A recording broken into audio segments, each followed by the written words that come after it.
Ooh, hello, hello, hello. Welcome, welcome, welcome. It is time. It is another day, another night. So sorry about moving the stream up a few days and a few hours. A lot of stuff to do. A lot of things have happened. But yes, we're here. We're back. We're awesome. Let us check. Um, if we have any more icons we can buy. So I think I bought a lot of these like not on stream, but you know, it's fine. It's fine. Let's hope I already got all these. Look at me wasting all my precious platinum. This is probably gonna go on for a while, and I'm gonna have like no platinum by the end of this. uh, I gotta buy more games. Gotta get more platinum. You know what I mean? Hey, Quinoa7, how you doing? Pokemon Scarlet time or Violet? This is Violet time. Hey, Centra, how's it going? How are you doing today? How are you guys doing today? So, what we're gonna do today is actually do all the classes because we skipped all the classes because I didn't really want to do them. um, but apparently you can get rewards from the classes, so we'll do that as well. Would be pretty nice. And also, I'm recording in 1440p now. 60 FPS, which is going to make the file size longer. But the main advantage I use to record for this is because like it's better to zoom in when you edit and stuff like that, so it doesn't look all like crap and stuff. But yeah, that's how it be. And we are doing something interesting today. But yeah, I'm looking around. Hey, Wolf, how's it going? Wolf Knight, Silver Wolf. Yes, yes, yes. How are you doing? So, we're gonna go back to the academy and stuff like that. But we're also gonna catch these guys because we do need a lot of coins for the Gimme Goal evolution. Golden Go, I think it's called. So, we're gonna try to catch this guy. I don't know. Maybe it uses more physical type attacks, but we'll go with Garchomp first. And also, this one should probably be like level 50 something, because the area around here is pretty large, or pretty heavy with power. Yeah, heavy with power. Great words, you know. I'm good. How are you? You're doing good. I am doing fine. I'm catching him inside the wall. But today was just a little bit of tired day. I spent most of my weekend cleaning, so I don't know if anybody can relate to just spending hours just sorting through stuff and cleaning out. Every weekend, you know, you gotta make sure that things are clean for the next week. If you don't have time, I understand, but like, really, like, being neat and clean and tidy just makes me feel like better, because it doesn't feel like I'm living in like a crap hole. You know those like hoarder episodes on like TV that just like show trash bags all over the place, or show like things stacked upon things and and you can barely move around in there, right? Like, I don't want to live like that, you know what I mean? I actually need to go. I wanted to say hi. Well, don't worry about it. Have a good rest of your day, Wolf. Okay, I think we're gonna switch out because I think it's gonna die. Let's see, who could take some hits? Yeah, Tinkaton could take some hits. Let's go. Ah, I also forgot to move the camera away. What the heck? What is that camera? It just like shows right outside like the wall. Oh, come on. You know you want to get in the ball. Look at this. Look at this battle, yo. Oh, there's some Dratini down there. Oh, critical capture, let's go. There we go. How many coins are we getting from this?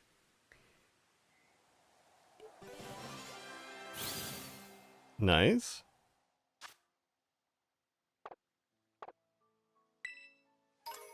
50, nice. And I think we have a few more towers we didn't clear out, but not really gonna go for those, huh? Yeah, I don't see any terror rates either. So rip, let's go back to the academy. Where the heck is the academy? There we go. Let's take some classes.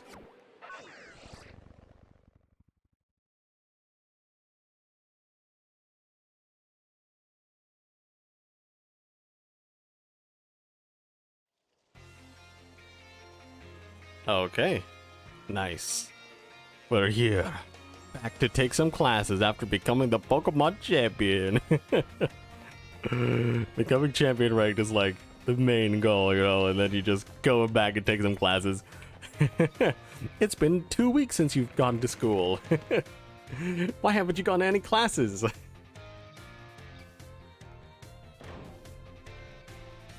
Oh yeah, let's go. I think a lot of new classes appear like when you're going out exploring, so I think the way to really progress in the story is that when you have all the classes, you should do all the classes you can, right?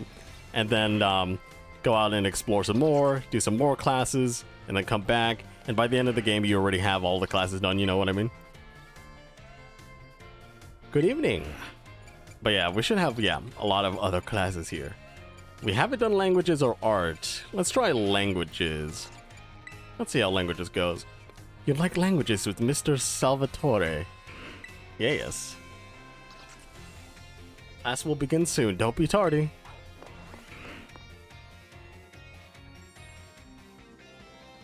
It's the grape. What a grape class. My dear students, how are you all today? Feeling good, I hope. Je m'appelle Salvatore. My name is Salvatore. Merci beaucoup. That is, thank you very much for your attention here in my class. I'm so hero or happy. I don't know how you say that actually. Hero. For this chance to re-experience my younger days with you all. You know what Salvatore means? It means savior. So just imagine I'm here to save you from spooky new languages. Haha, funny no? Spanish class, so spooky. That's right, my classes will teach you about the various languages from different regions. You may say good morning or hello as a greeting, but people from elsewhere might say bonjour or salut. I've heard there's even a popular streamer out there who smashes several languages together and says hello, hello, hola, ciao and bonjour. There are so many regions out there in the world, and each can have their own unique languages. Gracias. Merci, xie, arigato, danke. All of these have the same meaning. Can you guess what it is? Good night. Wow, sir, it is, was it? Bravo, that's correct, and speaking up is important in language learning too. Gracias, merci, xie. These words all mean thank you. I guess some of you probably knew at least one of these. Despite meaning the same thing, their lengths and sounds are all different. Isn't that interesting? And now, apropos of nothing, let me give you all one of my wise words of advice. When you travel abroad, you should try to speak the local languages as much as you can, even if you can't speak it well. I'm sure your willingness to try will make people you may très heureux very happy. I don't know how you actually say that. I'm sorry if I butchered. Honestly, from my experience, just being able to say hello, delicious, and thank you in the local language will get you pretty far. For everything else, just pretend you're Mr. Mime and gesture away. Oh, that's that pesky bell. I guess that's all the time we have for today. Well, adios, matane. A la prochaine. I don't know what you say. See you, everyone. See you later, everyone. Yeah, I don't know how to say some of those. I'm sorry for butchering your language. At least I tried. Yo, let's take art. Mr. Hassel. That's the Elite Four, right? So what are we gonna learn in art? You're gonna teach us about perspective? It's something you learn in like middle school art. Greetings, I am Hassel. I will be teaching this art class. It is a pleasure to meet you all. Now let me be candid for one moment. I imagine that many of you will forget all that you learn in this class once you graduate. After all, you don't need even a basic understanding of artwork, much less a refined appreciation of beauty for most exams or jobs. Also, I'm looking at the art in the background, that ditto, that cacnea. They're all so derpy. So is my class a waste of time for you then? I think not. At least I certainly hope it isn't. Think for a moment, all of you. What is beauty anyway? What makes something beautiful? I don't know. Interesting. Thank you. Also, I don't mean to suggest there's a correct answer to my query.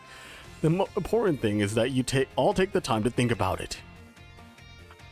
Think about why we might find beauty in a flower blooming on the side of a road, for example. Question why the sky is a different shade of blue than the ocean, or why the leaves change color.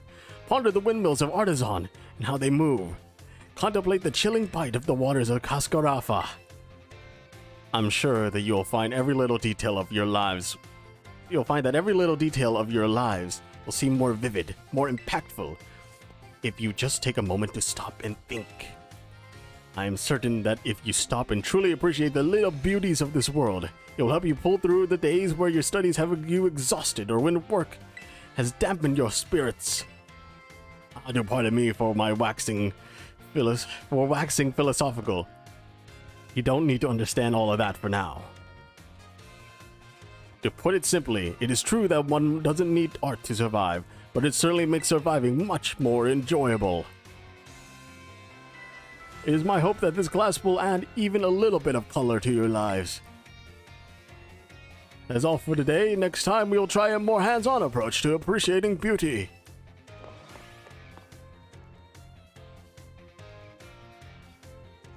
Okay. So now everything is like up to 2? I think we should probably not do all of these at the same time. Maybe we'll just finish like one section and then move on to the next section, right? So I guess we'll start from the top, you know. Biology, math. You like biology with Mr. Jack? Yeah, yes. Class will begin soon.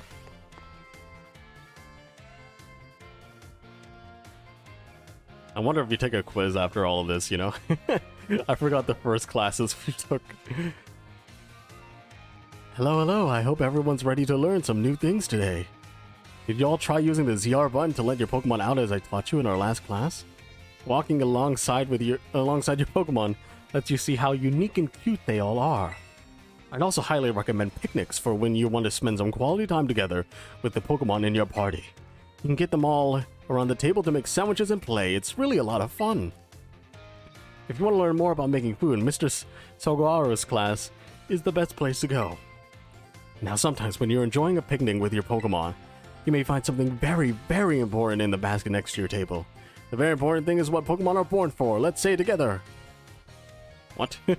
Eggs! Phew, you all got it right. The very important thing I'm talking about is a Pokemon egg. It's not clear where the eggs come from, but they're probably placed in a basket rather stealthily by the Pokemon at the picnic. Walking around with an egg will help warm it, which allows it to hatch. Eggs won't warm up by sitting in boxes, though. You need to have them in your party. Okay, so picnics are just a way to breed wherever you want. Interesting. Here's one super important thing that I'd like you to remember about eggs. Pokemon entrust us with their eggs because they believe in us.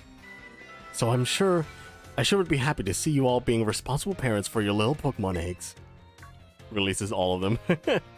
Oops, my most important point came right as the bell rang. Well, I'll see you all next time, I guess. Oh, this doesn't have the IVs I want. Release. I didn't get the shiny. Release.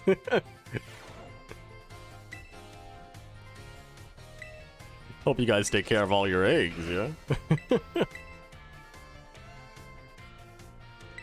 I do. I use them to craft some sandwiches for my Pokemon. Wait, no. That's not what you use the eggs for.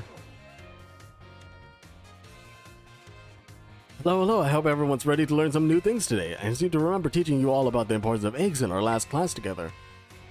On that note, is everyone using their Pokedex? It registers Pokemon born from eggs as well as those encountered via other methods, so don't you worry about that. And, just so you know, I'm the one who developed the Pokedex app. It was way before I started teaching here at the Academy, though. Back then, I was a researcher. In fact, Director Clavel wasn't working in education at the time either. He was researching alongside me at the same facility. We got to research Pokemon together day in, day out. Those sure were fun times. I got yelled at all the time, though. Wait a second, how did I get onto this? Pretty sure I was talking about the Pokedex. Well, anyway, today I'd like to teach you about catching Pokemon. As you know, a great way to catch Pokemon more easily is to first lower its HP. But there's another way to up your chances of a successful catch. Can you guess what it is? Give the Pokemon a berry. Yeah, that's Pokemon Go. Prove that you're stronger than the Pokemon. Just flex in front of the Pokemon. I'm so much stronger than you. Get to the ball. Wow, that's right. Great job. The correct technique for making a Pokemon easier to catch is to inflict them with a status condition. Sleep is an especially effective status condition. It makes Pokemon drastically easier to catch. If you have a Pokemon that can use moves that put an opponent to sleep, like Sleep Powder or Hypnosis, filling up your Pokedex will be a cinch. There are other ways to improve your catch rate as well, like using Pokeballs specifically designed to be effective against certain Pokemon. Eating food that gives you catching power works too, or sneaking up on Pokemon from behind to catch them by surprise when you start a battle. If you're having trouble, you may want to make the rounds to the gyms to get gym badges. Earning gym badges will make it easier to catch Pokemon of higher and higher levels. Please do come to show me your Pokedexes once they start to fill up. So I guess you have to show Mr. Jock your Pokedex and he'll give you like the shiny charm or whatever. Egg charm. When you complete it. Another day, another enjoyable class. Oh yeah, don't forget our next class will be a test. Okay, so I guess we're in the testing. Is there like an EX class or something? After the test? Like, oh, you're in advance now. The biology midterm.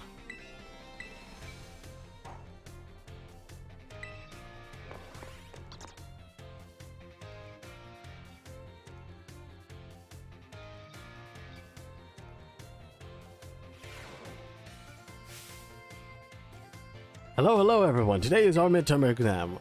It sure feels good to fill in all those empty spaces on the answer sheet, doesn't it? Take your time and contemplate each question carefully.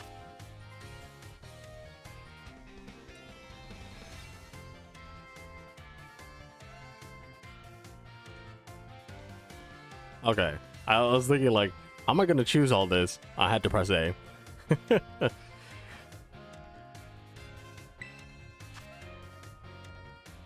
Combine one letter. What?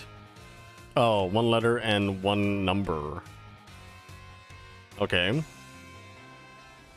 During picnics in your basket. Yes. Correct to warm up eggs. Going to sleep. Just sleep right next to your eggs. You go buy a dozen at the market. It's like, okay, you better wake up, chickies, next day. What will not make them Pokemon easier to catch? Give them a berry. Can't really give them a berry in this game, I think. Easier to catch Pokemon with higher levels. Gym badges. Let's go. Question won't affect your grade. How do you like the Pokedex? Is it easy to use? It's alright. It's alright, guys. I think there are some complaints I have about it, you know. So I'll just say it's alright. Alright everyone, time's up. I hope you all enjoyed tackling those questions. The last question was just something I was personally curious to know. Don't tell the director about it, okay? I'll grade these right away. I hope you're all looking forward to see how you did.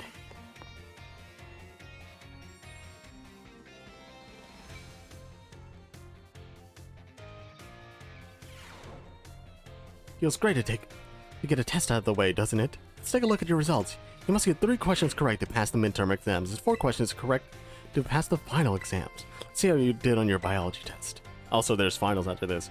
You answered 5 out of 5 questions correctly. It's a passing score. Congratulations. Mr. Jock asked us to give you this reward for any students who pass the exam. Okay, that's not a good reward, yo. Gonna take the final now? Oh no, you have more classes after that. Maybe we'll go to the midterms in every single class then. And then we'll go past the midterms to the finals. For every class after we do the midterms. Huh. Wonder how many classes there are. Probably 3 more classes. Like for after the midterms. Hello everyone, let's have a fun class today. Tell me, do you all enjoy shopping? Buying tasty bread or choosing new clothes? Even just window shopping is just so much fun. In today's class, I'd like to use shopping, one of my own favorite hobbies, mind you, to teach you all about math. I'm sure everyone here has visited a Pokemart at least once. They sell all sorts of Pokemon items. Pokeballs are one of the many useful items you can find there. They cost 200 Poke each. Now then, I'd like you all to do some thinking with me here. One Pokeball is 200.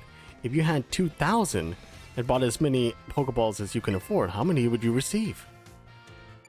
So this is a trick question. You always get a Premier Ball for every 10. I didn't notice it, but like the people are just moving their heads like so much. Some of them are on the same cadence. That's correct. Well done. With 2,000, you can afford to purchase a maximum of 10 Pokeballs.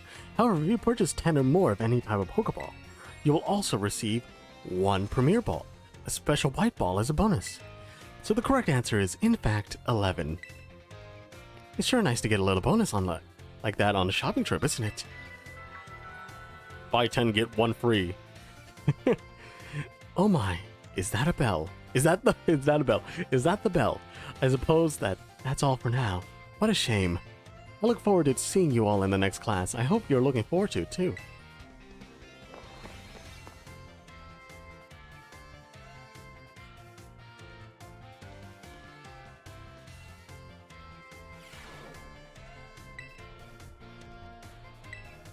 Another math class. Let's go.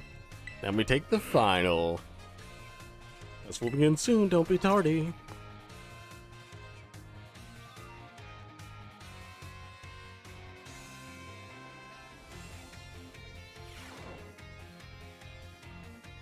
Hello everyone, let's have a fun class today. Tell me, do you all enjoy fortune telling, horoscopes, and the like? I think it feels great to read your horoscope and see what kind of... Sorry about that. And see that it says good luck is coming your way. So today I'd like to teach you all math while focusing on the topic of luck. Perhaps you'd have seen the following phrase crop up during Pokemon battles before. Critical hit.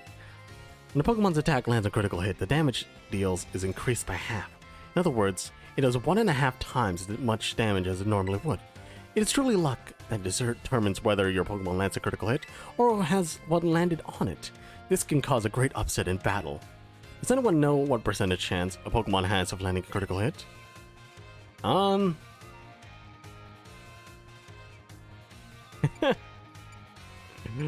feel like this is... I don't know. I think it's 12. I don't think it's that rare. Right? It's probably 4, but I'll just say 12. Well, might that be a bit too critical of a situation? His landing critical hit is said to be 1 in 24, which is roughly 4.17%. The odds are more favorable for certain moves, though. Why, such a moves such as Stone Edge and Shadow Claw have about a 12% chance. You may also use a move called Focus Energy, or an item known as Dire Hit. It'll raise a critical hit ratio by 2 stages. That's a 50% chance to land a critical hit. It feels great to land a critical hit, but perhaps not so great to be struck by one. There's a surprising amount of mathematical probability hidden in Pokemon battles, you know? If you're able to do calculations that'll swing luck in your favor, it may open the door for more strategic choices for you during battle. Oh my, is that the bell? I suppose that's all for now. What a shame. Next class will be a fun midterm exam. I hope you'll all look forward to it. Very fun, said the teacher. We agree, said the kids. Hard that happened.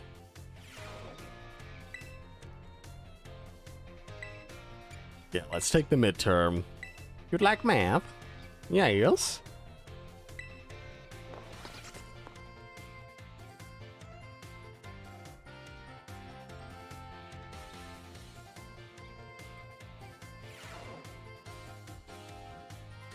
Alright everyone, it's time to begin our midterm exam.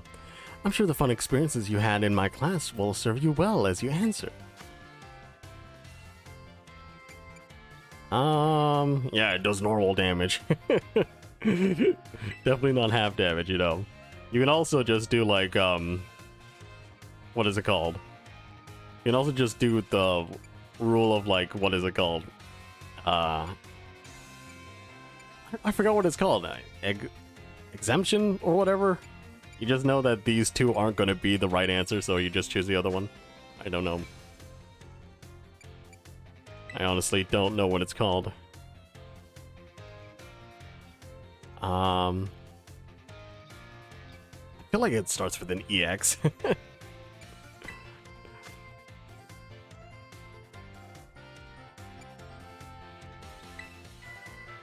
Alright everyone, time is up. Put your hands on your laps now. You're all concentrating so hard, I can't wait to see how you did. Do go and ask for your scores at the front desk and then take a nice break. I'm still trying to figure out what I meant. Like, I feel like it's like rule by deletion or something. Exemption is probably the wrong word. I don't know, I forgot. Feels great to get a test out of the way, doesn't it? Let's take a look at your results. You must get 3 questions right, and 4 questions right to pass the final. Let's see how you did in your math test. You answered 5 out of 5 questions correctly. That's a passing score. Congratulations. This time asked us to give this reward to anyone who passed the class. Okay, so all the midterms are going to give you the candy ass. Maybe the finals are going to give you like something way better. Okay, let's go with history now. You like history with Miss Ryford? Yes. Test will begin soon. And maybe after I do all the midterms, I just save so that it all saves and I don't have to do them again. Although I could just try to spam A, but these loading screens are kind of lengthy. Greetings, my little students. Whatever you did yesterday, it is now a part of history. Today we will continue to unravel the marvels that history has presented to us. About 2,000 years ago, this region came under the rule of the Paldean Empire. Historical accounts describe the Paldean Emperor as being quite the dictator. This emperor also zealously believed in the legend of the treasure that rests deep within Area Zero. I must mention that the civilization for our ancestors were not as developed as ours is today. People back then are far more likely to believe in mysterious legends, magic, and beings beyond human comprehension. In an attempt to gain the power to stand against Paldea's neighboring countries, the Emperor sent people in droves to join the hunt for the fabled treasure of Area Zero. Perfect timing to make eye contact. Answer me this. Approximately how many years ago was it that the Paldean Emperor began to rule this region? I have no idea. Did she just talk about it? I feel like it's 2000 or something. Okay. You're surprisingly clever one, aren't you? I see you're listening intently to my lecture. The answer is about 2,000 years ago. That's when the Great Era exploration began. However, it's said that not a single adventurer was sent out by the Emperor ever reached the depths of Area Zero. Was it the punishing journey itself that barred their way, or was it some unknown creature? The resounding failure of this great era of exploration almost certainly heightened the air of mystery surrounding the crater. Oh, what I wouldn't give to explore Area Zero in its untouched state at that time. I suppose I can only hope for a swift invention of a time machine. How's that time already? I must have gone swept up in filling your minds with knowledge. This ends today's lesson. We will unravel more of history's enigmas together next time. Yeah, Professor Lamington on the chalkboard or whatever on the background. He is very ancient, guys. We even have a photograph of him.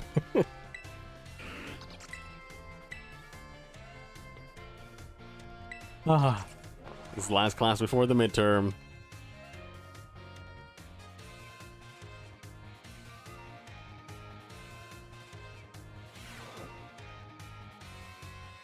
Greetings, my little students. Whatever you did yesterday is now a part of history. Today, we will continue to unravel the marvels that history has presented to us. As you should remember from our last class, Area Zero's great era of exploration began about 2,000 years ago. This era lasted for approximately 1,000 years, but not a single soul was able to venture all the way to the deepest reaches of Area Zero.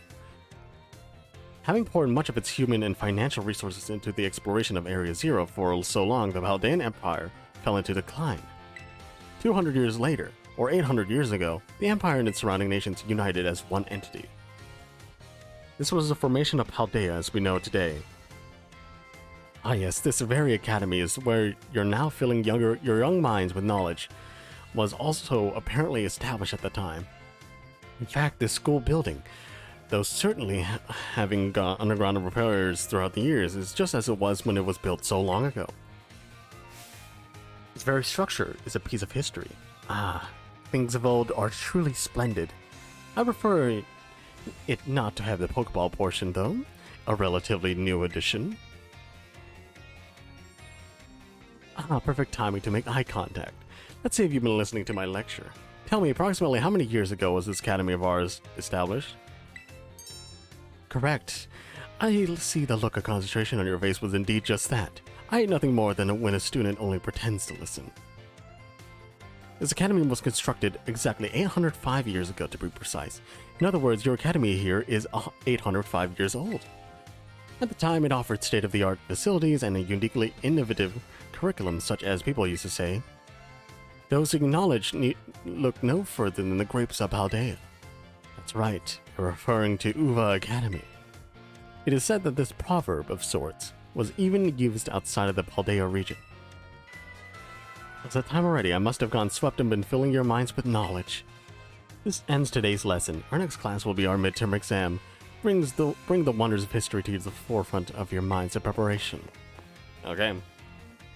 Now for examination. I probably forgot like the first class, so I am probably not gonna be good at this. Probably not gonna do as well as I did in the first classes. Don't be tardy.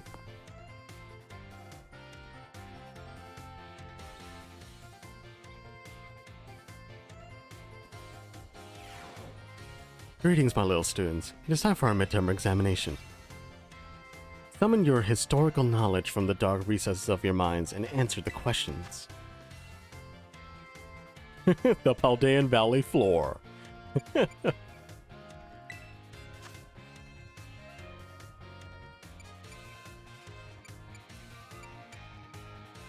Was it treasure? Definitely not a school. I feel like they weren't searching for a Pokemon.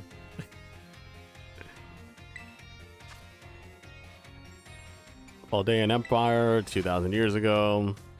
5 years. Those seeking knowledge? Was it knowledge? Those seeking power must come to Uva Academy.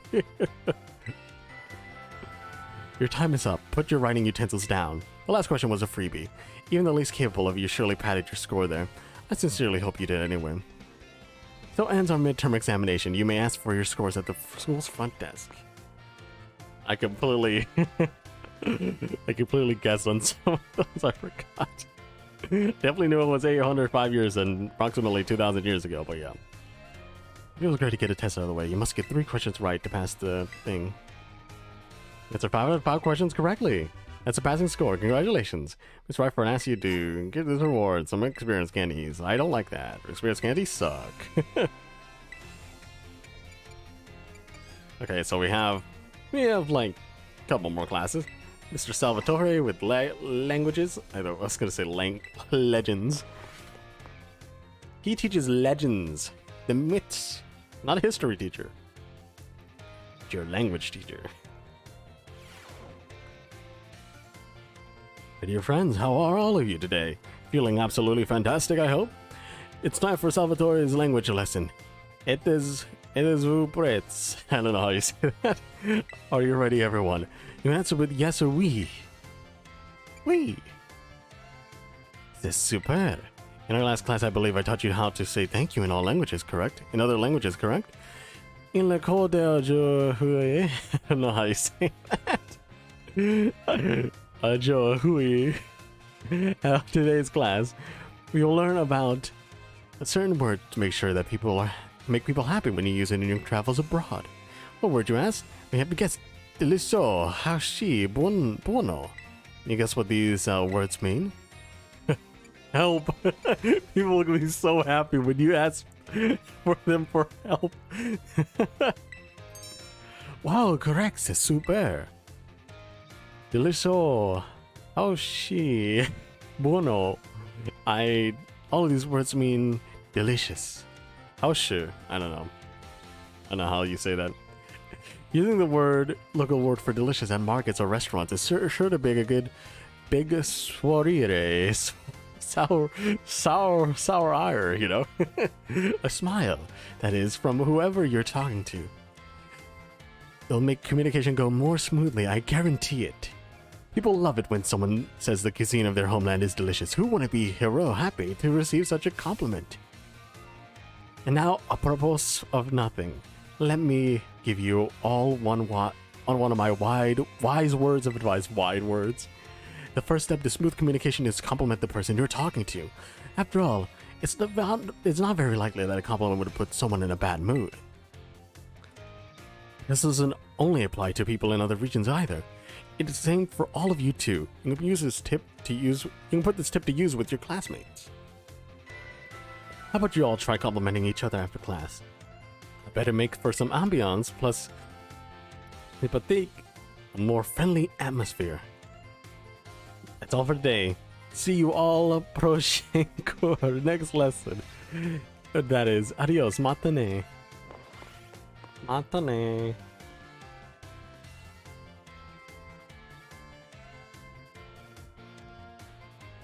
I wonder how it is for other languages. Do they like if you only use like strokes instead of the English alphabet, right? Or like I say English alphabet, isn't it Greek? But like, would they give you something else? I wonder if you can even read that. Or is it all just in English? Using the alphabet. My dear friends, how are all of you today? You certainly look fantastic. It's time for another one of Salvatore's language lessons. It is Rupreets. Are you ready? Ahem. It's Rupreets. Are you ready? Oui, oui. Très bien. Very good. My lessons are not a one-way street. No, none. I'm triste when no one speaks up. Very sad, that is. In the last class, I believe I taught you to all say delicious in other languages, right? In le cours d'aujourd'hui, today's class, we will learn about a special, very special phrase you can put to use while the time is just right. Aishiteru, je t'aime, te amo, ik liebe dich. Dick. Does anyone know what these phrases mean? I'm going home. When you say the time is right. Fantastic, correct. You deserve a medallion. Medallion d'or. A gold medal.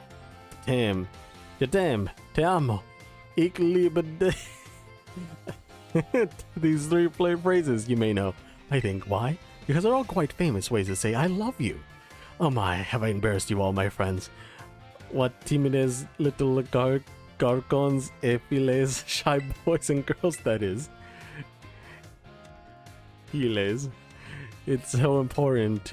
It's so very important to express your feelings about things to others, you know? This is especially true for positive emotions. If you get married someday and argue with your spouse over some silly little thing, all you have to do is apologize and say, I love you. Et tout ira bien. And all will be well, that is. That I should know. But just last week I had a big argument with my femme. My dear wife, that is. And I was quick to say I'm sorry and all was well. And now apropos of nothing. Let me give you one of the my wise words of advice. It'd be best to be quick to apologize when you have an argument with someone. And it goes for your families, friends, and your crushes. I know you can do it. I believe in you. Our prochain course, next class, will be our midterm exam. Be sure to review what we learned in all our lessons so far. Adios, matane. Okay, it's time for exam, yo.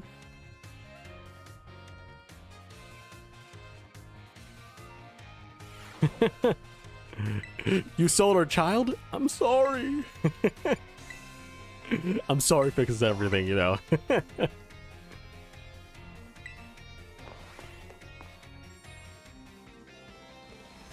Honey, I ate the kids. What did you do? I'm sorry. Why didn't you do it with me? Ajohi, today we will take our midterm exam. Attendez-vous, relax, that is, and do your best. Êtes-vous prêts? Are you ready? Let's begin. Gracias, merci, and yeah. Yes. Delicious. Delicioso. Ni hao. Phrases don't belong. Time to eat. Get mad at them. Bury them in flattery. Just like compliment everything and make it sound like nothing you say is like actually is actually true. Oh, it's Theodore, of course. C'est fini. Time is up. Posez vos stylos. Put down your pens, that is. I hope that was easy enough for you, especially the near question, the last question. I'm sure you all did great. Bravo, my friends. You will check your scores at the school's front desk.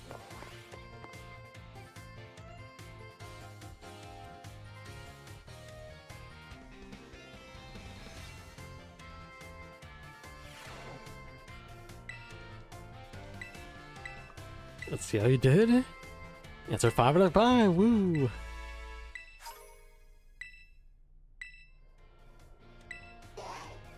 Do they always give you 5, or is it just like based on how many questions you got right?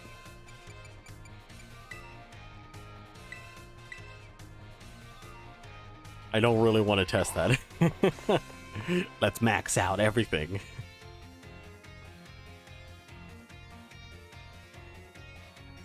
Do do do do do do do do. Another day, another round of battle studios. Let's get right to it. Is everyone excited about the treasure hunt? It's always a great adventure. You get to take on gyms, go to new places, run all over the place with your partner Pokemon. And while you're running around out there, I bet you'll come across some big shiny crystals very often. We're shining crystals fairly often as well. These crystals are actually collections of terrestrial energy that has seeped up from out of the ground. You can check these crystals out to battle Terra Pokemon with your friends or other traders in a group of 4. We call those battles Terra Raid battles. The Terra Pokemon you face off in Terra Raid battles are crazy tough. Sometimes they act differently than regular Pokemon, so you'll need to be on your guard. Luckily, trainers can use a special action in the Terra Raid battles. It's called cheering, and there are 3 different cheers you can use. The first cheer is Go All Out. It boosts the attack and special attack of all ally Pokemon. The second is Hang Tough. This one boosts the defense and special defense of all allied Pokemon. And third, well, see if you can guess.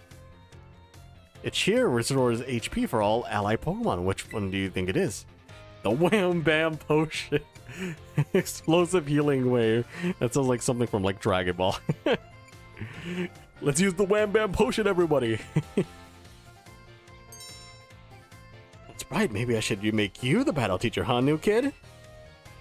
Third and final cheer is Heal Up. It's a real powerhouse with the ability to both restore HP and cure status conditions. Status. You can cheer up to 3 times during a single Terra Raid battle. Also, cheering uses up a turn in battle, so you won't be able to have your Pokemon use any of their moves when you cheer. In conclusion, try everything at your disposal. If nothing seems to be working, try cheering on your allies. Providing support for your team could sometimes open up a new realm of possibilities. Aw man, I was just about to suggest that we get to do some hands-on practice to really drive the point home, but I guess we're out of time. Class is over for now. Take care, you little rascals. You little sons of dingas. Take care, you little grapes.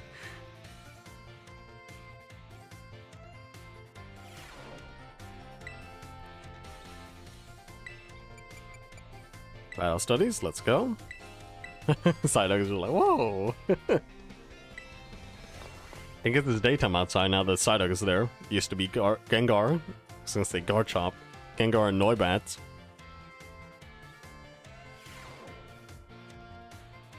Another day, another round of battle studios. Let's get right to it. Last time we learned about Terra Raid battles, didn't any of you have a chance to try them out? Terra Pokemon are super strong, and the more difficult ones will even use an even tougher tactic that you'll need to deal with. I'll talk about the Terra Shield. What happens when a Pokemon has his Terra Shield up, you ask? Well, it takes way less damage for one. It has a big effect on morale, too. When trainers see that shield go up, they feel doomed, like there's no way to win the battle.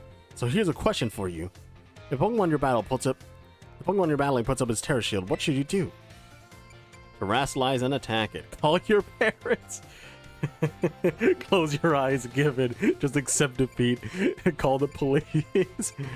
I'm gonna have a word with you Terra Raiders. Harass, lies, and attack it, though. That's right. You're a regular Terra Raid Battle Master, aren't you, new kid? Regular attacks don't work so well against Pokemon that have their Terra Shield up, but having your Pokemon Terrasilize is an effective method to overcome that issue. A Terrasilized Pokemon will do more damage to shielded Pokemon, especially if it uses moves that matches its Terra type. Dealing enough damage to a Pokemon with its Terra Shield up can destroy the shield and break the Pokemon's stance. That means it's important to properly time your Terrasilizing in Terra Raid battles. In conclusion, as they say, fight fire with fire and Terra Pokemon with Terra Pokemon. Be sure to work together with your teammates to smash through your opponent's Terra Shield. Aw man, I was supposed to suggest that we do some hands-on practice to really drive the point home, but I guess we're out of time again.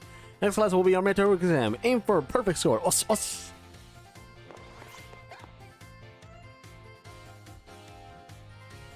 We'll aim for that perfect game, you know.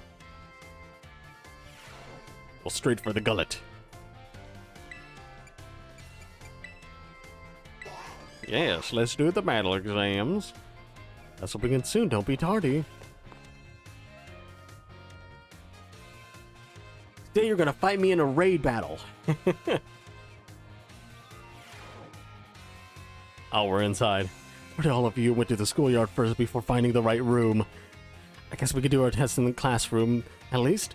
It might be hard to write your answers out on the field. Alright, time to put your game faces and do the battle with those test sheets. Beat them up. Terrestrial attacks. Yes, definitely. No effect on the move's damage? Name. just the name makes it more powerful, you know? I used a super duper move. How many trainers on a Terra Battle Raid team? Terra Raid Battle team? 4? 8 people? That's a Pokemon Go raid.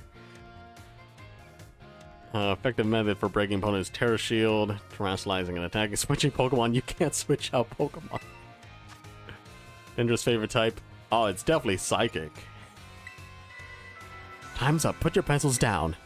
I saw you giving it everything you've got. I'm sure you all get perfect scores. Well done, everyone. We asked for your scores at the front desk.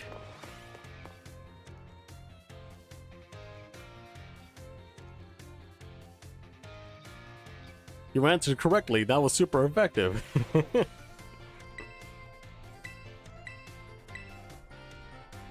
Let's go. 5 out of 5. More experience candy asses. What do they even teach in art here?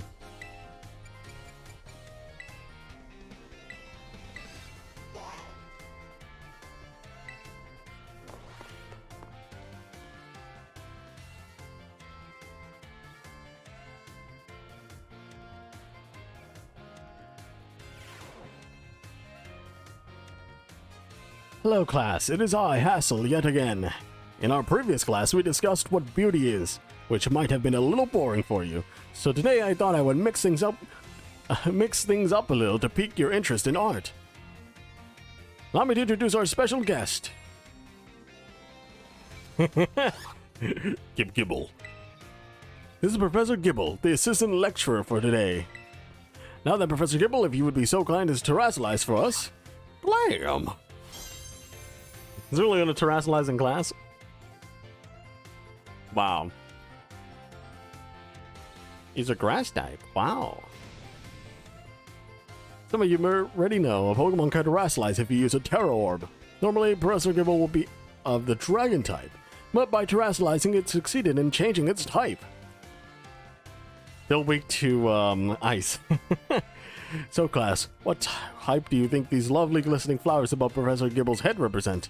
The water type. Let's go. Excellent. Full marks for you. These beautiful flowers blooming above Professor Gibble's head shows that it has now become a grass type. The shape of the Terra Jewel above a Pokemon's head depends on the Pokemon's Terra type. Summarize, if an opponent's Pokemon terrestrializes during battle, observe the Pokemon's Terra Jewel closely to see which type it has become, and choose effective moves accordingly. It is my sincere hope that today's lecture will help you all achieve beautiful victories. The terrestrial phenomenon is indeed a fascinating and deep subject to discuss. That is it for today, class. Thank you, Professor Gibble, for your help. Man, Gib.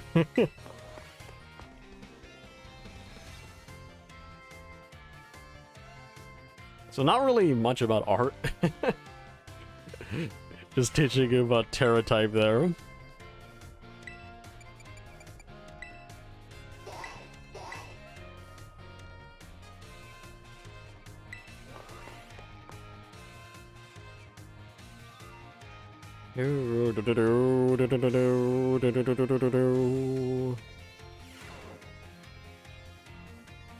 Hello class, it is I, Hassel, yet again.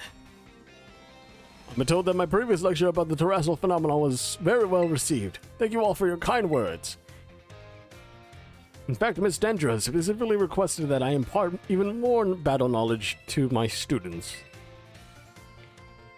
So I've decided that today we will take another look at how a Pokemon can terrestrialize. Gibble. And of course, here is Professor Gibble to teach us. Now then, Professor Gibble, if you would be so kind to terrestrialize for us. Glarium. Did it switch Terra types or something? Yeah, okay. Now then, what would you have here? Last class we have a grass type terrestrializing, but this time we have something of a different shape. Use some Terra shards. Observe, a Terra Jewel resembling a snowflake. Its dendritic shape is stunning to behold. It's a little chilly standing so close to it. So class, what Terra type do you imagine this jewel might represent? The ghost type, so chilly. Excellent, full marks. The reason that the snowflake shining above Professor Gibble's head is simple. It is now an ice type. As Professor Gibble is currently the ice type, ice moves will not be very effective against it. Keep in mind, usually they would deal quadruple damage to Gibble. And now here's some trivia about snowflakes. While snowflakes come in many different shapes and sizes, most are classified as hexagons. Just think of it, snowflakes fall from the sky taking similar shapes without anyone saying they must. Do you not feel the great mystery of nature, the beautiful enigma we live in? This is a bit of a challenge, but Mr. Chalk's glasses are also hexagonal, aren't they? I forgot to mention that you can change a Pokemon's Terra type at the Treasure Eatery located in Mandale. Though, I must say that the cook there is a little prickly. You'll need to get on her good side if you want her help. Now, come prepared for the next class, because it is time for your midterm examination. Thank you for today, Professor Gibble. Gib. Professor Gibble, no!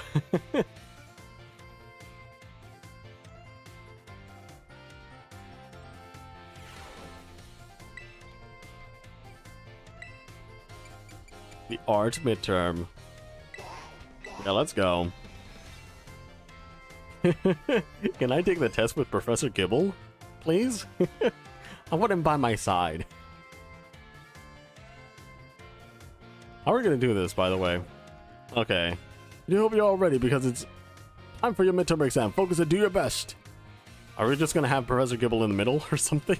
Or are we gonna have, like, pictures on the test? And begin. Terra Rock. It's the jewel. Shape of flowers. It will be the grass type. Snowflakes classified as hexagon, octagon, medallion. It's no correct answer. Time's up. That's it for today's test. Pencils down, please. I would rather not have students worry about passing or failing my art class, but tests are tests after all. Anyway, good work, everyone. You could check your results at the front desk. We're gonna get 5 out of 5 again. Let's see. I wonder if anyone's actually failed these tests. I mean, kids might fail if they're not, like, too into listening or reading. But, like, it's not difficult. I hope the finals are better. With Mr. Saguaro.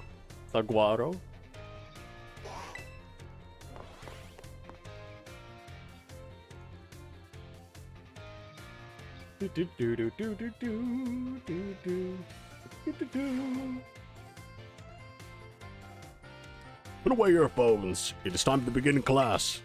In our last class, I believe we talked about the effects you can get from food on your picnics. You can receive meal powers and even restore HP for all Pokemon in your party. It is truly convenient means of healing your Pokemon. Unfortunately, as I'm sure you're aware, it is not suited for use in battles when you cannot make food, or when you wish to restore HP quickly. Just take out a picnic in the middle of battle. In times such as those, you should make use of healing items such as potions, which you can purchase from Pokemarts or the school store. Healing items are immediately effective and can be used anytime that you open your bag. They are, however, consumed after one use. Potions restore 20 HP, Super Potions restore 60 HP, and Hyper Potions restore 120 HP. The pricier the item, the more HP it will restore. Keep in mind how much money you have when you are stocking up on these items. However, unforeseen happenings are an inextricable part of traveling from place to place. Imagine, if you will, the following scenario. You find yourself with injured Pokemon, but you have no potions. You're out of sandwich ingredients, and there are no Pokemon centers nearby. Tell me, Master Cervid, what should you search for when in a perilous situation with no way to heal your Pokemon?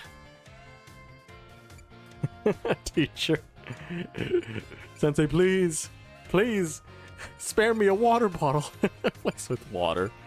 Items on the ground. Perfectly correct. I see you are well learned in survival techniques. If you see something shiny on the ground, it is actually an item that had been dropped there. You may be able to find a restorative item such as an Oranberry or a potion in this way. You can use the R button to send out your Pokemon to pick up such items as well. And then there are berries, of course. Berries, by the way, aren't like items from shops. If you let your Pokemon hold one, it will decide on its own when to eat the berry during battle. Letting your Pokemon decide this time for itself can be quite interesting.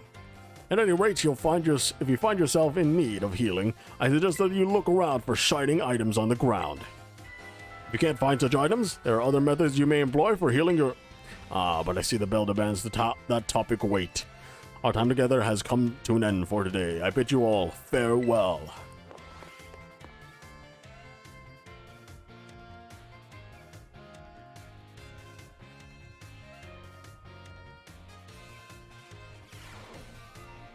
Now for the midterm. Actually, the midterm's after this class. Yeah.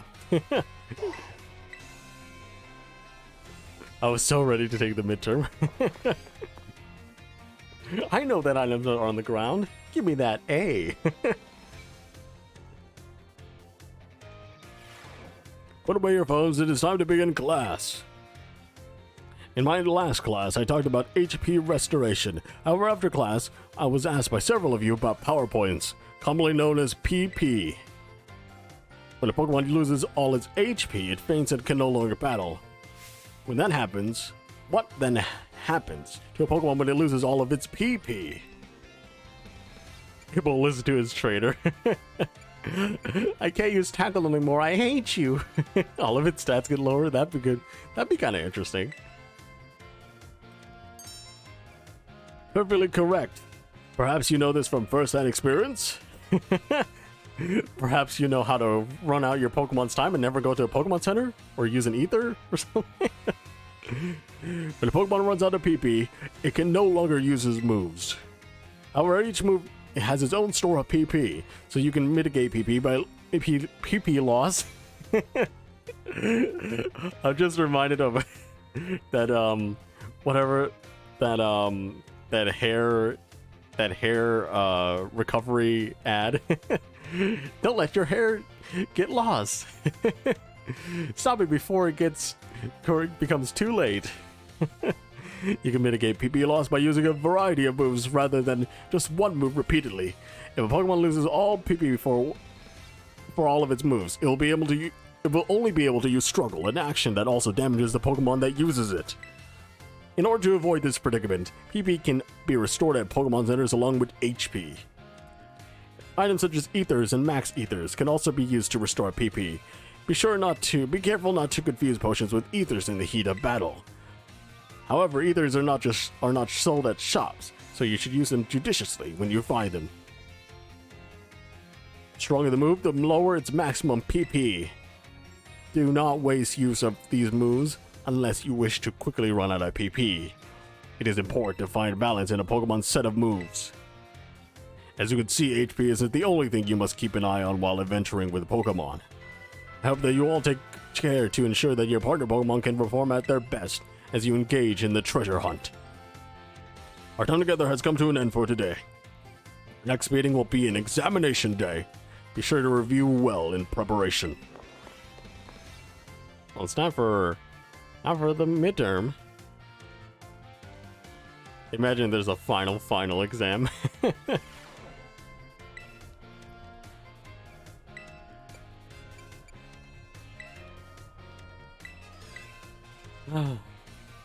HPPP. HPPP.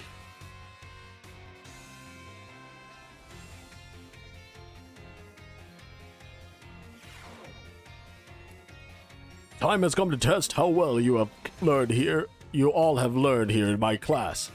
Let's begin before the information simmering in your brains from a last-minute cram session fades.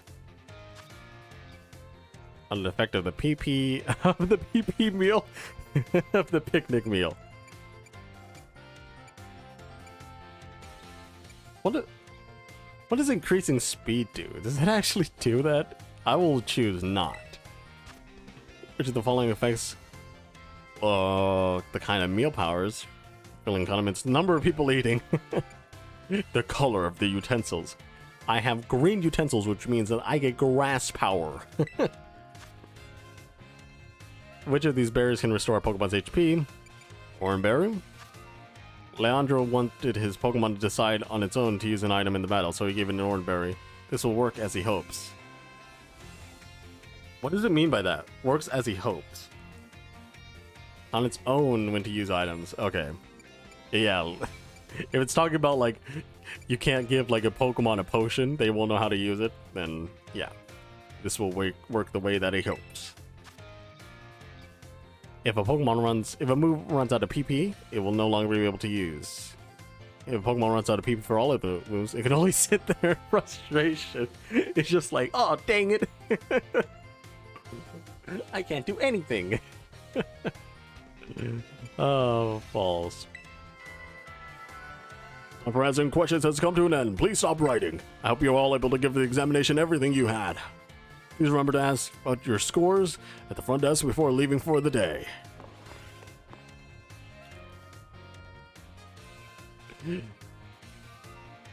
Oh, dang it. Don't have any more moves. I'm just gonna sit here and take it.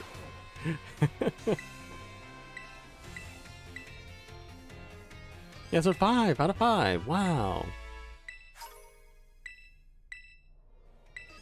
Okay, so they're not gonna give you anything for doing all of the midterms, so I guess all the finals gonna do something. Also, is there even anything around here? Okay, I can talk to people, apparently. Is this a good thing to talk to people? Maybe I'll talk to them. Actually, there's someone in the entrance hall. Where? Penny. Penny would be where?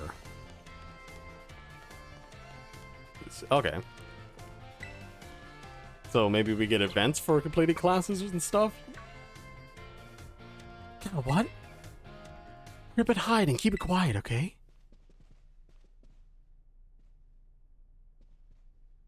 Dude, that was close. Something up? Yeah, you know, I guess I might just come clean. Take a look over there. Do you get it now? A little context, please. Sorry, your jump scare earlier completely frazzled me. My brain's still trying to reboot. Alright, here's a sitch. Team Star have started coming to school again. But I don't know if they're gonna fit in, okay? So it's been playing on my mind, you know? So I'm just checking from over here. Guess we're not still exactly getting a warm welcome here. Well, duh. Sure, the teachers finally figured out we're not a bunch of delinquents. But it's not like we can press a magic button and make everyone else accept us. True story. Gotta fix this, my man. Time for a change of tack. Huh? A change of tack? Are they gonna start wearing normal school uniforms so they stop scaring off the other kids? Oh, Momo Orti. They're really trying their best to fit in here at school. A change of tack, huh? What exactly are you suggesting? How about we say a big friendly howdy to everyone here? Just like yell it loud as we can. What? That's stupid. Go on and embarrass yourself if you want to, but count me out. Yeah, that idea seems a bit off. Hold up, let me explain. You know, Rhyme, right? She does this as a concert, it's no joke. If the crowd ain't hyped at the start of the show, she'll shout the loudest greeting you ever heard, like into the mic, like "Sup, y'all," or whatever. It lifts the mood when like nobody's business. Yeah, that makes sense, because those are concerts. This is school. It's different. Okay, smart guy. So we're opting for the cold shoulder treatment forever then, are we? No. That totally suck. It would, wouldn't it? So yeah. Our only option is to yell at everyone so they know we're nice. Here, I'm gonna go for it. Hey, morning, y'all. How are we feeling today? Oh no, Giacomo, what are you doing? This is so embarrassing. Everyone having a good time? Come on, Ortega, you gotta do it too. Hold on a second, you're just practicing for your DJ sets, aren't you? Thanks for coming tonight. Quick, say it. Thanks for coming tonight. Hey, what do you mean by thanks for coming? We're not hosting anything. What on earth? Those guys from Team Star, what the heck are they yelling for? Some kind of skit? They're pretty funny. These are not as scary as I thought. No way. People are actually warming up to them? Why, that makes zero sense. Oh, the ruckus in the library. Dude, those guys are kind of weird. Momo and Orty are really operating on a different level. I'm kind of amazed. Seems all my worrying was for nothing, huh? Guess it's all that's settled. I guess I should be going. Hasta la vista.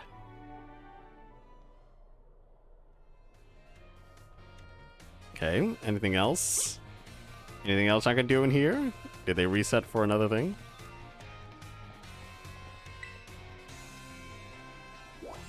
Okay, nothing more in the entrance hall, but there's something in the cafeteria. Wonder how many events there actually are. Or maybe when we go to the cafeteria, it'll just reset. And I'll be able to go to another place with another event. In the same place, I mean. Yo, you grab something to eat too? Man, you sure did give me a beating in that Academy Ace tournament. Seems like all my closest buddies are in another league, you know. I mean, look at you. You just up and became a champion in your first year to boot. You know, that's pretty amazing, right? Then there's Nimona. Top marks in every class at school, and she's champion rank too. I hear Penny's got some kind of offer to work for the Pokemon League or something. I seem to be the only average one around here. Nothing special about me. Your dad's super famous. You're great at cooking. No, I mean, it's just like a hobby, really. I only learned how to do the basics because my dad wasn't around to cook for me. Wait, my dad? See, now that Mambostiff is doing so much better and since the treasure hunt is still going and all, I've been thinking of a new goal to find myself. I guess you've really got to start by knowing where you come from, which means I should learn more about my dad, right? He was a student at school once. That's what I heard. I'm going to search the whole school for info about what kind of person he was. Thanks for inspiration, little buddy. I thought he was going to say he's going to become a Pokemon professor. Wait, my dad, I could take his job! In this economy?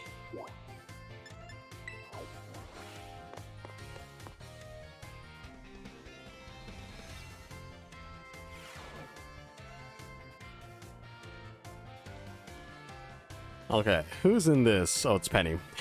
Another Penny one. Okay, maybe she's stalking some more Team Star members.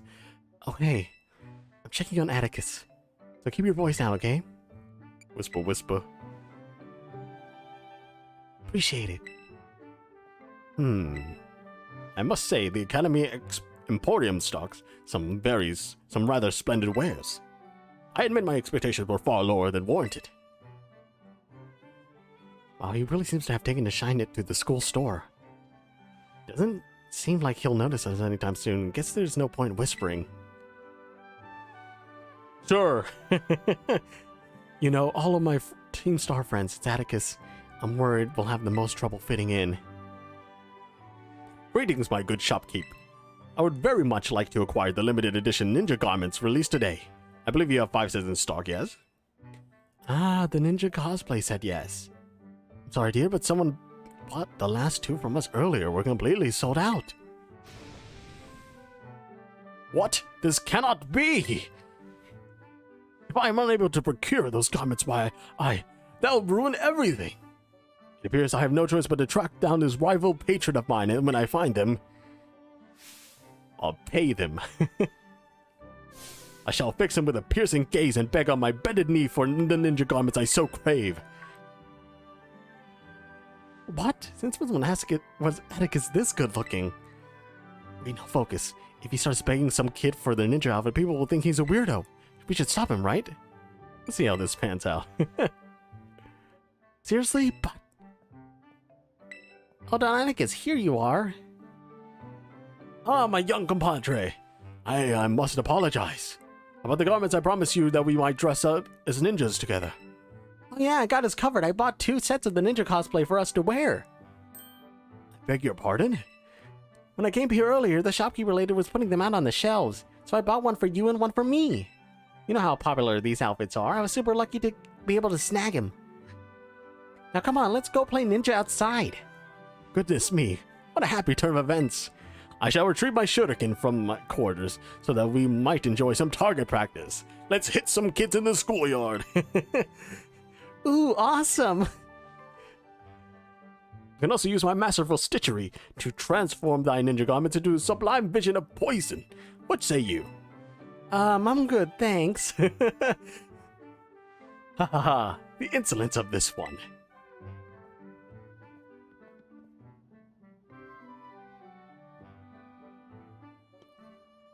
Ew, it looks like he was able to wrap this little escapade out without making a scene. But more importantly, Atticus already had made a friend at school. Kinda makes me feel bad that I thought I had to spy on him. Anyway, I guess I'll be going. Hasta la vista. There we go. Yeah, little Fidos here. Oh, a little bread. Can you actually buy stuff here? Actually, can I buy like outfits here or something?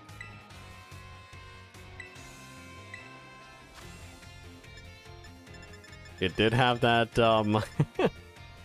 no, you can't. Okay. It did have that, ninja outfit, but, they're all gone.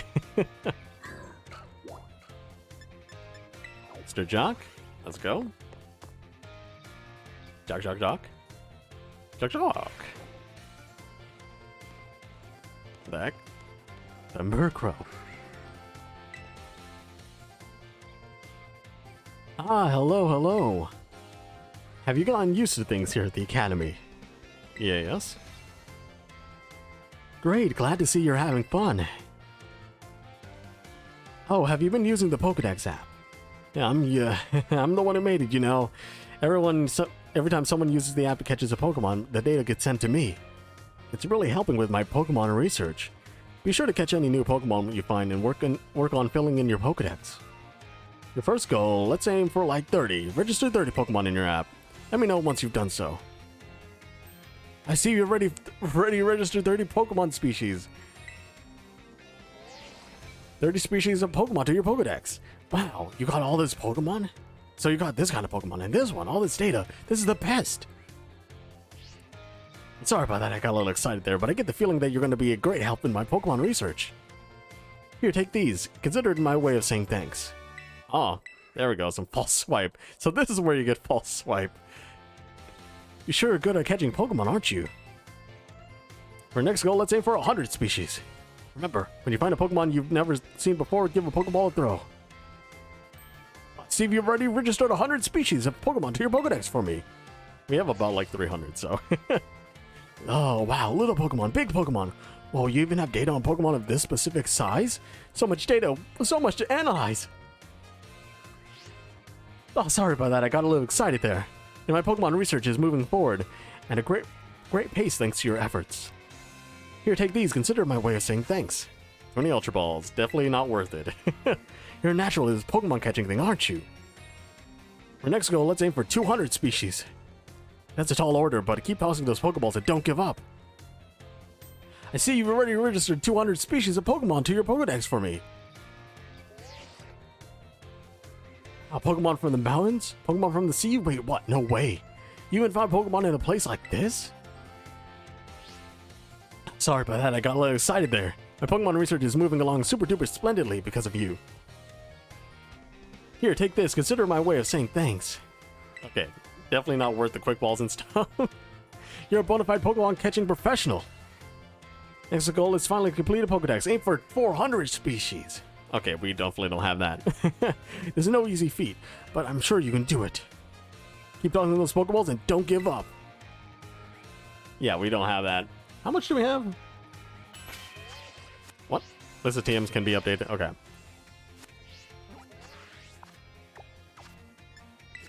How much do we have again? Okay, 314. We only need like 86 more.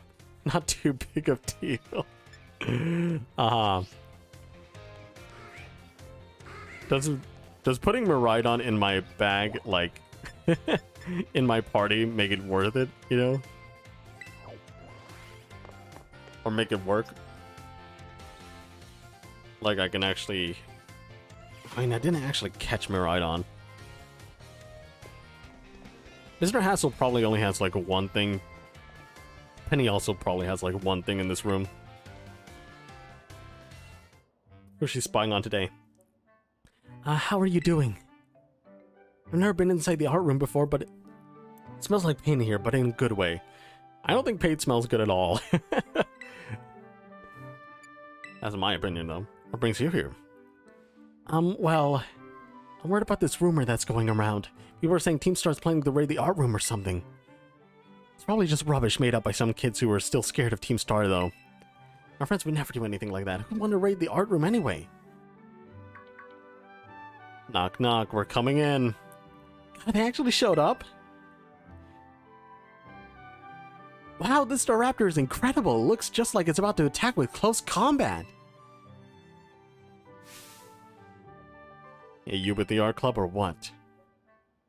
Yeah, I am. Don't tell me that rumor was real. Are they really gonna raid the art room? There's no way they wouldn't. We should just keep watching. So do you need anything? Yeah, I'm here to ask, you know, if we got any last words, punk? No way, it's a raid. It's literally a raid. Oh, knock it off, Melly. Being shy is one thing, but you can't go around threatening people to cover it up.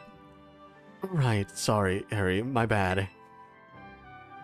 So about your club, the art club, I mean, I was wondering if, I could join.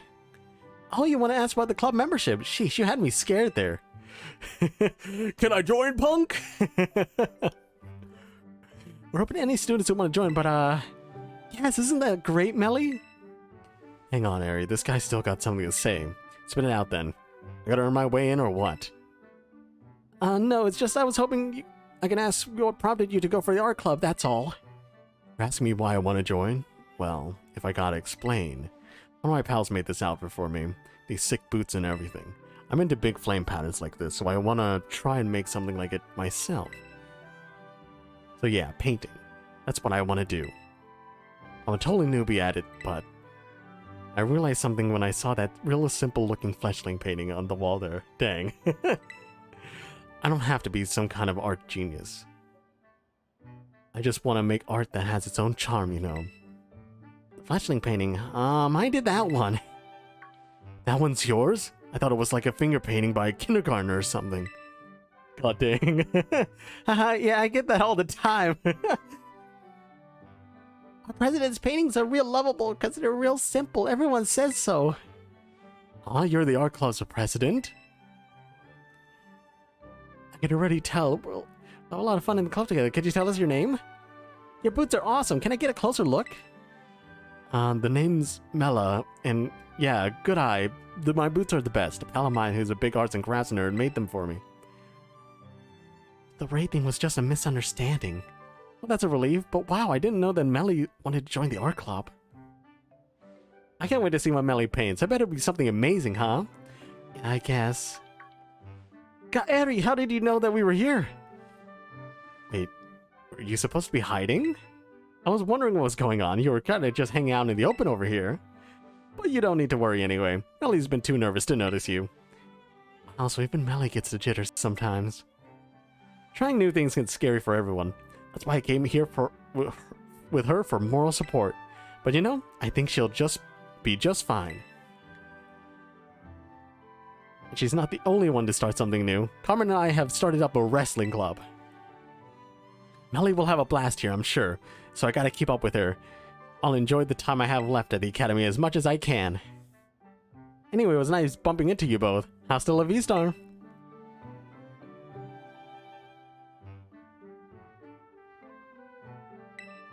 Melly and Ari are really putting themselves out there, aren't they? I guess I'll head off too. Hasta la vista. What you want to do, Penny?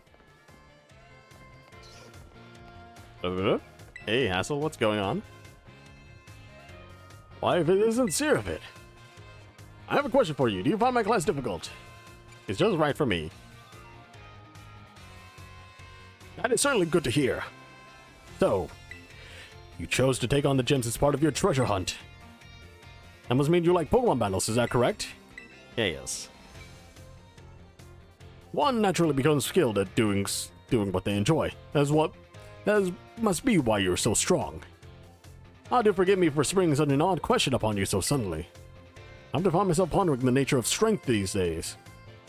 Anyway, thank you for your input. Getting slightly closer with Mr. Hassel.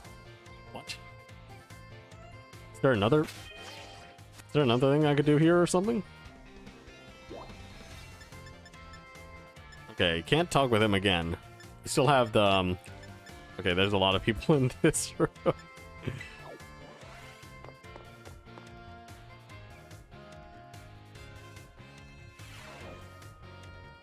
Okay, it's just him. Welcome to the home economics class. I consider this to be my very own castle of sorts. Master Servant from class 1A. Rumors of your activities always seem to be bombarding me from all sides. Activities? Indeed, people from all over have been talking about how strong of a battler you are and how the amazing Pokemon you take along with you. You're quite the object of everyone's interest, though I imagine that may be a bother for you. Home economics classroom is something of a place of rest for the academy students, you see. Here they delight in sharing the latest gossip and the like while enjoying a light snack. You've come quite often in those talks recently, so much so that I find myself intrigued. It's not a burden for you. I would very much enjoy having you come see me again sometime. The Fire Emblem Pokemon, you know? They're all interests. Mr. Saguaro is there now. So he moved. Oh, staff room. You have like 3 things here.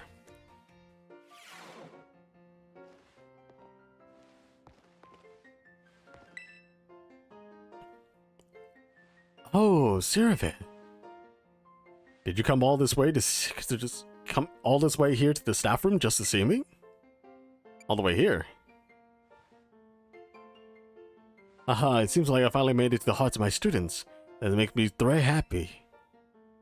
After all, like I said in class, communication is very important. If there's anything you're confused about in class, or if you're having trouble here at the academy, you can always come here and tell me, Tonami Salvatore, your friend Salvatore, that is, Hawaii. I don't know how you say that. Hawaii. Hawaii. Ah, yes, you're Siravid from Class 1A. The way you conduct yourself in my class, and the answers you give to my questions, I admit they pique my interest. You are quite the interesting pupil, I must say. Tell me, given a choice, which do you prefer? Things of old or things that are new? I like new stuff. You answer new stuff to me, your history teacher. Ha! You really are a curious one. Yes, this one may indeed be of good use to me someday. We go closer. You can disregard that. I was simply thinking out loud. I enjoyed our little conversation today. You have my thanks.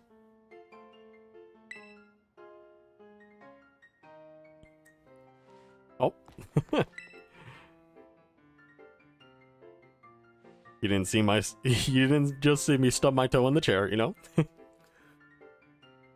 Oh my, if it isn't Siravid, hello there! Do you perhaps have a question about class? All good, no questions.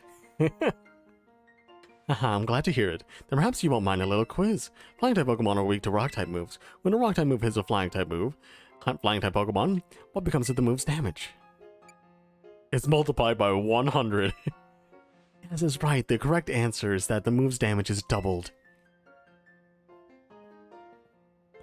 It's time, it's time! Oh my, I see one of my more energetic students is here to see me. You'll have to wait your turn, dear. There's only one of me after all. Miss Time, is it true that you were a gym leader? That is indeed true. I'm quite the strong battler, you know. Wow, that's so cool. Why'd you quit? Oh, you want to know, do you? I might be persuaded to tell you if you wait your turn. Alright, I can wait my turn. I sure can. I'm sorry for cutting our conversation short, but I seem to be in high demand today. Feel free to come see me anytime if you have any questions.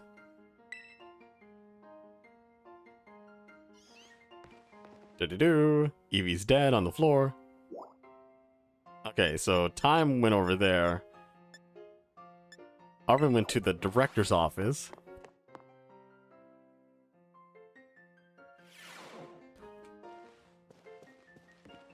Oh, okay. Siravid, boy, did you pick up a great moment to stop on by. Take a good look at this. It's supposed to be a sample from my dad's research from back when he was a student. Yeah, that's what Director Clavel here told me. He's been helping me out. When Turo was a student at the academy, I was a mere researcher myself. Among my peers, it was already being bandied about that a stunningly gifted young man was studying at Uva Academy. So he really was that amazing, right from the start, huh? I guess I never really questioned it, but why is your office full of all this equipment? Ah, so you finally noticed, have you? This room was once your father's research lab. It was? From what I heard recounted, he apparently would become so absorbed in his research that he hardly ever returned to his dorm room. He spent most nights sleeping here, in fact. I also must find myself more at ease surrounded by such research equipment, so I took the liberty of adapting the room to serve as my office. I never knew. All these pieces of Dad's life, they were right in front of me this whole time. I spent so long trying not to think about him that I never even noticed until now. Thanks for telling me about this, Director Clavel. And Sylvia, thanks for being here with me to learn about it too. Ah, Master Arvin, also intended to explain about these trophies here. He's already gone. Rather hard to pin down, isn't he? Off like a flash as soon as some new thought crosses his mind. My dear Tiro, I think that son of yours takes after you in a very great deal.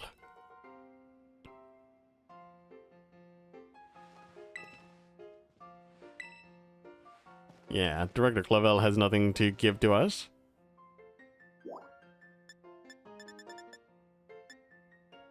What? Okay, I guess we have to go back and Director Clavel will be ready? Interesting. Still can't talk to him though, so he might be in a different position the next time I see.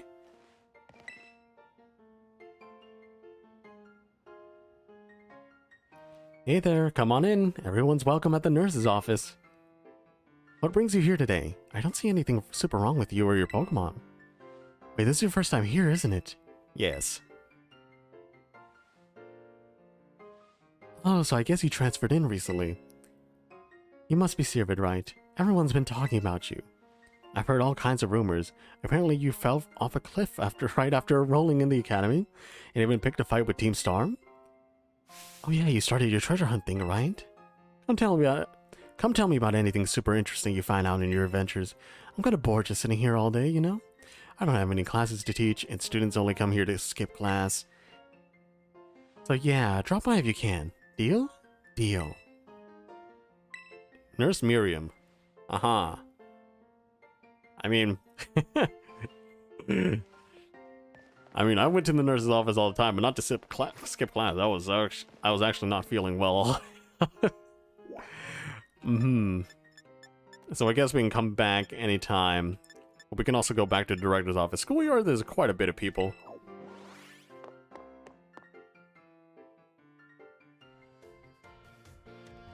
Do. Is Hassel actually... Was Hassel on the list, or what? I think Hassel was on the list. Hello there. I try to visit the schoolyard from time to time. It's good to see young ones with so much energy and vigor. You think so? Oh yes, indeed. Just watching is enough to make even an old man like me feel more alive. Mr. Hassel, may I have a word?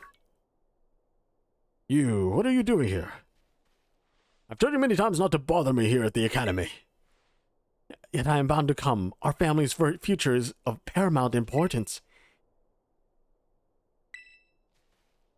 It was good speaking with you. Something important has come up, so I must excuse myself now. Family of Dragon Masters, probably. I run the Dragon Trading Dojo. Let's discuss this matters elsewhere. Come. Did I actually not explore here? Maybe there's some items that I'm missing.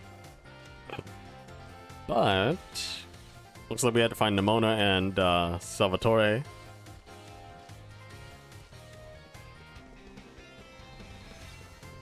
Dendro? Dendro also doing something? Boss, new kid. Have you come out here to the schoolyard for some training? Sure. I knew I could see a fighting spirit burning behind those eyes of yours. Why don't we do a bit of running together to get to know each other a little better? Ready? Let's go. It jumps up. I thought we were running. You ran 3 laps around the schoolyard with Miss Dendra. Oof. Phew, that really worked up a nice sweat. You've got a good pair of legs on you, new kid. How about a good bout of training? Sure does make a body hungry, doesn't it? I'll let you have one of my homemade sandwiches as a way of saying thanks for running with me today. Feed those muscles. It looked like she punched me and knocked me out there. Miss Dendra's sandwich was dry and had an odd smell. The taste left much to be desired. Oh, that's gross. It sounds gross. How was it? I hope it was tasty. Well, to be honest. Sorry, I shouldn't have asked you that, huh? I'm athletic and all, but I don't know the first thing about making good food. as your honest reaction just reminded me. I'll see you later. Enjoy your sore muscles tomorrow. Enjoy your sore muscles tomorrow. Enjoy being incapacitated tomorrow. Oh, Nimona's there. Where is Mr. Salvatore? Or okay, is he right there? Okay, so he's near the garden. Interesting. Is a palmy on the ground or something? Zerbit, I'm in a bit of a pinch. Take a look at this. This palmy really doesn't seem to be feeling well. I don't know if the poor thing can even stand up. What should I do? What should I do? Use a potion on it. All right, I could use a potion. Do you have any on you? Yes. You handed over one potion. This will fix you right up, my friend. Potion power, go!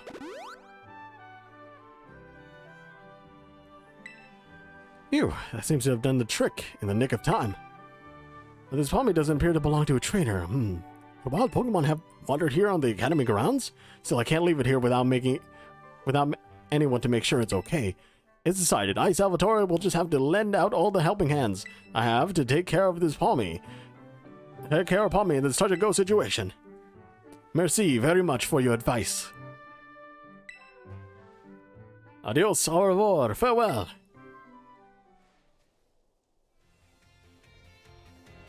We have Nimona in the middle of the schoolyard, you know.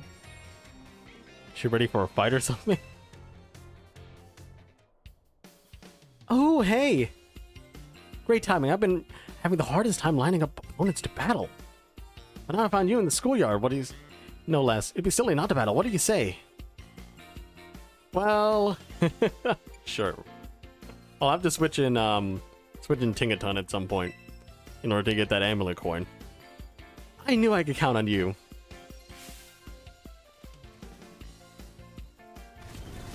You spent a whole 2 hours battling Pokemon with Nimona. Okay. So it's actually a relation building thing, not an actual battle.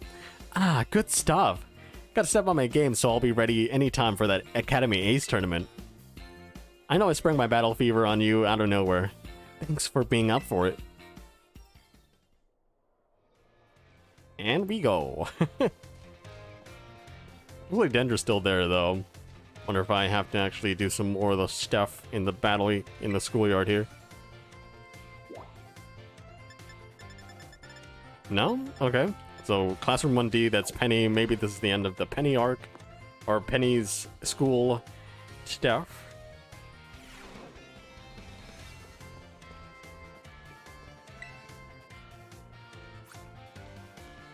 Oh, hey. Welcome to my classroom. All the students here are on the STEM track, just like me. So, there's something I want to talk to you about. Not here. Let's go somewhere we can talk in private. In the closet. Here we go. Stuff the students in the closet. Oof.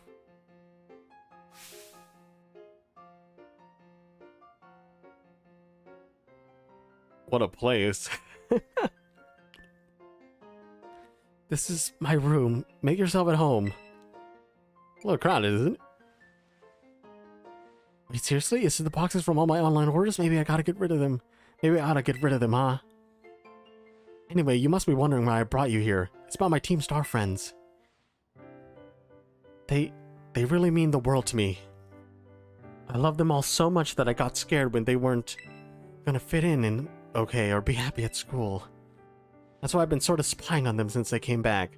It's like they all come into this room. Hey, we're here to hang out, Penny. But it turns out I didn't need to worry. They're all really having a great time. And now I feel bad that I didn't have it in me to believe in them in the first place. They've all grown so much, but I haven't changed since Operation Starfall. I'm still scheming up ways to fix things by myself instead of having a little faith. Just need to believe in them. Yeah, I know. I promise I'll try, but it might take me a little while to get there. I feel better after talking it out with you. Thanks. I want to know if you... I want you to know you're a really important friend to me too. That goes for Nimona as well, and even Arvin and Miraidon. You know, I don't normally like having people in my room. You're an exception. Stop by for a chat or whatever anytime. Till our next confab, then hasta la vista. What does confab mean? Okay, so she's right there. Doesn't get any better than chilling in my room with my VVs. Feel free to stay a while.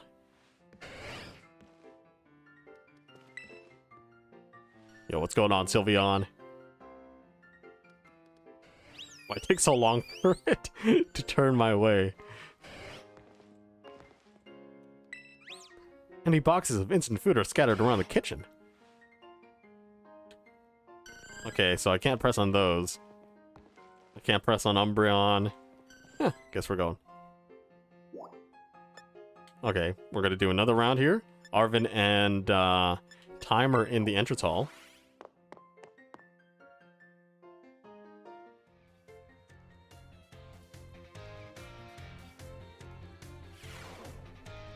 Oh, Time is right there. Arvin is right there as well. Okay. Not bad. Yo, champ! Coming to hit the books? Not just passing through. You just felt like climbing all those stairs to train your legs or something? Oh, you want to know why I'm here? Yeah, I'm still working on my own little treasure hunt, trying to find myself and all. While I was here in the entrance digging through my dad's research reports, I found this in one of the bookshelves. This book was so precious to my dad that he even kept a copy of it in the Lighthouse Lab. The pilot book, that's what it's called, right? It's my first time really reading the bits that aren't about Urba Mystica. They're amazing. I mean, it sounds super fake, but it's all got these cool pictures, and it's really fun to read. He left me a picture book. Like, look at this entry here. Oh, what? A risk plane, whatever. When separated from the research team at the crater's depths, I found a strange entity. Whether it was a Pokemon, a something Pokemon, a disc Pokemon, I don't know, or even alive at all. I know now.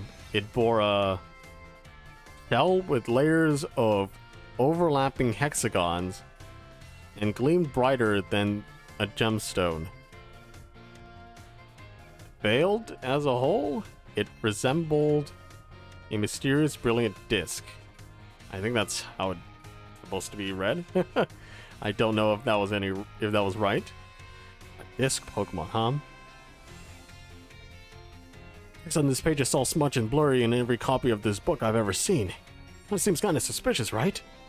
Of course, the whole book is full of unbelievable stories, the Urba Mystical being one of them, but they turn out to be real. After everything we saw in Area Zero, well, it makes it hard to say it's all nonsense, huh? In fact, I think it might have been this book that made my dad want to become a researcher, but he got so fixated with the future Pokemon he read about in here that it made him want to see one for himself. Wait, hold on, isn't my dad's time machine the whole reason the future Pokemon ended up here in the first place? This book is from way before he made the time machine, but it mentions future Pokemon. Isn't that kind of weird? He made the book himself in the future. Or in a different timeline. Oh well, I'm sure it's all made up anyway. My dad believed that nonsense and even managed to make it a reality. Guess he was really something. I'm gonna learn from his example and start giving it my all too. I've got something I gotta do now, but I'll see you around, little buddy. It's time for time. Oh my, if it isn't Cerevid. Please forgive me if this is an odd question. Were you perhaps watching me from afar just now? I just got here. Yes, I suppose you wouldn't have been doing something like that, I'm sorry. Well, you see, how should I put this? Recently there have been a few times where I feel like as if I'm being watched. Not by a Pokemon, mind you, but by a person. It's just rhyme. I thought it might be a ghost, so I asked my sister for help. She says it mostly likely isn't one. She's good with ghost-type Pokemon, you know. Perhaps one of my students is quietly watching me, waiting for a chance to ask me a question. Maybe? Goodness, if that wasn't an intense gaze I felt. If you notice someone with a sort of fire in their eyes, come tell me, won't you? If they're too shy to come ask me themselves, then I'll go to them. Do I actually have to find someone, or what? Like, is there someone actually here, or is that just a conversation starter? Cafeteria, Nemona's at the cafeteria. Interesting. I gotta chow down after all that battling. Oh. Is this Saguaro's here?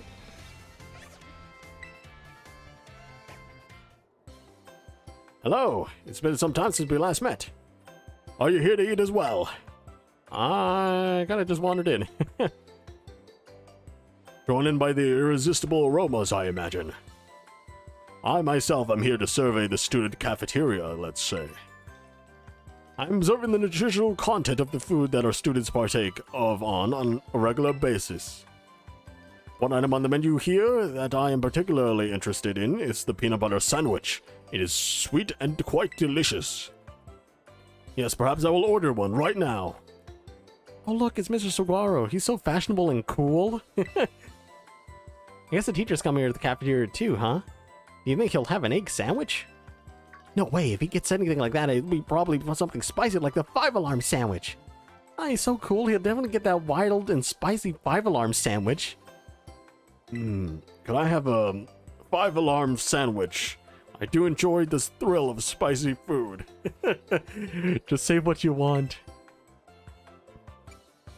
No, have a peanut butter sandwich. That face, though. Ah, yes, you just and I have a peanut butter sandwich, Master Servant. I suppose I shall have to try one if you insist.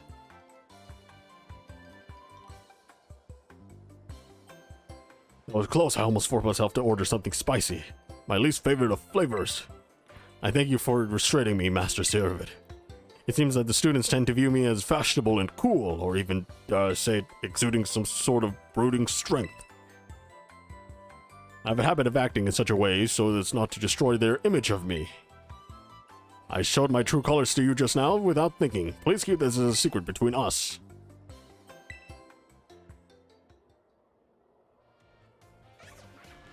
Okay, then we have Nemona. Oh. So you're good for a battle, right? Great. Meet me at the schoolyard in a minute. Hold up. You're Nemona, right? Like, council president, that Nemona? Yep, that's me. Yeah, maybe some other time. Servant, hola. What was that? Huh, him? I don't know who he was. I was just munching my sandwich and I heard him bragging about his tough Pokemon, so I invited him to battle. I wonder what kind of Pokemon he's going to use. Can't wait to see. Wait, I forgot to get his contact info. How are we supposed to plan when we'll face off? Okay, I'll make sure we battle the next time I run into him. Anyway, guess you came here to get some grub, huh? Well, I'm not one to stand between someone and their meal. Catch you later. Is that all? She's just gonna run for the cafeteria after challenging someone to a battle. School store. Nemona went to the school store. She's gonna try to ask anyone for a battle. Hey, you're at the store? You're getting some potions, right? Let me heal your Pokemon again so you can use some more potions. Stock up real good on Pokeballs while I'm here. Zeravid! Oh my gosh. Listen to this. Remember that guy from the cafeteria? I ran into him at the entrance hall, so I asked him to battle, but he said no. He was like, what's the point? You're a champion at Battle Wiz. You'd wreck me. I don't get what he meant. I mean, you can have fun battling even if you lose, right? Winning's nice, though. Yeah, you can. For real. I mean, sure, no one loves losing, but it's definitely not pointless. It teaches you stuff. Pokemon battles can get so complicated sometimes. I mean, I wish he hadn't called me a whiz. I work hard at this stuff. It's not like it all just comes naturally to me. Like, throwing Pokeballs obviously doesn't come natural to me, for once. I think I need a mental reset. I'm gonna find someone to battle. See you soon. I'm gonna fight Champion Cheetah again.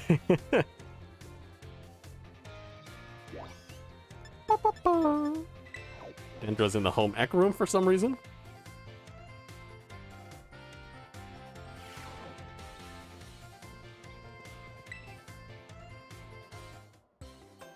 Us, new kid. Fancy meeting you here in the home economics classroom. What a coincidence, eh? What brings you here? Well, you see... Miss Dendra tells me she's here for an intensive training in sandwich making. Oh, well, no use hiding it now. Oh dear, I'm terribly sorry. Were you keeping this a secret? I mean, not really, but it just doesn't look very cool to openly admit that I'm here for intensive training, you know. Understood. I will be more careful in the future. Well then, new kid. Now that you know that I'm up to, I guess you'll have to help me out with my training here. Try the sandwich. It's the result of my training so far. This Dendra's sandwich was soggy and hard to eat, and once again, the taste was left much to be desired.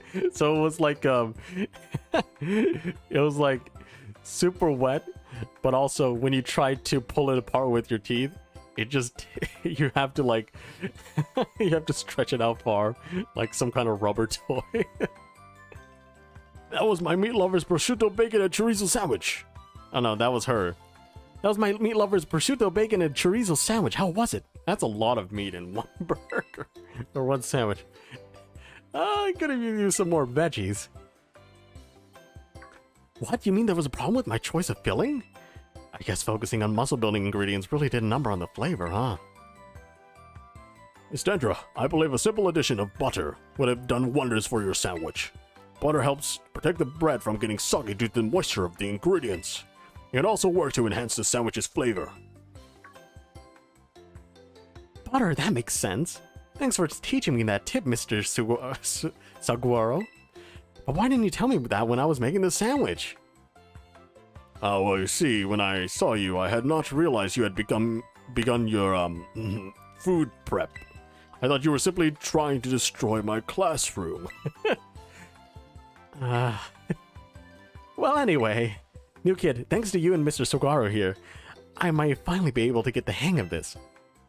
Thanks for your advice. It became even closer with Miss Dendra. Aha. I thought you were just trying to kill me with that sandwich of yours.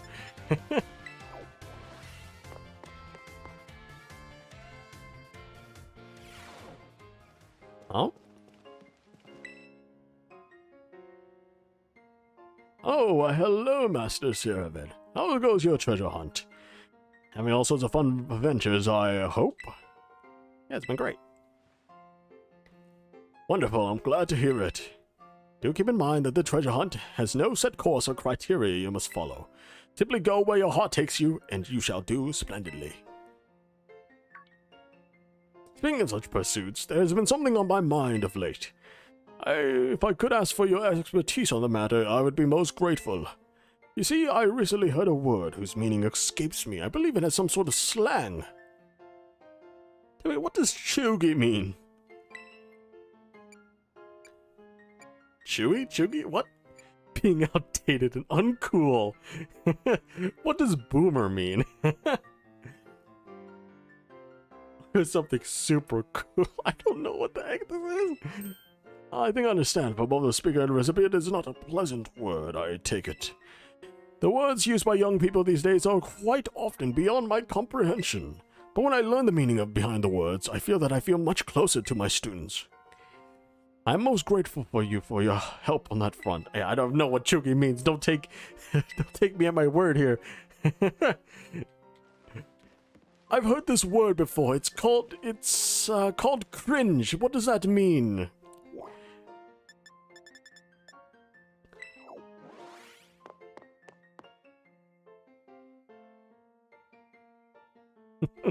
What did the students mean when they say no cap? Hey there, come on in. Everyone's welcome at the nurse's office. Have you toughened up a bit? Yes. So you know your tough stuff, huh? But seriously, you look a bit different. I did not change for the last time I saw you. I bet it's because all the crazy experiences you're having on your treasure hunt. You need to tell me all about what you've been up to.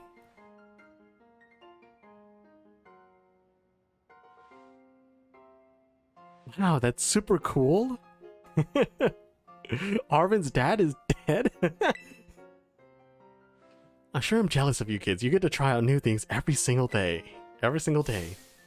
Me, on the other hand, I actually wanted to become a teacher. I'm just a school nurse, you know. I can't teach classes or anything like that. I couldn't pass the certification exam to become an actual health teacher. I took it so many times, but no luck. So here I am, stuck forever in the nurse's office. Sorry, I guess this isn't a very fun thing to talk about. But you're such a good listener. I find myself telling you all kinds of stuff. I hope you still come see me after, even if I talk your ear off like this. Yeah, talk my ear off. Slice my ear, bro. Cook it. Okay, Nemona's in classroom 1A.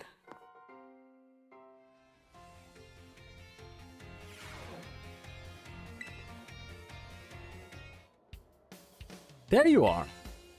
I had a feeling you'd turn up if I hung out for a while. And lo and behold, I was right. Now that I found you, we should swing by my room and have a chat. So it might just end in her room, huh?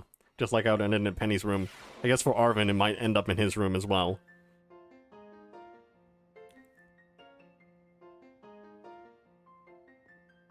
Palmet right there. Palmet is actually pretty large. Ta-ta-ta-chan! Welcome to the Zona Nemona. So tidy. Oh, wait a second. I know we've been to your room before. But have I ever had you over here? Wild.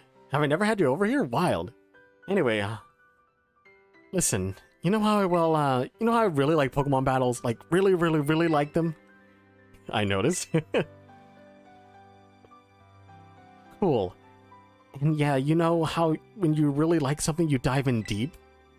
That's what I did with Pokemon battles, and I just kind of became a champion. But then I found out that's pretty special, that normally it's not so simple for most people. People would tell me to my face that I only managed it because I have some kind of innate gift, or because I was raised differently or whatever. And I suddenly started to feel like there was this invisible wall between me and everyone else. So I started going easy when I battled my friends. I just wanted everyone to have fun. But don't worry, I'm not doing that anymore. I'm going 100% all out.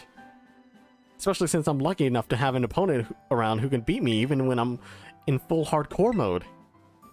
So just promise me one thing, okay? Promise that you'll always stay my equal. You and me, true rivals. I mean, I'll never lose to you, you know? That's what friends are for.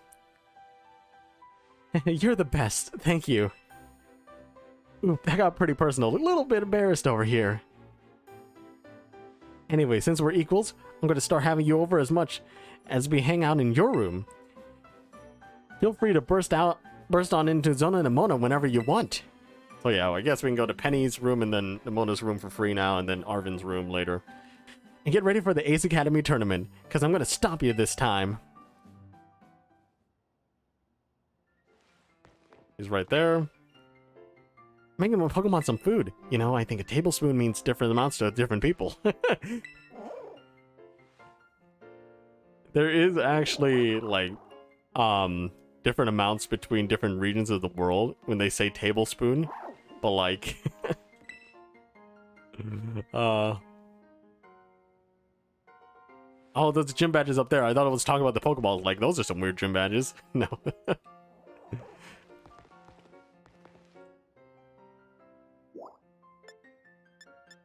Yeah, Noana's dorm room, and then we go to Arvin's dorm room after this, probably. Here, I'm gonna make you a sandwich in my room. Wanna come? Kind of thing. Maybe.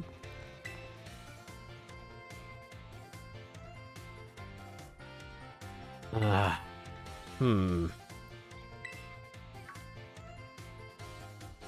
I was focusing so hard I didn't even notice you, bud.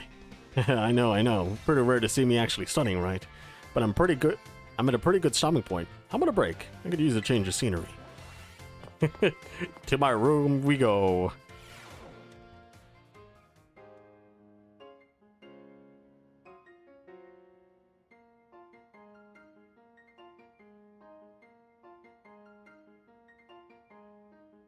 It's the photo of Mastiff before we get Mastiff. What do you think? Welcome to Chearvin. Chearvin. Well, Chearvin and Mastiff, really. It's surprisingly clean. Why is that surprising? I'll have you know that I clean every single day. Also because Mastiff sheds a lot, but still. Anyway, about the reason you saw me studying in the classroom like that. I went back and read the pages about the Herba Mystica in the Violet Book again. It made me remember how things were back when Mastiff was all weak and everything. I couldn't seem to do anything to help him, and boy, it sure didn't feel good. Of course, I'm really glad that I was able to find all the Herba Mystica together with you. There's gotta be other people who are still suffering the same way I was back then, worrying about their Pokemon that are sick and hurt. So don't laugh, okay? I decided I'm gonna become a cook. I'm gonna make super healthy food, bursting full of the stuff Pokemon need to feel great. Sure, you could pull it off. Or a Mystica on every sandwich. Yeah, thanks. I knew I could count on you and be all supportive like that. The culinary world might be a little different, but I swear, I'm gonna be just as famous as my dad. So I guess I can close the book on my little hunt to find myself. It's time to start a new chapter, one that's all about working toward my new dream. And hey, feel free to stop by my room anytime. Mastiff will always be glad to see you. Wolf.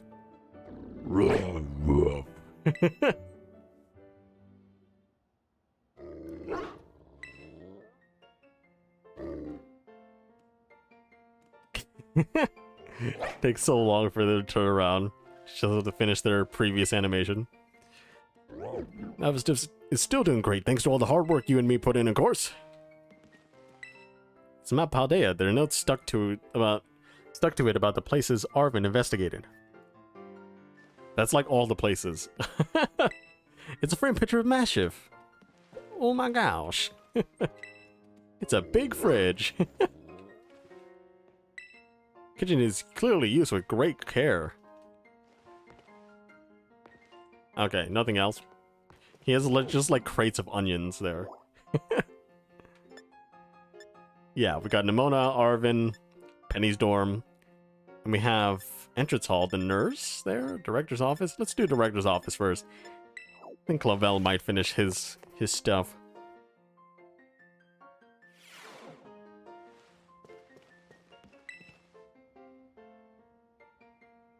Ah, Master Servant, how kind of you to stop by. I must say I'm pleased to see you on school grounds again. Travel and adventures certainly have their place, but it does one good to attend class as well, no? Speaking of which, there's something I would very much like to ask you. I understand that you have joined a variety of classes during your time here at the Academy, but if I may ask, which of our faculty members has made the most favorable impression on you?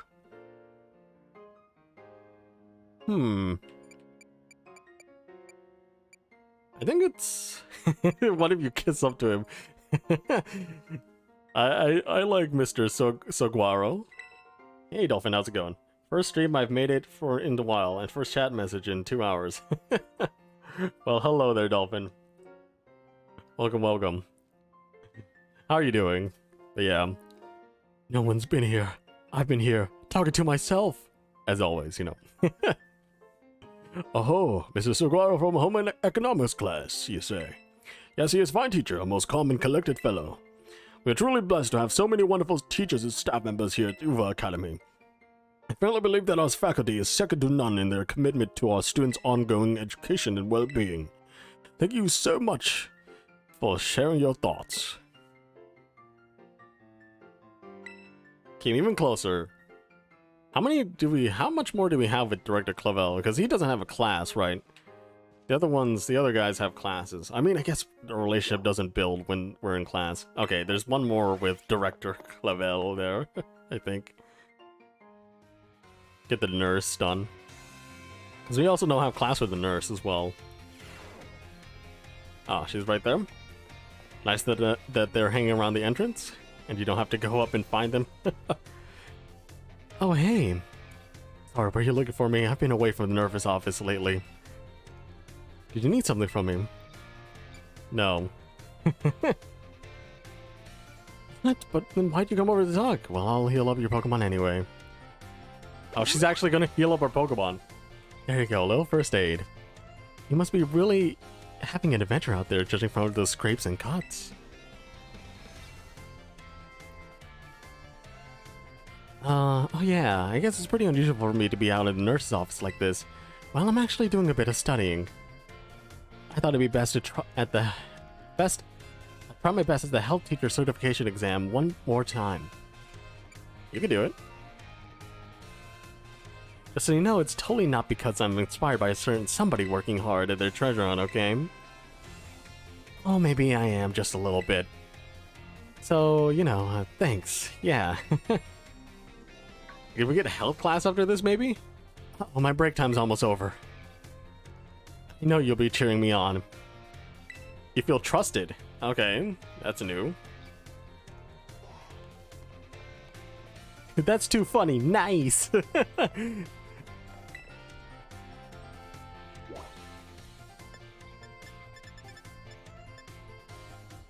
Or to Clavel, go back to the director. Thank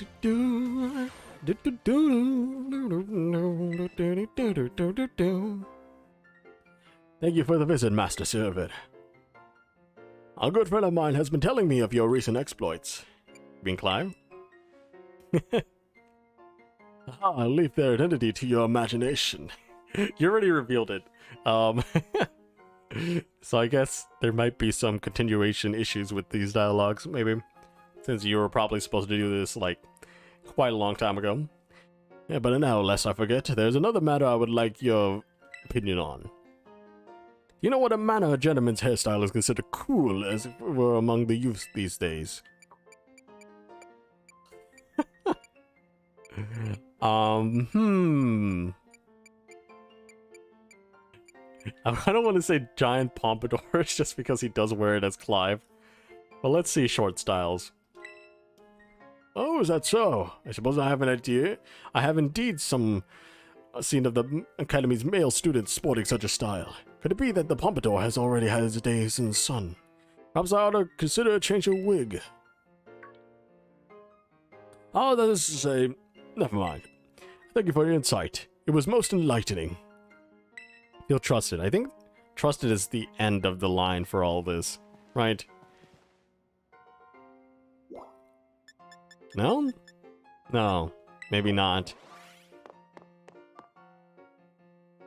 Or if you do that, like, does he just change his wig every time you talk to him or something? You took the exam so quickly? Hey there, come on in. Everyone's welcome at the nurse's office. Oh, I'm glad you're here. I have some good news, but you're not going to believe this. I passed the health teacher certification exam. That's right. Thank you so much. I saw you pushing yourself real hard with your treasure hunt, and that really inspired me. Of course, most of the credit for my success goes to my hard work, though. Thanks for giving me the push I needed to try again. Oh, Max replies.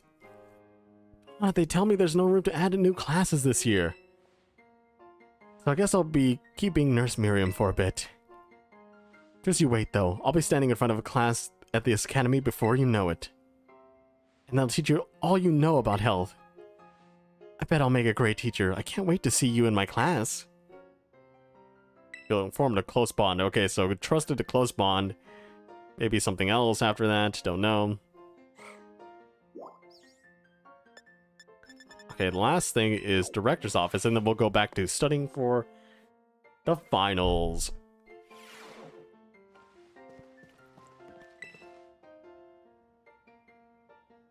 Thank you again for your outstanding work on Operation Starfall. I cannot tell you how relieved I am we were able to help Miss Penny as we did. And I know she is exceedingly grateful to you for your part in all this. So I have one more thing to ask of you. Though the request is admittedly of a delicate nature, do you think you could continue being good friends with Miss Penny as you have thus far? Sure, we're best buds. I must say, I'm truly glad to have you as one of my students at the Academy. I believe you're more than earned this small token of my appreciation. The big nugget. He just sends you. He's just like, yes, this is your bribe for being a friend to her. I hope you will always stay just as wonderful as you are now. Close bond. Yeah. Imagine the director just teaches some classes. And I think we're out of stuff we can do there. So now we're gonna do more. Gonna do more classes.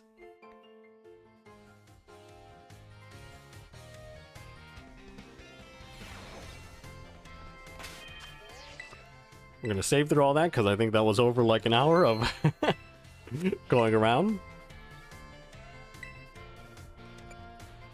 Yeah, let's go biology 4. We'll do biology 5, 6, and then midterm, I think. Or final exam. Imagine there's 2 midterms. Just like real life.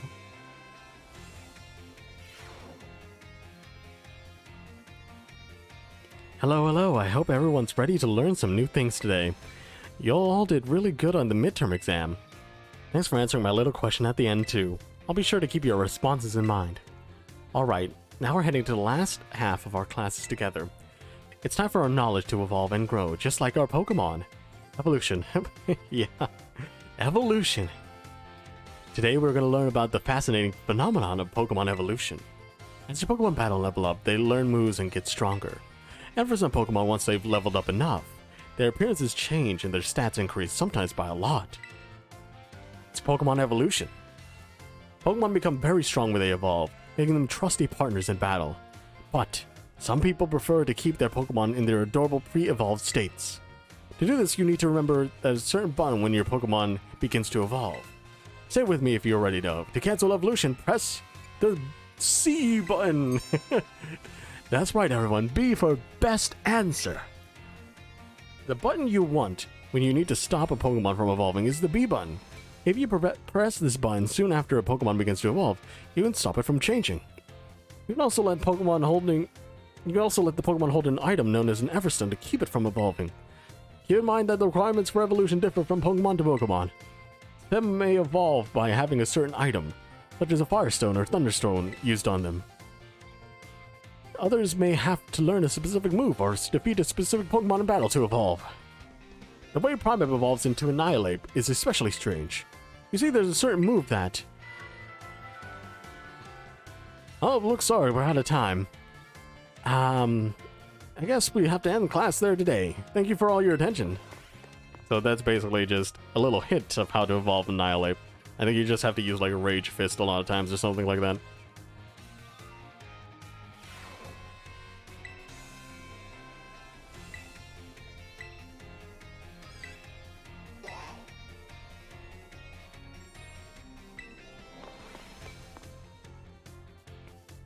I'm just so angry that he dies and becomes Annihilate.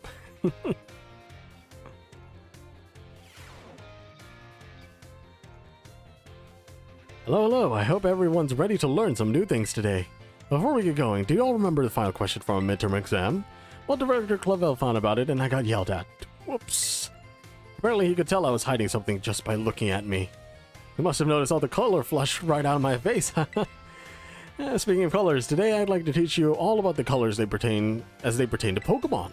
Some Pokemon have slightly different coloration or patterning based on their body, patterning on their bodies based on gender or individual differences. In rare cases, a Pokemon may have wildly different coloration compared to those of others of the same species. You can call these specimens shiny Pokemon. It is quite rare to cross paths with one. Does anyone know what the likelihood of finding a shiny Pokemon is? Oh, that's right. You have the makings of a Pokemon professor. Shiny Pokemon have a appearance rate of 1 in 4,000. Isn't that amazing? As the probability of encountering one in the wild is the same as hatching one from an egg too. Eggs from a pair of Pokemon raised around different languages are a special case. There's a higher than average chance that a shiny Pokemon will hatch from these eggs, but we haven't been able to figure out why that is just yet. I've also heard rumors that a charm that increases your likelihood of finding shiny Pokemon when you have it in your bag. Can you believe that? This claim isn't scientifically verified, but it sure would be fun if it were true. Oops, there's the bell. That's all for today. Well, thank you for your attention. So, shiny charm and then the Masudo method. They're basically teaching you about that. Which is interesting. But also, since he says shiny charm, I guess we won't get the shiny charm from him if we complete the Pokedex, because he's like He's like, oh, it may exist. It may not exist. Maybe we get the shiny charm or somewhere, something else. Someone else?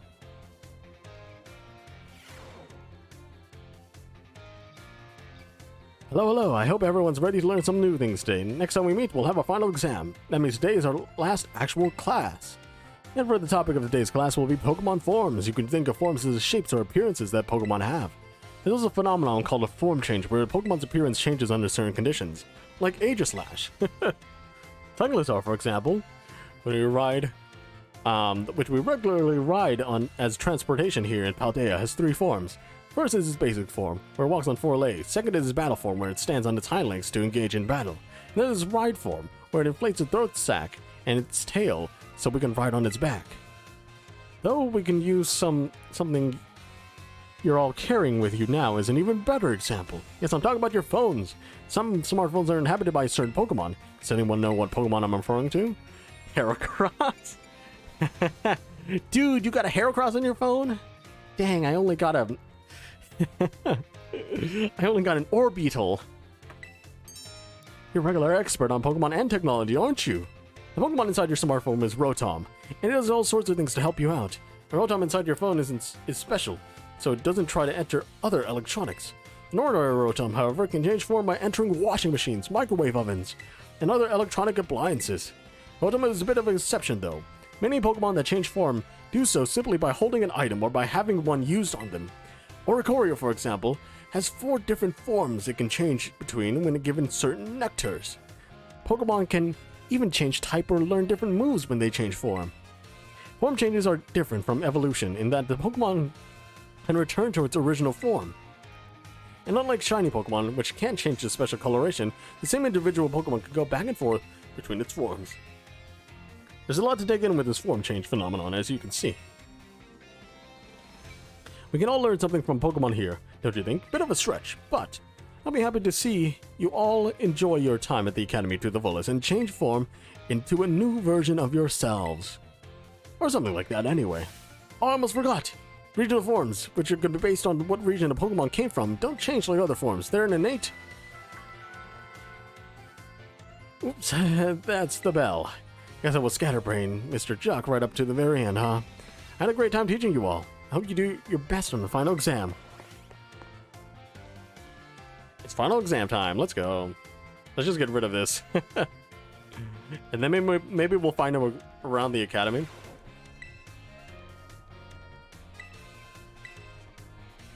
Like biology? Yes, I like to dissect a frog and a pig. That's what we can soon. Don't be tardy. Don't be late for the exam. Your grade depends on it. Also, I'm gonna open a water bottle so that I can drink.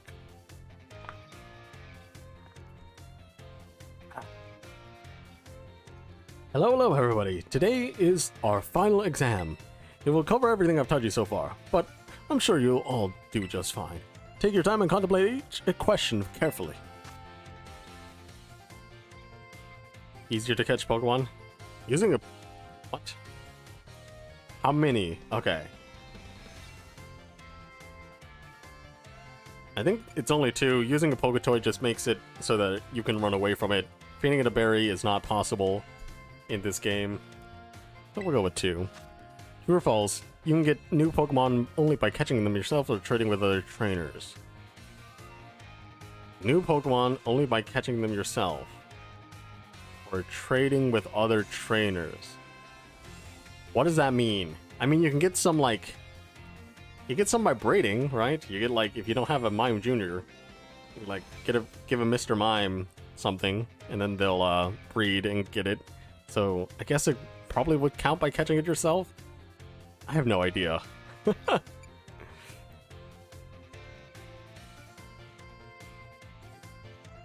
Only by catching it yourself.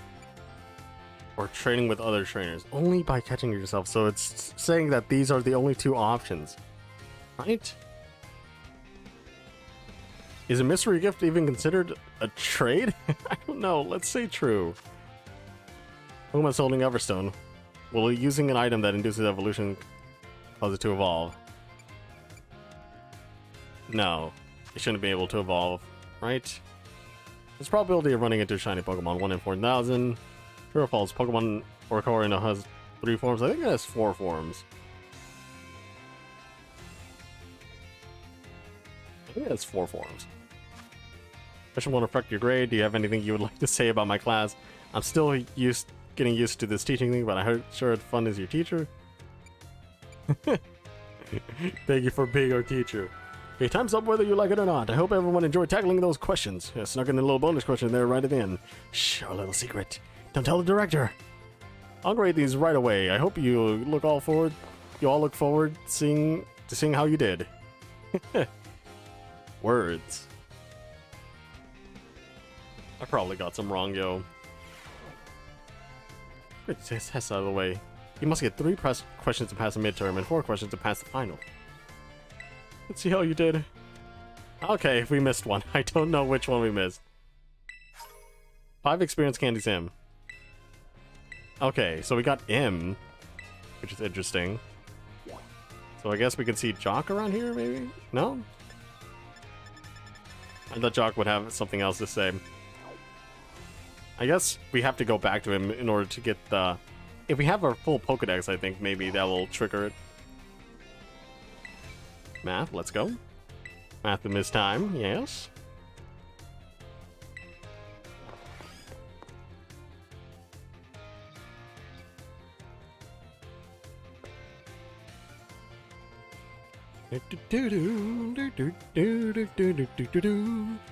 Hello everybody, well done on the midterm exam.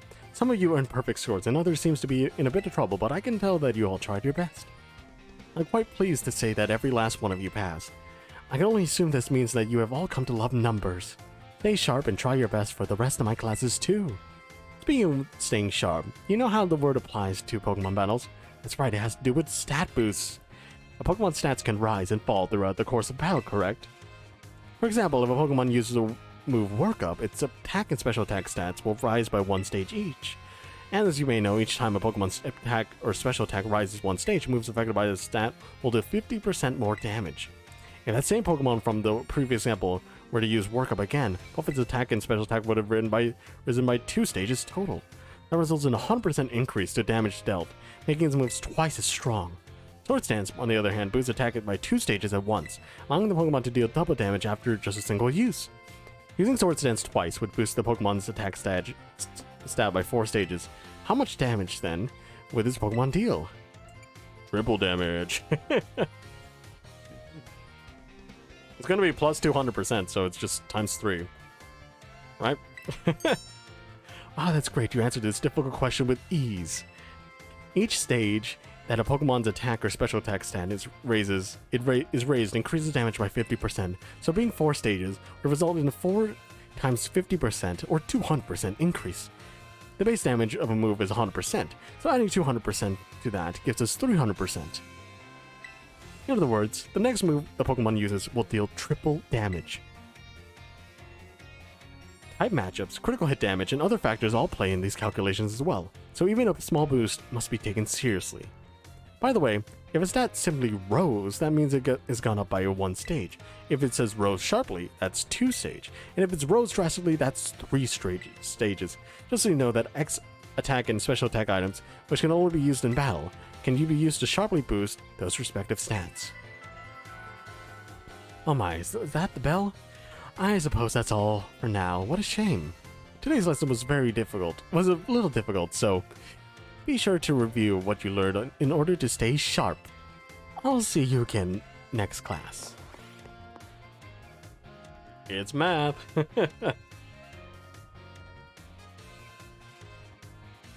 I wonder if you can revisit a class and it will tell you what was the content of that class, right? Just so that you don't have to be like, oh, Math 1? What was Math 1 again?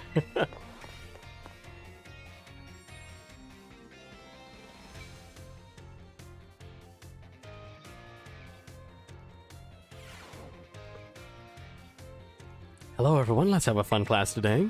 To make sure to review last class's material in order to stay sharp. I know it was a little difficult with all the talk of multiplication and percentages and the like, but today we will be talking about percentages again to learn about probability.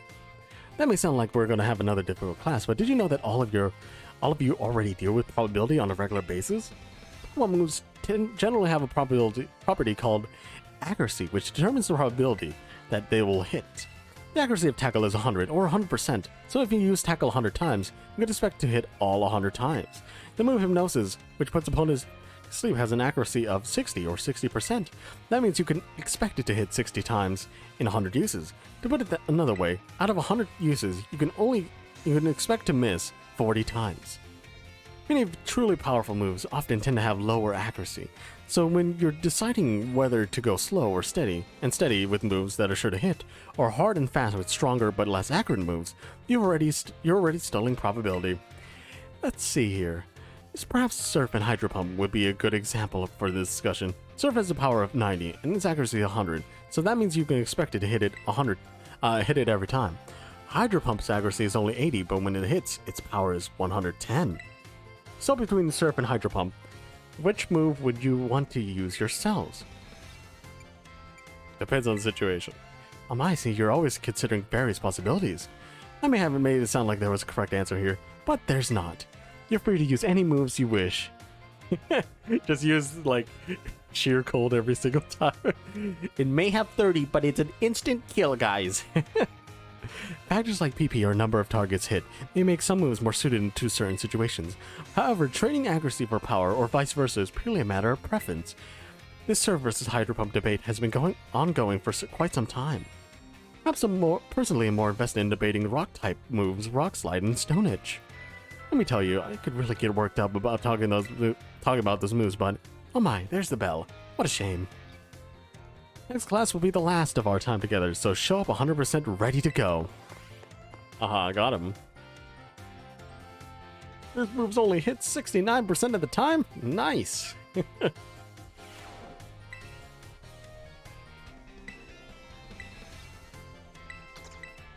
Yes. Class will begin soon.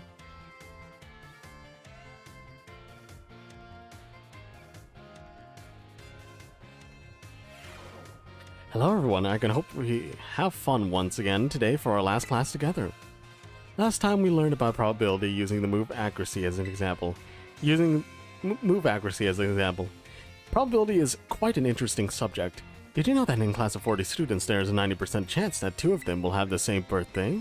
This is true despite the fact that there are only 300 days in a year, isn't that remarkable? But let's move on to today's topic before we get swept along with probability again. I've been teaching you all how to calculate damage in this class using examples like type matchups, critical hits, stat boosts, and the like. All of these variables are multiplied together to calculate damage dealt to opponents. However, did you know that there's an even simpler way to increase the damage of your Pokemon's moves? All you have to do is use a Pokemon. You have your Pokemon use a move it shares a type with. If a rock type Pokemon uses a rock type move, Stone Edge, its base power of 100 is multiplied by 1.5 to become 150. A ground and rock may seem like similar types, but if a ground type Pokemon uses Stone Edge, the move's power will remain at 100.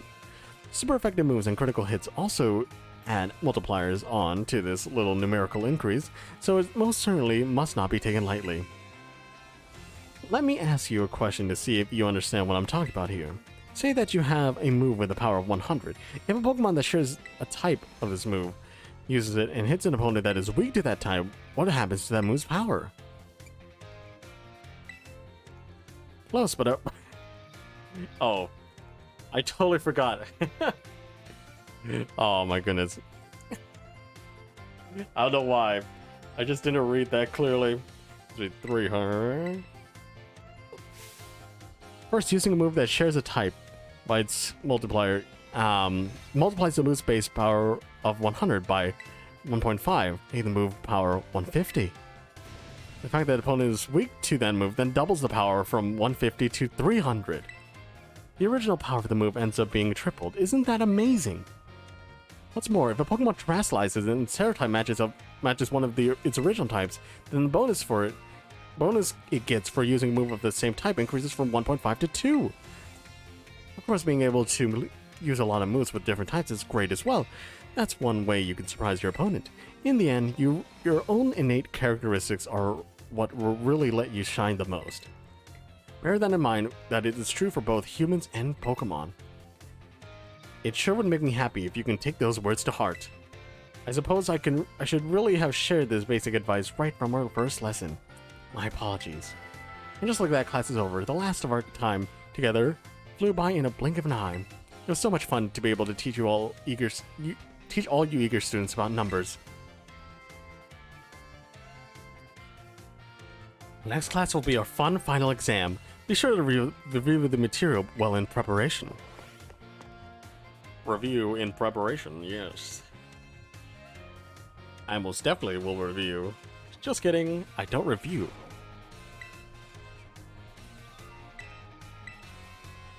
Math is over. Let's go.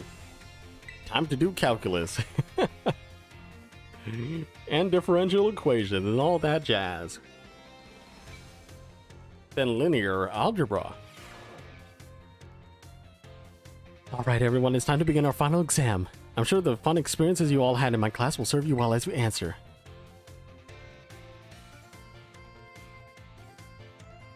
Three balls can you purchase, of which each one costs 600. You can purchase 5. Right. Sorry, I just scratched my eye. Water type move with power of lands a critical hit on a grass type Pokemon.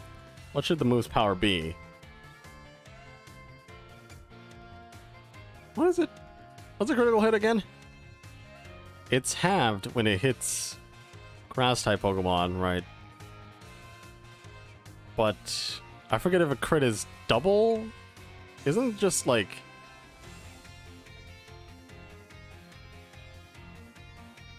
Oh, no, it's... Huh? Power of 100? It's not gonna hit for 100 again, right? I think it's just gonna hit for 75. Normal conditions, what % chance does Stone Edge have to land a critical hit? Normal conditions. Did they say that Stone Edge was like... had a better chance to land a critical hit? I forget if she said that. 4% is like for every other move, right? But there's some moves that have like a better chance of landing critical hit, like Slash, right? Is Stone Edge one of those moves? I'm just gonna say 12%.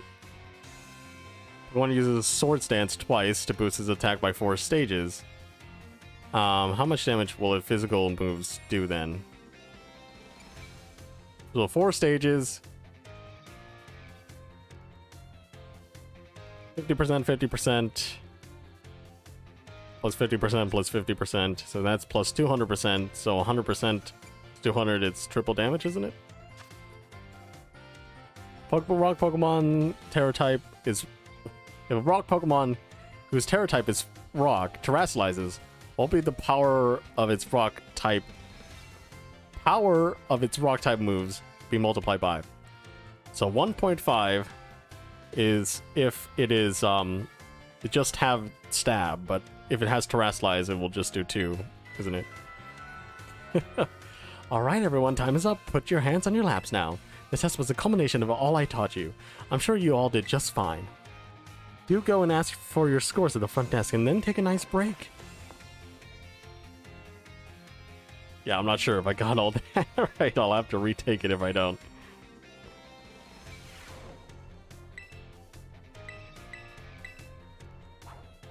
Oh, it was 5 out of 5. Okay. We did win. This time I asked you to give this reward to anyone who passed the exam. There we go. Pass the class. Do we have to... Is there any other place we can go? Okay, time is in the cafeteria. So we can go with time. We can see what's up with this now. Do you want a hot, spicy burger?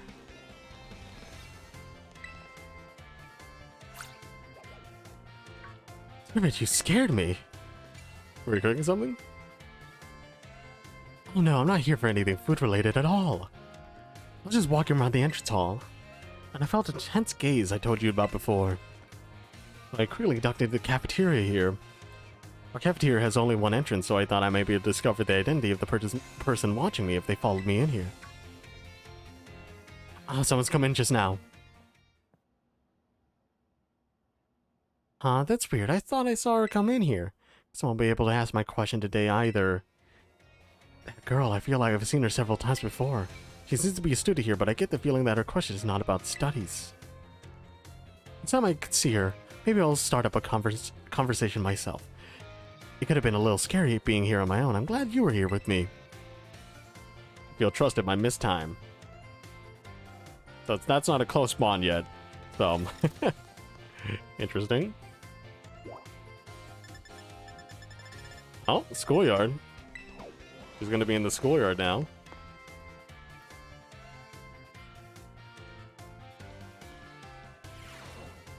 Now, where is she?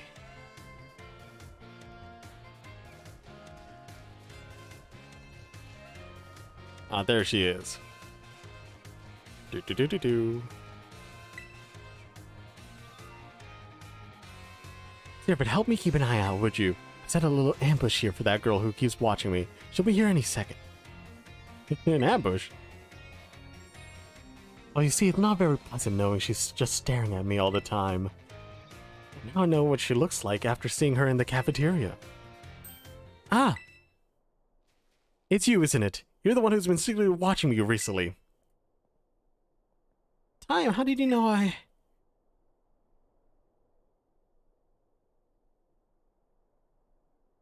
Guess you must have noticed me. I'm so sorry. Well, of course I noticed you. You were watching me practically every day, all day. After all, I assume there's something you want to ask me. Yes, I do. I've been a huge fan of yours since your time as a gym leader, and I love rock time moves so very much. Oh my. But you suddenly just retired from your post as a gym leader a year and a half ago. Why did you quit? Oh my goodness, how... what you wanted to ask. Yes, your reason for retiring was never made public, but it's well known amongst the students here that you just avoid the question anytime it's asked. I thought it would be rude to ask you a question that you don't want to answer, so I just couldn't find the courage to ask. Is time like the one that forced like all the staff to resign or something because they banned Team Star or something? I don't know. So that's why you felt your gaze was so intense. Why your gaze felt so intense. I see, forgive me. So very intense. Oh, never mind that. As far as the reason I quit my job as gym leader, I simply wanted to focus on my job as a teacher. It's not like I dislike being a gym leader or anything of the sort. Quite the contrary. Talking about the gym fills me with feelings of nostalgia and sadness. That's why I avoid answering the question when students ask. Oh, I see. You have any plans on becoming a gym leader again? No, I'm afraid I don't plan to do so. My sister's doing a splendid job as a gym leader in my stead. I personally find being a teacher most enjoyable these days. But since I am, in fact, your teacher, I would appreciate it if you call me Miss Time. As my students do, not just Time. Okay, I'm sad to hear about it, but I understand. Thank you so much, Miss Time. Well, I suppose that stops the mystery. I don't think that translates well. Because I think she just says, I want to be called Time Sensei instead of Time-san. Like in Japanese, you know? Because Miss Time sounds, it's kind of weird. You say like Professor Times or something. That made me so nervous. I said so many things to try to sound cool. I was certainly a little scared when I felt that girl's intense gaze on me, but having you here with me allowed me to do what needed to be done to face what turned out to be one of my biggest fans. I must thank you for showing up at just the right time. Allow me to show you my appreciation a little. Hope these help on your adventure. Okay, rock tarot shards. Not really useful. I don't think we will be using rock tarot types.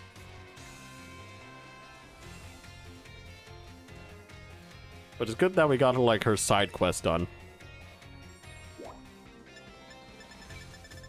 And nothing else. Entrance hall. Take another test quiz, and then we're gonna save before we do that because time is taking a lot of our time.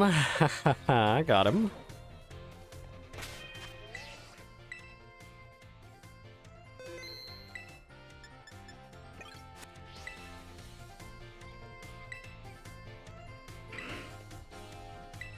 history with Miss Ryford.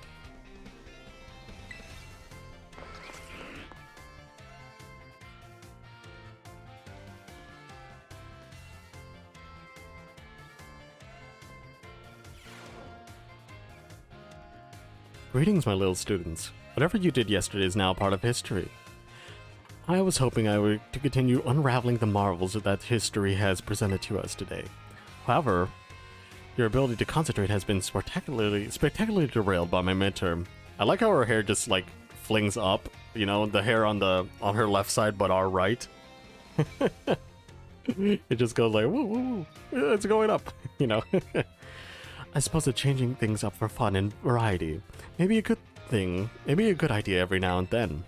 So allow me to tell you an old fairy tale that has been passed down in Paldea for generations. Once upon a time, there was a king who very much enjoyed collecting treasure. He particularly fond of treasure from other countries. One day, a merchant from the east heard rumors of this king and came to meet him. The merchant laid out 4 treasures in front of the treasure-loving king. The 4 treasures were as follows: a vessel, a sword, a set of tablets, and a set of beads. Seeing such rarities before him, such rare rarities, you know, the king leaped for joy. He showered the merchant with gold coins and claimed all 4 of the treasures for himself. Perfect timing to make eye contact, young servant. Answer me this. I said that one of the treasures was a set of tablets. What do you think these tablets were? Hell, the electronic device. Dude, you have the new Samsung? You have the new Oppo? You have the new Huawei? Dang, I'm buying all of them. Medicine your chew. Yes, he totally paid that much for some medicine, yo. Correct, your daily pursuit of knowledge serves you well. These particular tablets were wooden and used as a writing medium in the East in ancient times. As you know, they fell out of popular use as paper became more universally available. For the king to consider these paper substitutes treasures, they must have been of superb quality. That, or perhaps they had some amazingly profound teachings written on them. So the king obtained these 4 treasures, and on that very night, it is said that this terrible disaster rained down upon his castle, reducing it to rubble by dawn. Oh, is that the time already? I wasn't done with my story, but alas, so ends today's lessons. If you're interested in how the story ends, you may come to see me outside of class hours. So I guess this is where we find the origin of the stakes or whatever. Maybe she'll mark the stakes on our map. Hopefully that would be good. Good evening. Yes, history. We must learn history, or it'll be mystery.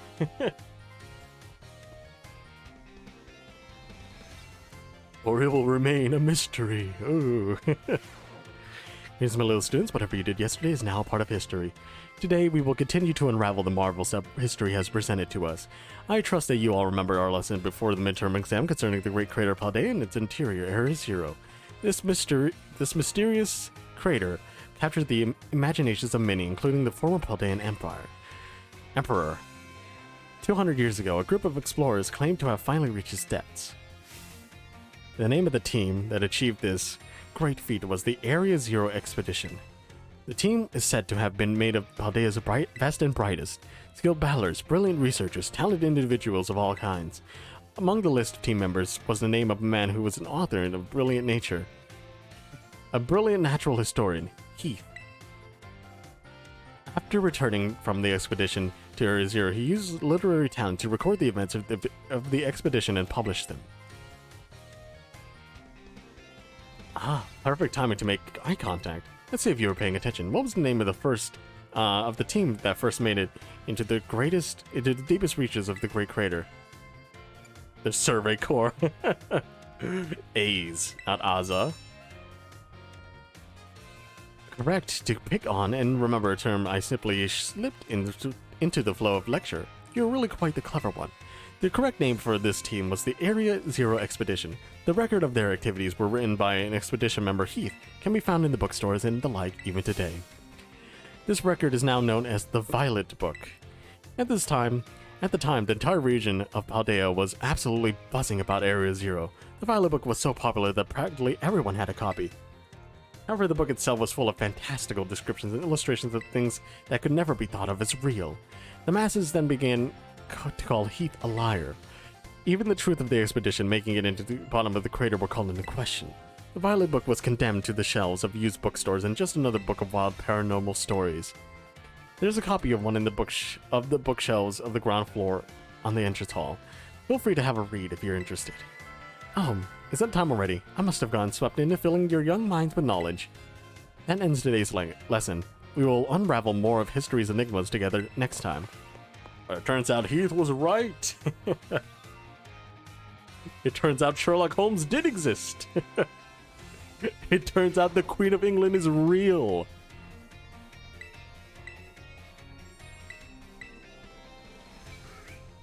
Gengar just licked there. Lick? You're going to class? Lick?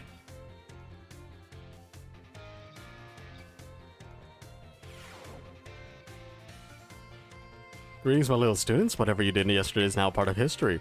Today is our last class, so I would like to unravel the marvels that history has presented to us one last time.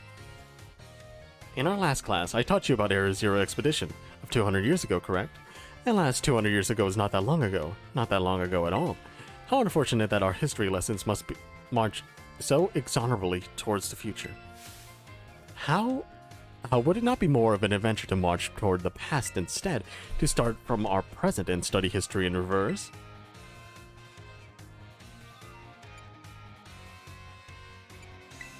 I think it would. So you agree with me, don't you? I'm afraid I risk incurring the wrath of our dear director if I stray from the curriculum.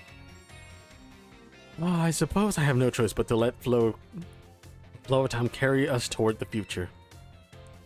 In this last class of ours, shall fill your mind with the history of the terrestrial phenomenon. The technology behind Terra Orbs has its origins in Area Zero.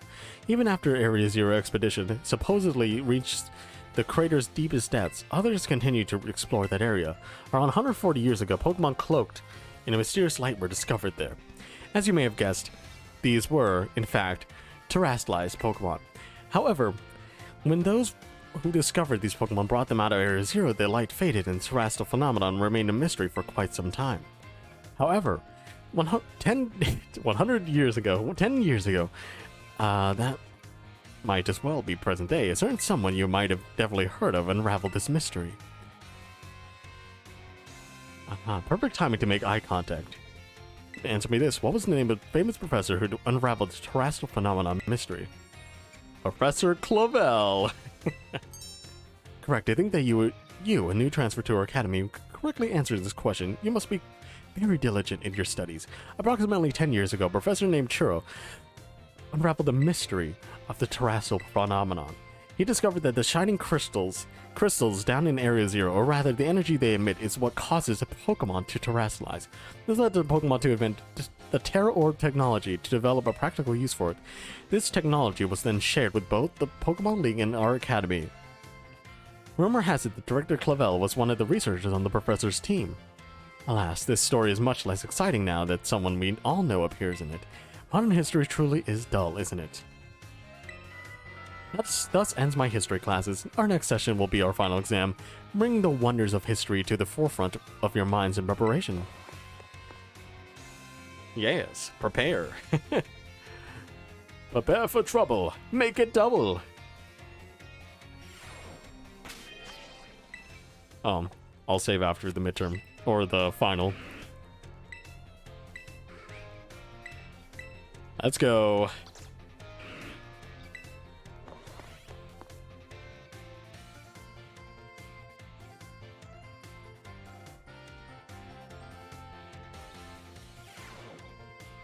Greetings, my little students. It is time for our final examination.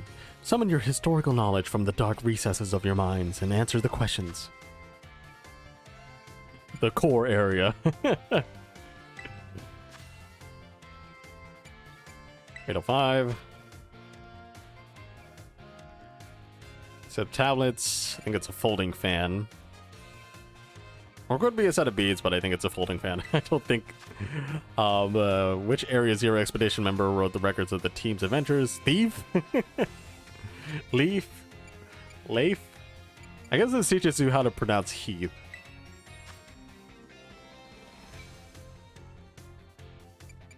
Years ago. Your time is up. Put your writing utensils down. You must excuse that last question. It is too shallow and ridiculous to be on a history test, but alas, the director forced me to include it. So ends our final examination. You may ask for your scores at this school's front desk. Now, I think it's kind of dumb to have like things that are relative to your time, because if you just say like 10 years ago, right, like that changes every single year, right? Which makes it easier for like teachers to really make exams, right? Because the answer will be different every single year, and so students can't really cheat on that. But like, if something was made in 2013 and it changes every year, the answer will still be 2013, not like a different dynamic year every single test year, you know? Kind of interesting, but I don't think it's good practice.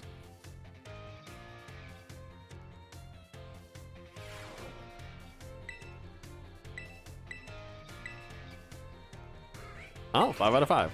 Nice. 5 experience candies in. Okay, now let's find Miss Ryford. Oh, she's in here. Oh, did she spawn in here? Oh, there she is. There we go.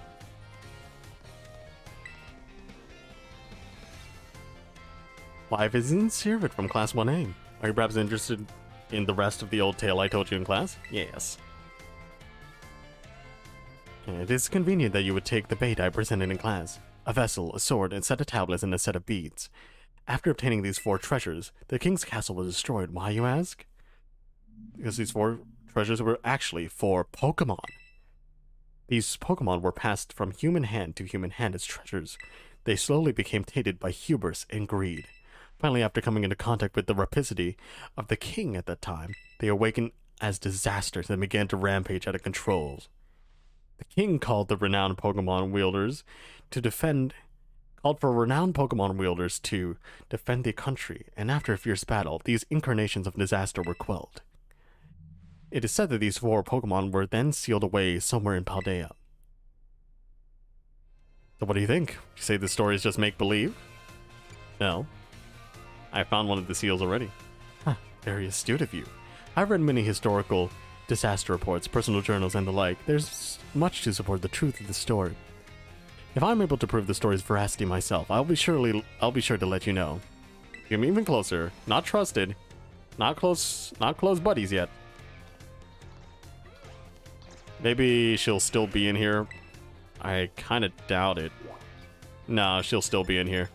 So, can we talk to her again, or will she just move to a different location?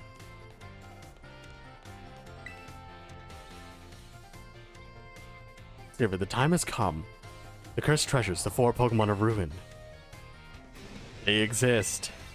And I stumbled upon the truth in a newspaper of all places. Ha! In an interview piece with a carpenter, no less. The Pokemon wielders apparently use sacred stakes to steal the treasures of ruined shrines. There's a separate shrine for each of the 4 Pokemon, and 8 stakes driven into the ground in the areas surrounding each shrine keep the power of ruin at bay. Great picture. In other words, if all the stakes for a given shrine were to be removed, it would release the Pokemon held inside. Don't you think it would be nice to free those Pokemon from the confines of their tiny little shrines? Yes. Yeah, kind soul, I see. You are proving truly useful. According to the descendant of the Pokemon wielders in the story, you must have a bond with the Pokemon in order to remove these stakes. I'm pretty sure someone as Pokemon savvy as yourself would have no trouble at all with that. You can choose for yourself whether to believe me, but I will mark the locations of these shrines on your map. What a great picture too. They just made it like black and white. I'd rather go myself, of course, but skipping out on my classes to go adventuring seems to have made the director a little suspicious of me. Hey, you can think of it as part of your treasure hunt. Treasures of ruin are still treasures after all. I hope you will investigate these shrines if you're inclined to do so. Feel trusted. Okay, we're trusted. But we're not close buds yet. Oh wait, I'll probably just talk to her again. No? I do hope you'll take on the hunt for the treasures of ruin if you're inclined. Okay, she might be in her room now? No, she'd still be here. Okay. I'll take another class and then I'll talk to her again. Languages, let's go. Salvatore. Another lick. Class will begin soon. Why does he always lick when the classes start? Is there something you need to talk to me about, Gengar? Just hungry for grapes. How do you like the midterm exam? You all did really great. We're halfway there. And now, time for another lesson. It is vos prêts. Are you ready? Oui. Très bon response. Great answer. Merci, my friends.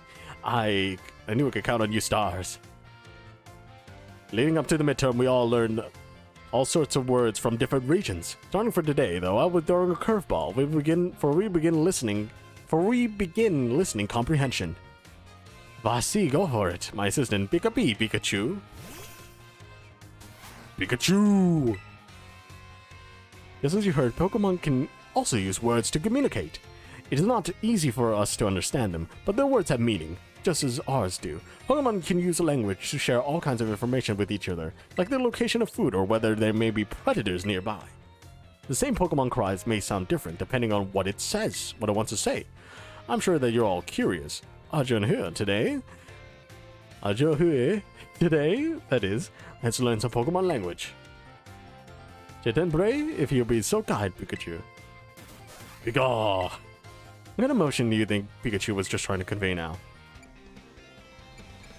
Say it again, Pikachu.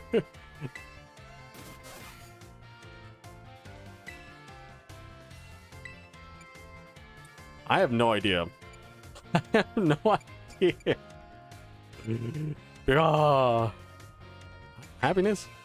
Sorry, that's alright. Pokemon language is hard. When Pikachu says, Pika! It's using its angry voice. That's right, I had my Pikachu, the little Pikachu friend here, pretend to be angry for us. His head just, like, teleported. Don't you think he did a great job? Give Pikachu a round of applause, everyone. Clapping. The same Pokemon can even communicate its feelings in many different ways. Their voices changes depend on the moods and physical condition. Try listening more carefully to Pokemon. You might gain a deeper understanding of them. That being said, Pokemon are quite mysterious creatures. Some actually don't communicate with words at all, but instead use things like electromagnetic or ultrasonic waves, or some even use telepathy. And now, a purpose of nothing, let me give you all one of my wise words of advice. If you poke at your Pokemon too many times while washing them during a picnic, they'll get mad at you just like how Pikachu just demonstrated. Well, adios, matane. A la prochaine. See you later, everyone. A la prochaine. Don't know how to say it.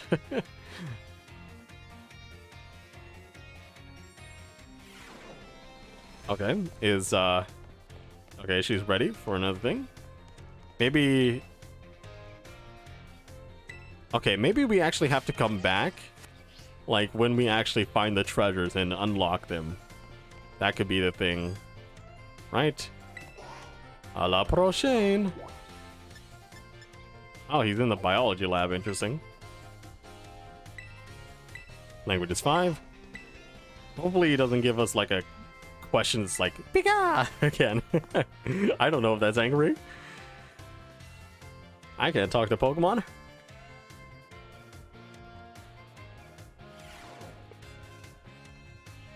My dear friends, how are you all today? I hope you're doing marvelously well. It's time for another one of Salvatore's language lessons. It is vous prêts? Are you ready? Oui. I expect no less from my excellent friends. Even your replies to my questions are excellent. Today, we will once again be focusing on listening. First, you go for it, my assistant Pikachu. Pikachu! You may remember from our last class, the same Pokemon cries may sound different depending on what it wants to say. Today, that is, we will be learning more about language used by Pokemon. Je te prie, if you'll be so kind, Pikachu. Pika. Sounds a little bleak, doesn't it? Your voice seems to be a lower. What emotion do you think it... Trying to convey this now. Sadness. Ding ding ding, that's right. Fantastique. When Pikachu says... Pika. It's expressing sadness. Kind of makes you want to cry, doesn't it? That's right. I had my little Pikachu cry as if it was crying. Haha, funny joke, right? Don't you think it did a great job? Give Pikachu a round of applause, everyone.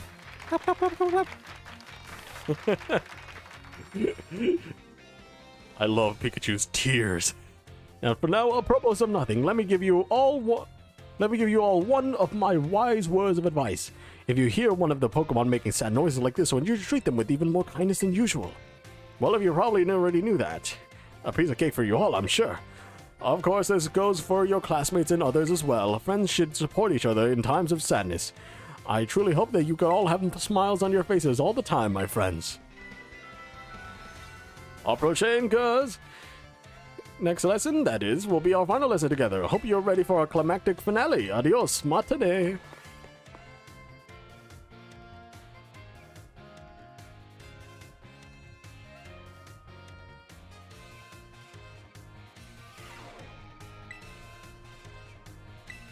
Yeah, okay, that's the final class. I thought it meant like the finals. You like languages? Yes, I love languages. Can I have a language for 50 bucks, please?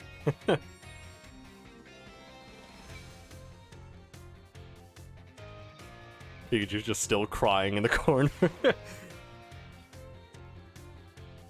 My dear friends, how are all of you today?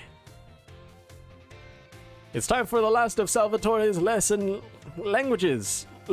lessons. Êtes-vous prêts? Are you ready? Whee! What a response. Fantastic. Great. Fantastic. Great answer, isn't it? Great answer, that is. Perfect for our last class together. I love it. And as you heard today, we will once again be having a listening lesson. Vas-y, go for it, my assistant Pika-Pee. Pikachu! Let's get right to it, my little Pikachu friend. Our last listening class, tell everyone how you're feeling today. S'il te plaît? Sure. Did you feel that? That's one contagious emotion in Pikachu's voice. What emotion do you suppose Pikachu was trying to convey just now? Surprise. I feel surprised to be in this class today. I can't believe it. I'm surrounded by people. Well done. I'm so happy that you got it right. Get it? When Pikachu says, Cha! It's expressing happiness. Doesn't it make you just want to break out in a happy dance? But I didn't ask Pikachu to put on an act today. No, I simply asked it to show you all how it felt about getting to have class with you. Getting to meet so many new friends and study together in this class with you. It's made both me and my little Pikachu so very happy. In order to make it happy, I bribed it with a berry before class. And now, apropos of nothing, let me give you all one last wise word of advice. As you live your lives, I'm sure you will all have times where you get mad or sad, maybe even more than you would like. Everything has its ups and downs. Life is a veritable roller coaster. But a la fin, in the end, that is, there is surely happiness waiting for you. So gardes le surere, garde le surere. Let's keep a smile on your face, even in the hardest of times. Cha! When you're faced with a problem that you can't handle alone, find someone to rely on. Be it a teacher, your family, your friends, anyone. All Projenko's next lesson will be our final exam. Make sure to review what we learned in all our lessons so far. Adios, matane. Matane. Wow. We're about to do our language, and we're gonna have a Pikachu in the front of the class, just making sounds. There we go, the language final. We are getting very close to the end here. We're like halfway done with all the classes. Which is a nice feeling, actually. Very close. So far, we only, like, missed one question, which sucks. But, like, that's okay. But you're here today. We take our final exam. Relax, that is, and do your best. Êtes-vous prêts? Are you ready? Let's begin. Delicious. Gracias. Merci. Je t'aime. Ich liebe dich. Yes, I love you. Pika! Okay, they actually did Pikachu here. They didn't show the terraforms in that art class though. Let's see. That was anger. Cha. That was happiness? Beloved teacher's name. Salvatore, Labrador, Isadore, Amador. That's fini. Time is up. Pose vos stylos. Put down your pens, that is. I assume the obligatory denier question. Last question is that is, gave you no trouble. Just forget it's a name. I'm sure you did all great. Bravo, my friends. You can get your scores at the school's front desk. Imagine if that's like the last question of every test that you have. It's just like, what is your name? So that you don't forget to put your name at the top. What is today's date?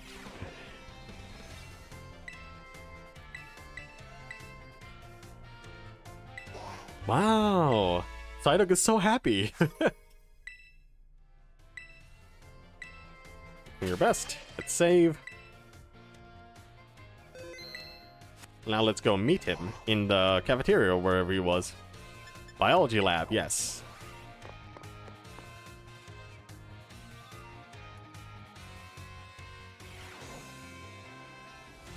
Oh, that's him. That's the Pikachu.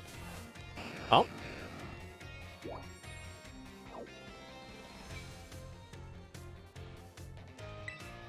Okay. Oh, so he brought the Pommy that he found and gave a potion to Mr. Jock. Interesting. Oh, my dear Saravid. Thanks to your advice from before, Pommy is, well, just see for yourself. Is it feeling better now? Yeah, it's feeling better, but this particular Pommy just seems a bit meek, I suppose. I had Nurse Miriam. Oh, no. I had Nurse Miriam take a look as well, and she says there's nothing wrong with it health-wise. I shouldn't have any injuries, ailments, or the like. Even so, it never utters so much as a cry, which is odd. That part even has Mr. Chalk here stumped.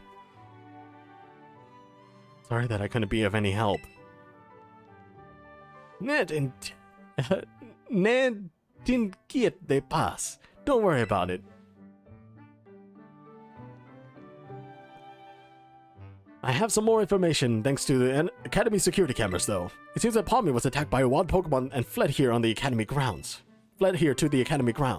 Maybe it's still in a bit of shock from that experience and can't bring itself to speak yet.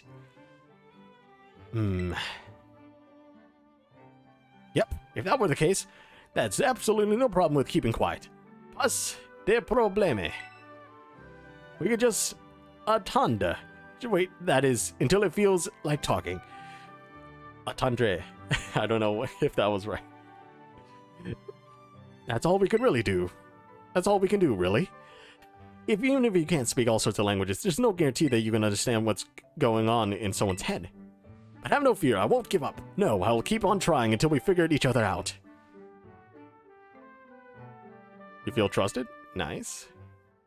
Something just like blink in the background there.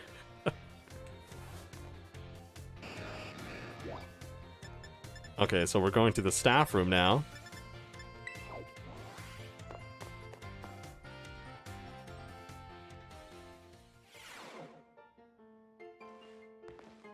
Time's here. What does Time want? Time want anything? Oh, this is Siren. I'm glad to see you've been doing well. I gotta put that test together soon.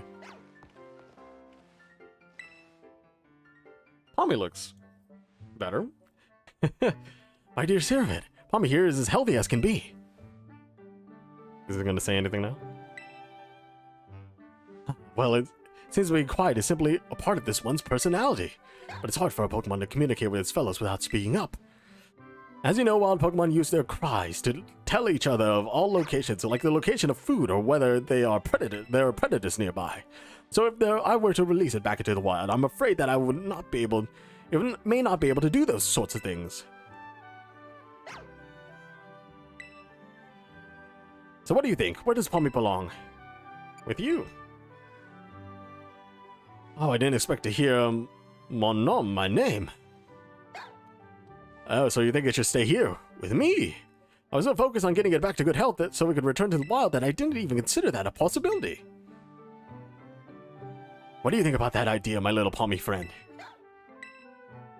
Pommy! Pommy, it spoke at last!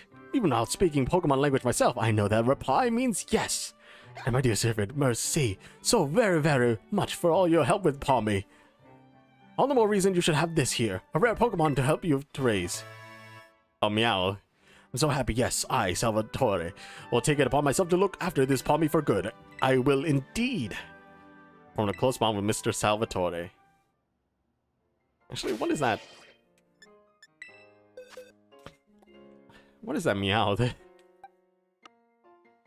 Meowth is definitely not a Terra Pokemon. Where'd it go?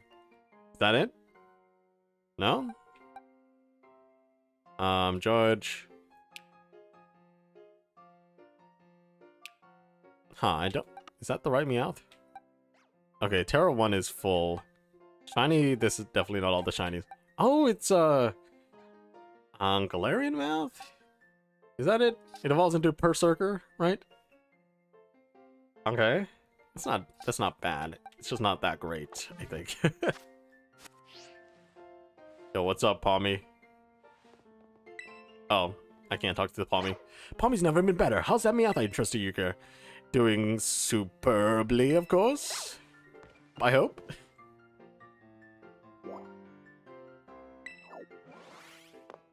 Okay, let's take another class. Very close.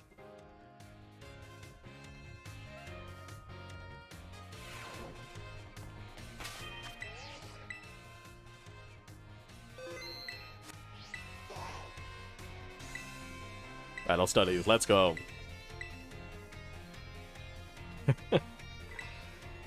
So I look like nods like, yeah, you're going to battle studies. Hope you defeat studies.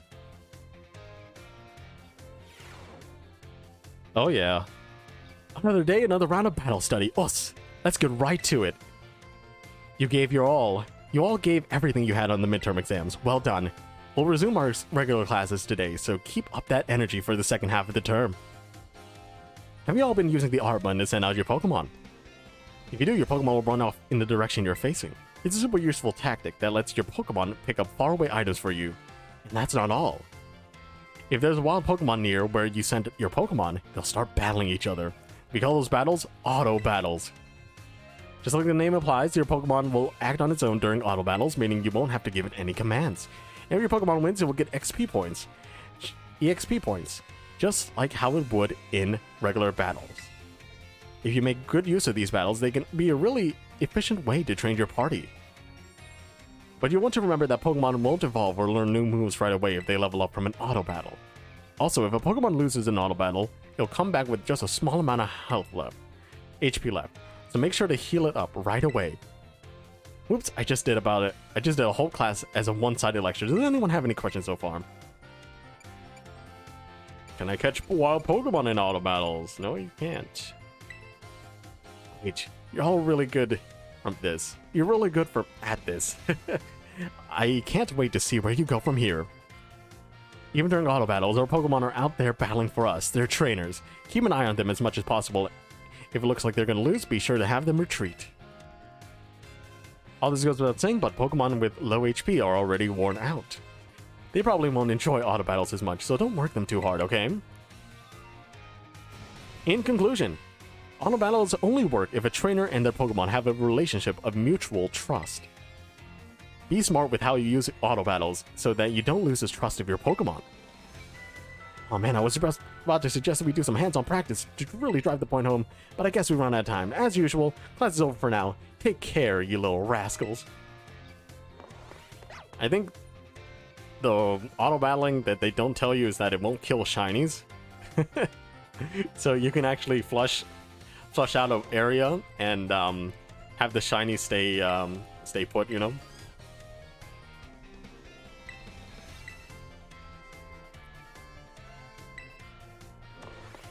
So you can just throw a Pokeball at it and crush it because you can't catch it with auto battles. You can't catch with auto battles, but you can with regular battles. Another day, another round of battle study. Let's get right to it. I hope you gave auto battles a shot like we talked about in last class. Making good use of auto battles will let you train up a bunch of different Pokemon. It's also an efficient way to gather the Pokemon materials you need to make TMs and TM machines. Speaking of which, have you all been using the TM machines? I sure hope, because it's pop quiz time. To create TMs, you need Pokemon materials and one other thing. Does anyone remember what that is? HP. It takes a bit of my health to make a TM. It's like Don't Starve's like Revival Heart or whatever it's called. Looks like you're already a TM Machine Pro, new kid. Technical Machine. The correct answer is League Points, or LP for short. You can give League Points. You can give LP and Pokemon materials to a TM machine to create TMs, but that's not all. You can also exchange Pokemon materials at a TM machine to get LP. I recently heard about some shady individuals getting LP illegally by using a technique called hacking or something like that. Petty. I don't want any of you to get involved. Any of you getting involved in bad stuff like that, okay? Got it? Anyway, you can also add TMs that you want to make to your watch list. This will let you keep an eye on the materials you need to gather. Okay. That's interesting. In conclusion, in order to make TMs, you need Pokemon materials. And if you want to get a whole lot of materials, you'll have to battle all kinds of Pokemon. Oh man, I was supposed to suggest that we do some hands-on practice to really drive Pokemon home, but I guess we're never gonna have the time. That's over for now. Take care, you little rascals. Take care, you little rapscallions.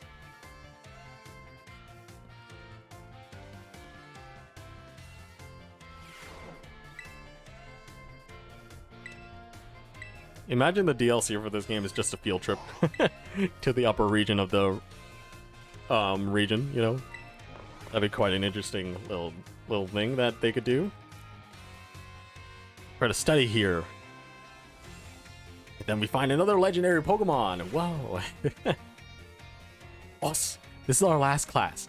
But don't let those energy levels drop before we wrap things up. You've shown that you are more than enough. You have more than enough knowledge to be super strong battlers. I don't know how much time I have left to teach you, but we can always aim for ever greater heights. So today, I'm going to teach you all about the rules of link battles. When two trainers participate in link battles together, they can engage in single battles or double battles with each other. Hello, hey Wolf, how's it going? I just started playing Violet? Yeah, I saw that toast notification come up in the top left. Nice. Were you the one that said you were waiting to play with your friend? So your friend got it, huh? I also got Sorigatito, lol. Yes. Yeah. Good. Hope you have fun. It's gonna take a while to finish the game. My advice to you is probably just seek out all trainer battles. Don't think about catching all the Pokemon for your Pokedex. If you see a Pokemon you want to catch, you can do it, but you'll get over leveled for everything besides the Pokemon League and the battles after it. Basically, it basically scales after you defeat every trainer to the final battles. And for every other thing, you're probably going to be over leveled if you do like the routes like properly, or like in the what is it called? In the path where the levels keep going up, like instead of not keep going up gradually and consistently, instead of just going from level 20 just straight to level 40 Pokemon, you know? Yeah, Sprigatito, yes. They engage in either single battles or double battles with each other. And if you're playing in a group of 4, you can all battle each other in multi-battles. Okay, thanks. Yaha. But also keep watch for shiny Pokemon. You're gonna find a lot of them. Now, when you're out having battles during your independent study, you can use whatever number of Pokemon you like, and they could be any level. But in link battles, there are special rules to keep in mind. Some of these special rules involved adjusting Pokemon's levels. Now, the no restrictions rule lets all Pokemon stay at their current level. It lets trainers use multiple Pokemon of the same species and multiples of the same held item too. But if you choose normal rules, all Pokemon will be set to level 50 for your battles, regardless of what level they actually are. This even includes lower level Pokemon. They'll get a power boost to participate. Normal rules let you use multiples of the same Pokemon species and the same held items too. The great part about this rule set is that it lets any of your Pokemon participate. All they have to do is learn some good moves. Lastly, the rule set called Flat Rules mostly affects Pokemon over level 50. Such Pokemon will be set to level 50 for the duration of the battle. The Flat Rules rule set is one often used for official tournaments. This rule set does not allow trainers to use multiple Pokemon of the same species or multiples of the same held item. Alright, here's a question for you. Which rule set should you pick if you want to use a lower level Pokemon and keep its level low? Flat is like normalized, right? Ooh, got you there. Normal rules adjust Pokemon's level 50, even lower leveled ones. You got some clever strategy. You need to use a level 5 Pokemon for your best bet is to use Flat Rules rule set. You can also choose no restrictions if you want to battle with any Pokemon you want at any level with any held item. I was going to choose no restrictions, but it wasn't there. I guess I didn't understand Flat Rules all the way there. It's a pretty good rule set for when you want to battle freely with friends. In conclusion, normal rules adjust all Pokemon to level 50. Flat Rules lets you use lower level Pokemon at their actual levels. I guess you'll use these tips to have some exciting battles with your friends. Man, I was about to suggest we do some hands-on practice to really drive the point home, but I guess we truly are out of time. Next class will be our final exam. Aim for a perfect score. Osu. Playing Osu.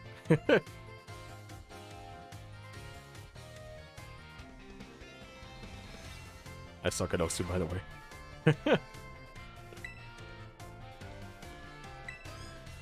Let's do the battle studies final. You'd like to battle studies?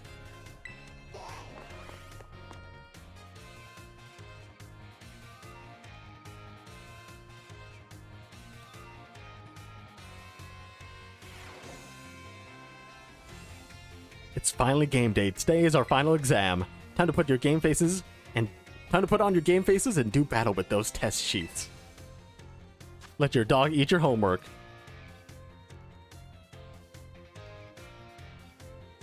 Out we go! Out we go! Go all in just sounds like something that you say like in a gambling thing. You put all your chips in the table or something. What do we call battles that Pokemon are sent out with the button? You could do it battles. Should obtain LP. Hack the system. Let's go. Take on gyms. High-level Pokemon are adjusted to what level when using Flat Rules in Link battles?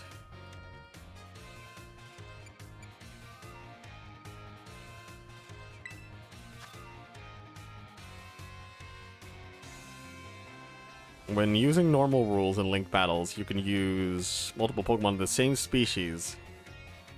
Normal rules? Yes, right. It's not competitive rules, right? Well, even if we get it wrong, I think we got everything else right. Time's up. Put your pencils down. I saw you giving it everything you've got. I'm sure you'll all get perfect scores. You all did so well in my class. If you pass this test, you'll officially be a Battle Masters. Now go ask for your surely stellar scores at the front desk, you little rascals. I don't know what little rascals would be in, I don't know what the term is being used in Japanese. I'm interested. Like, they translated to you little rascals, right? Oh, 5 out of 5. Nice. So, is she anywhere in this world anymore? She's in the nurse's office, okay. He's with Miriam.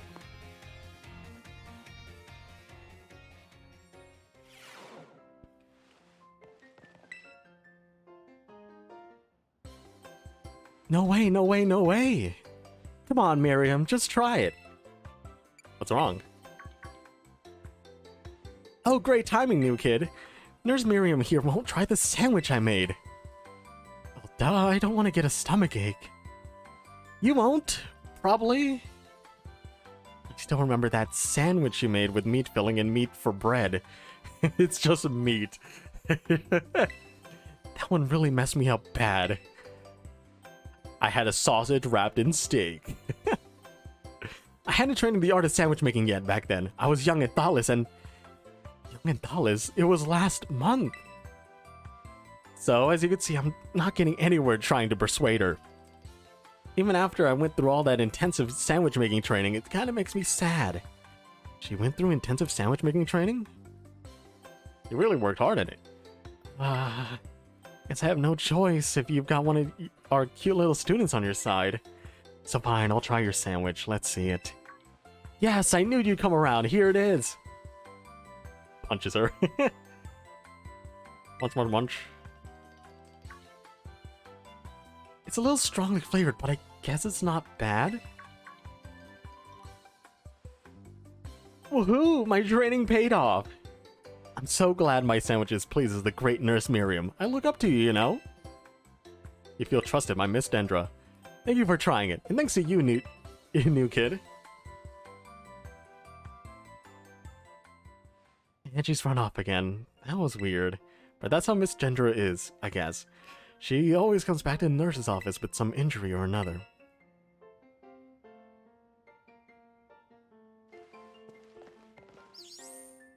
We're friends because you're my healthcare provider.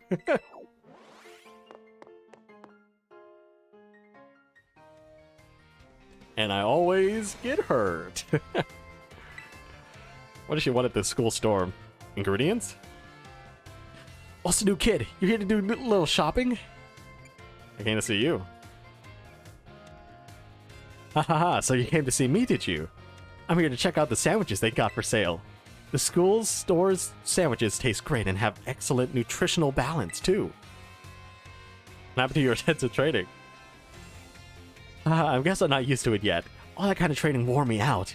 I achieved my goal anyway, so I'm gonna take a break from sandwich making for a bit. Alright, I didn't tell you what my goal was. I wanted to pay Nurse Miriam back for everything she does for me. It was my way of saying thanks. She's so nice and so skilled at what she does. I really look up to her. I wanted to try sandwich making so I could be skilled at doing something for other people like she is, but I guess I just wasn't cut out for it. What I am cut out for, though, is being full of energy, so I decided to focus on that instead.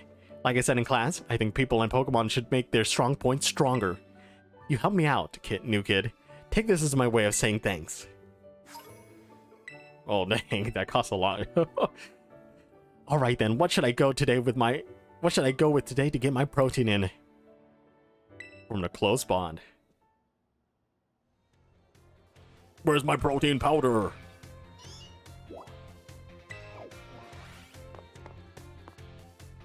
Give me the protein. They say grapes have some protein.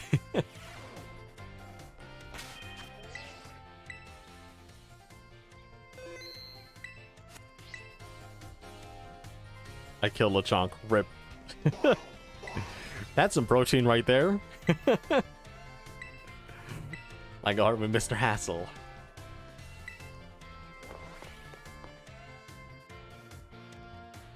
New DLC, they added music class. Imagine. Lamau. Hello class, it is I, Hassel, yet again. I'm pleased to say that everyone did very well on the midterm exams. As a reward for all of your hard work, we have a special guest visiting us today. Professor Gibble. No. Now then, Brassi, please come in. Greetings.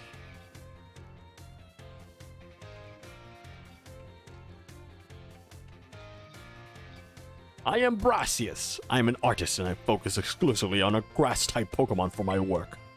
Brassius here mainly creates three-dimensional pieces such as statues and the like. One of his major works is the installation titled Surrendering Sunflora found in Artisan. Many of you who challenge Artisan Gym are no doubt familiar with these sculptures. Yes, I do recognize some faces among your students. I hope you all understand how fortunate you are to be able to attend Haas's class. Old Haas. Old Haas is the man who saved me when I had lost all hope and given up on myself. But he never gave up on me. I do not exaggerate when I mean that he is my mentor in life. It is precisely thanks to Haas that I was able to establish my current art style. Ah, dear Brassy. I have nothing but against reminiscing about old times, but today, I hope you will guide this class in a way only you can. Of course. Let's see. Why don't we discuss what Haas mentioned, surrendering Sunflora? Can anyone here tell us what my mood was when I crafted its detached expression? Surrendering? Is it sad? No, completely and utterly wrong. When I made that sculpture, I had surrendered all hope. I was prepared to give everything in. I had resolved to give up my life as an artist if that piece did not receive proper recognition. That's the name, Sunrending Sunflora? That's exactly it, Haas. When I started out as an artist, I experienced many hardships. I even became deadly ill and fell into a slump that drove me to desperation. I began worrying only about what would sell. I was only concerned with the fame and fortune. All my pieces during that time had no depth. They were all shallow trash. It was then I met Haas. He made me realize how petty I was being. I'll spare you the details. But in the end, I was able to leave all of that behind. And that is when I crafted the Sunflora. Remarkable, even I did not know the full story until now. This kind of thing is hard to tell someone, especially when they're so close to you. Now, I don't doubt that you adolescents will often find your heads crowded with worries. My advice to you is simple. Be honest with yourself and do whatever your heart desires. So long as you don't cause trouble, that is. That is all from me. I must admit I'm beginning to feel a bit embarrassed, so I bid you farewell, Haas. And a farewell to your pupils as well. He's like, wow. Oh, Brassy, I can't believe it. Such a wonderful class. Thank you so much.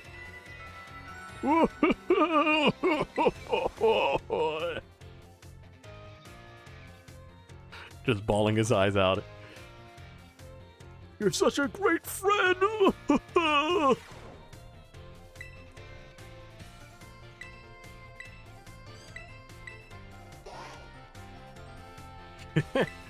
Psyduck is like, yeah, let's go. Let's go to art.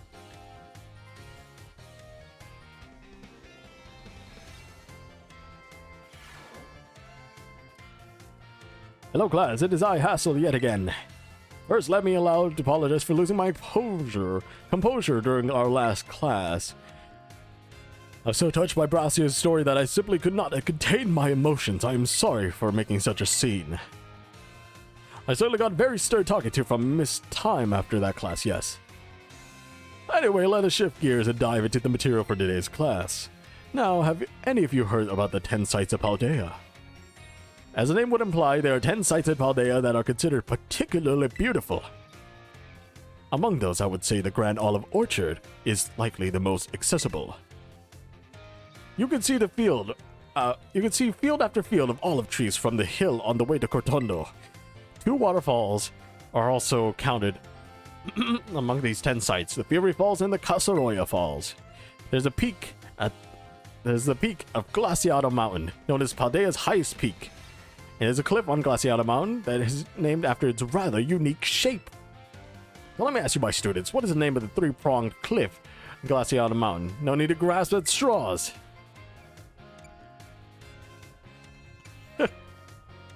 Is it called the grasp? I feel like that would just be way too... I don't know. What was it called? I don't know. Very good guess. I think it's something... I think something reaching would stretch out farther, though. The 3-pronged cliff... It's just called Glaciado's grasp. I thought it was too on the nose on it. But I guess that's the hint you need, huh? Though its shape is far too stubby to be that of a human hand, I imagine someone thought it looked like a Pokemon hand grabbing something. There's also mountains in the Area 3 of the East Province where you can get a good look at Levincia. It's particularly gorgeous at night. In fact, the view is so brilliant, it is known as the Million-Volt Skyline.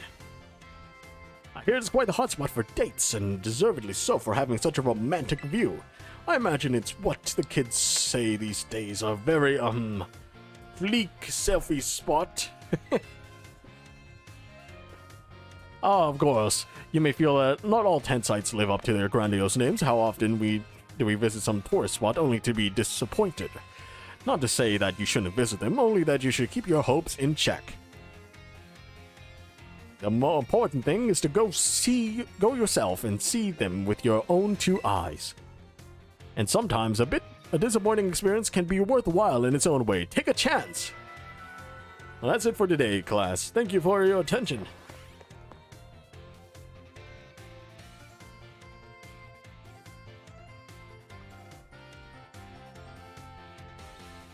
And this is the last class, I think. Art 6, and then we do the final.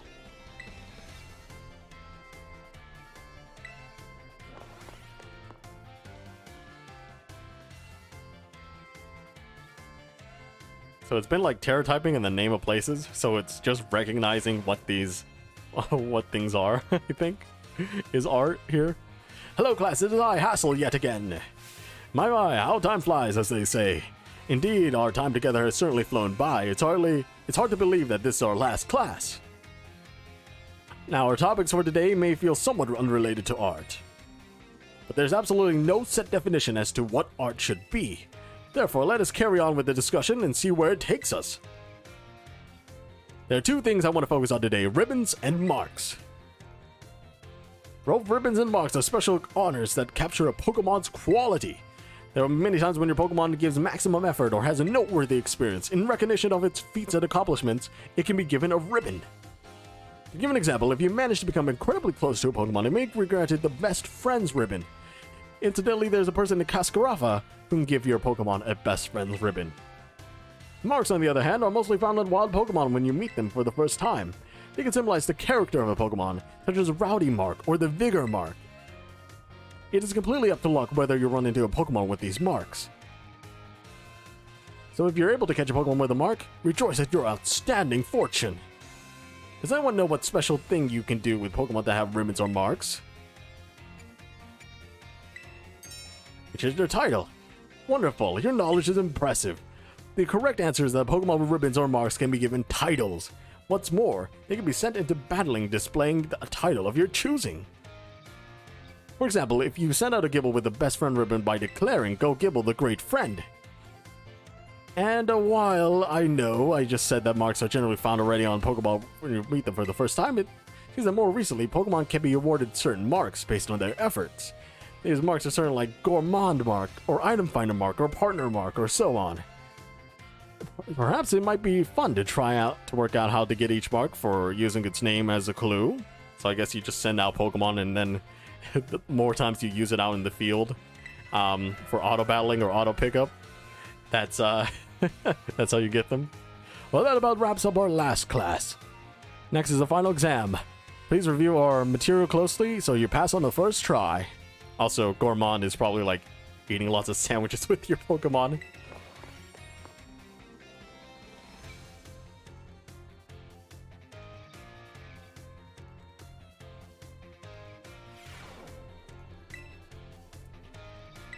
Finally, the art final. I'm gonna become the best artist.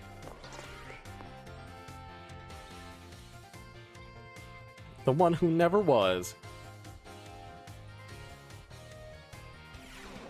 Oh, I do hope you're all ready, because it is time for your final exam. Focus and do your best. Pandemona's there instead of Penny there. And begin.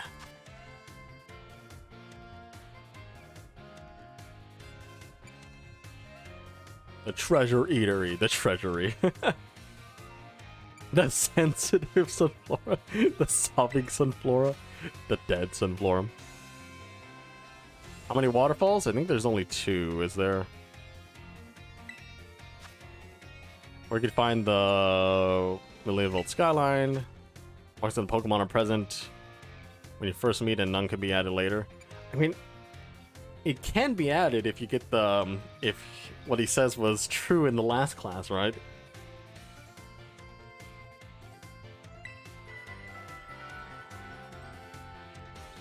Time's up. That's it for today's test. Pencils down, please. Thank you all so much for learning about art with me. The time we shared has left a mark that I will treasure, I promise you. Instead, it's my sincere wish that all of you go on to even greater, more prosperous futures. And that's that. Good work, everybody. You could receive your results from the front desk.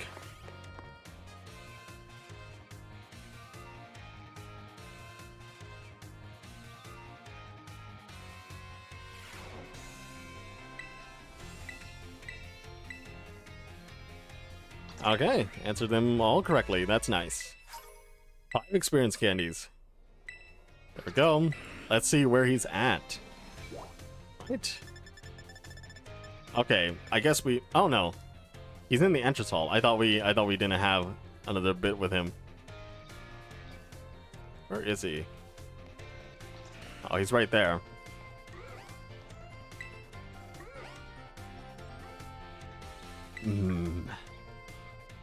Oh, why hello there. I'm sorry, I was lost in thought and didn't notice your approach. I feel I must apologize for what transpired in the schoolyard. What are you talking about again? Of course, referring to how I rather suddenly had to take my leave while we were still engaged in conversation. Oh yeah, I remember that now. That woman who showed up was a dragon tamer, a relative of mine, I might add. See, I come from a very long line of trainers who specialize in dragon-type Pokemon. There was a child in our family who was expected to stand at his head and lead it to greatness. But the young lad, rebellious little fella that he was, ran away from home one day. He made quite the show of it too, swearing he'd make a living with music. Is the MC Sledge? Love how. Imagine if he was MC Sledge. A lot happened since then. Now he's the art teacher and an Elite Four member before you. After I so rudely took my leave during our last conversation, my dear relative encouraged me to give up teaching and return home at last. I've been told that the current leader of my family, that is to say, my father, is in poor health. But I do apologize. Perhaps I'm not cut out for teaching after all. What sort of teacher grumbles on and on at his student? I don't want you to quit teaching. Ah. You have no idea how much your words mean to me. Thank you. Thank you so much. Feel trusted.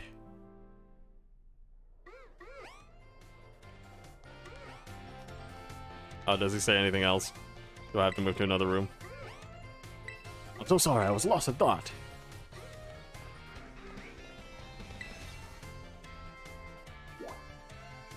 Yep, go to the art room.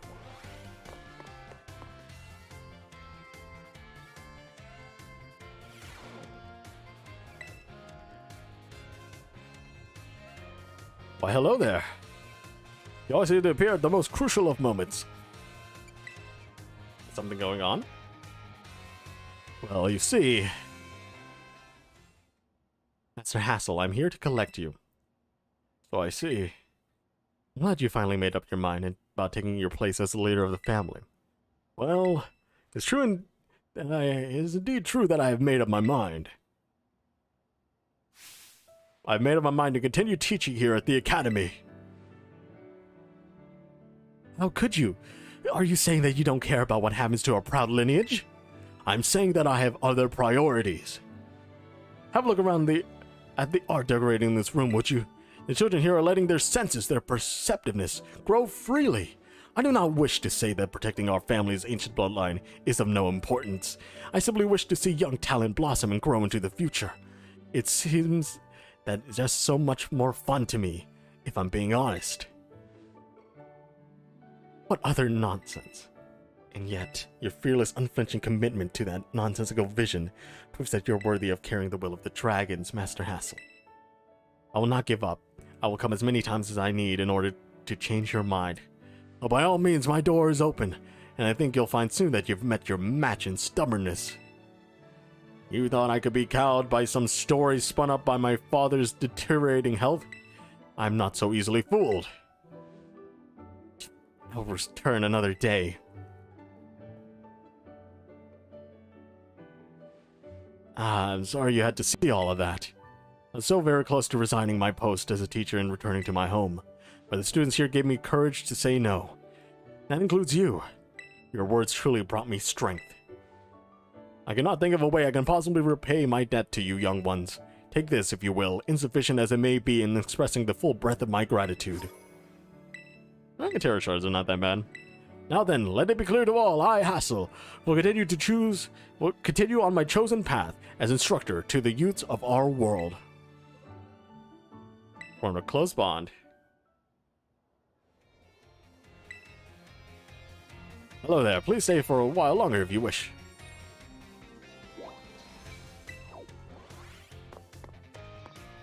Do do do do do do do do do. Do do do do do do do do do. So that was Hassel. Now this is the final bit. Home ec. Was it? Yeah.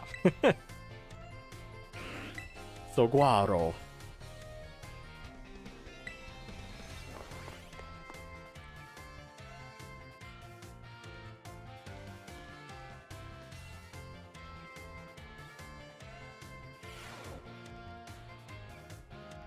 Put your phones away, it is time to begin class. Though some of you had to retake the midterm exam multiple times, I am glad to say that the majority of the class passed without issue.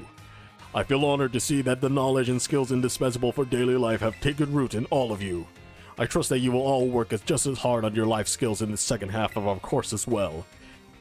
Now let us turn our attention to the topic of the day, which was inspired by a question I received on the subject of meal powers. The student who asked this question is a young man who enjoys culinary arts. He tells me that he regularly researches culinary techniques on his own and carefully pays attention to the ingredients he uses. He also spends day and night studying all aspects of the culinary arts. Yet despite this, he is baffled by his inability to increase the effectiveness of his meal powers. So tell me, Master Siravid, since you did quite well on your midterm exam, what should this young man do to increase the effectiveness of his meal powers? Arvin? Perfectly correct. I see you are knowledgeable about the culinary arts. To increase the effectiveness of meal powers, your sandwiches must be filled with many different ingredients. For a single person, this may prove difficult, but if you prepare a sandwich with others, you'll be able to handle a larger serving of bread. With a larger base to start with, it becomes quite simple to add more ingredients to your sandwich, which in turn makes it possible to receive meal powers of increased effectiveness. This applies more broadly as well when dealing with a difficult issue. Working with others to solve that issue may be the best course of action. I'm sure that Arvin would likewise work with friends to craft his sandwiches in the future. Oh. The identity of the male student is a matter of privacy, so I ask that you do not pry too deeply. Our time together has come to an end for today. I bid you all farewell. Accidentally doxed.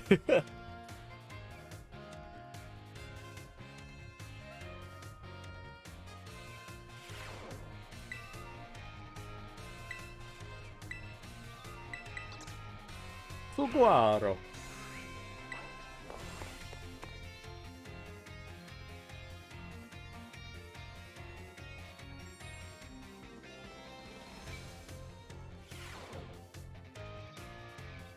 Put your phones away. It is time to begin class. When you're out performing fieldwork with one of your Pokemon walking alongside you, have you ever noticed changes in its coloration? I know I don't mean that it suddenly becomes a shiny Pokemon or any nonsense like that. I'm speaking of it becoming filthy. Pokemon battle.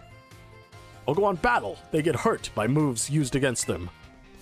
They get battered with by wind and rain. They get covered in sand and mud. In other words, they get filthy. I've seen many a trainer walking about with their adorable little Pokemon without addressing this issue. It is deplorable. Rip. We've been doing that. Let me ask this question of someone who I'm sure will not tolerate such shameful conduct. Yes, Master Seraphid. What should you do if your Pokemon is dirty? Pat it on the head. Clean it up. Perfectly correct. I knew I could count on you to provide me with such an answer. When your Pokemon are dirty, clean them. This is, of course, simple common sense. When you are having a picnic, you can approach the Pokemon on your team and perform a variety of actions.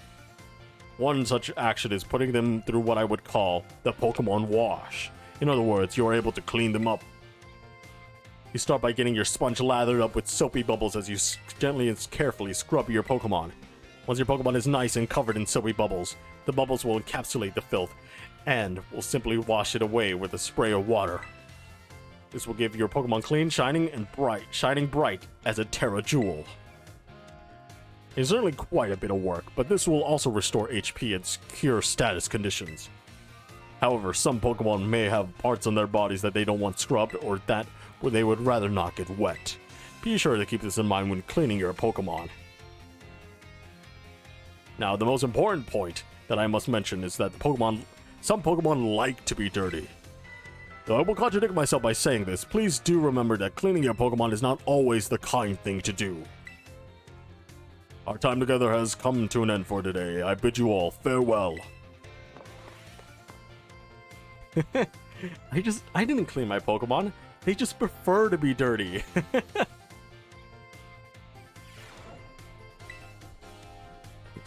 They just prefer to be all nasty.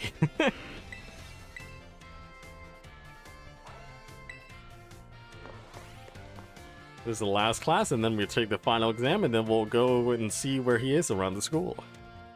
Get that close bond, you know? Put your phones away. It is time to begin our last class together. Home economics is a study of life's necessities, but looking back on our time together, I realized that I focused almost entirely on food. I hope it's not too late to shift to a discussion of clothing, another necessity, in our last class. As I'm sure you're all aware, our academy has an air of freedom about it.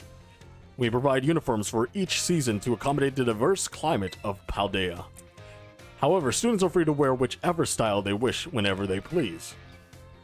You should all have received 4 sets of tops and bottoms, one for spring, summer, and fall and winter, and when the academy accepted you. By any chance, or you're not aware of this, you may wish to peruse your wardrobe. As long as you wear a school uniform, the rest of your ensemble need not be school-issued. This includes your bag or hat, if you choose to wear one. If you are also even free to style your hair however you wish. Mr. Salvatore's hairstyle, for example, would certainly have been against school rules when I was a boy. That reminds me. There's one more thing I'd like you all to decorate, which I must say find quite charming. Perfectly correct. That's the adorable little thing I was speaking of. Oh, it interests me so. I must admit that I'm fascinated by Rotom phones and how to customize them. What's that? How very intriguing. There's a shop called Delibird Presents, where you can purchase cases for your Rotom phones. I thank you for that useful bit of information. I shall have to go myself first thing tomorrow to get an adorable case of my own liking. Forgive me, I seem to have gone a little carried away with the small talk. As this class known as Home Economics nears its end, I offer these final words to you who have been honing everyday life skills with me. My field of study is not so decisive as the likes of mathematics, for instance, where test scores might play a part in deciding your future. However, as you go on to cook for yourselves, take care of your Pokemon, decide what to wear in the morning when you awaken, I would be honored if what I have taught you serves to smoothen out and enrich your lives, even if only a little. This sentiment was imparted to me by Mr. Hassel and his particular outlook on such matters. I thank you all from the bottom of my heart for seeing this class through to the end. Our time together has come to a close for today. Prepare to do your best on our final exam. Today we're going to be learning how to do laundry. I have brought in a washer and dryer.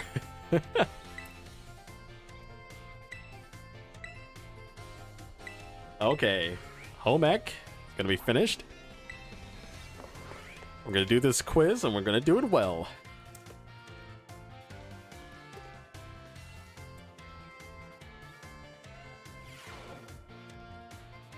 The time has come to test how well you have all learned in my class. Let's begin before the information simmering in your brains from a last-minute cram session fades.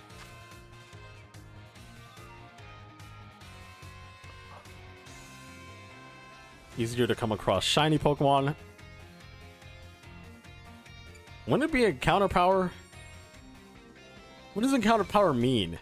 I feel like sparkling power isn't a thing. I'll just choose encounter power because obviously, like, if you have more encounters, I mean, encounter power, what would encounter power be? Would it be like, if it's grass or something like that? It would just make grass types appear more? Maybe it is sparkling power. I'll just use sparkling power. Which of the following is not an effect of an egg power?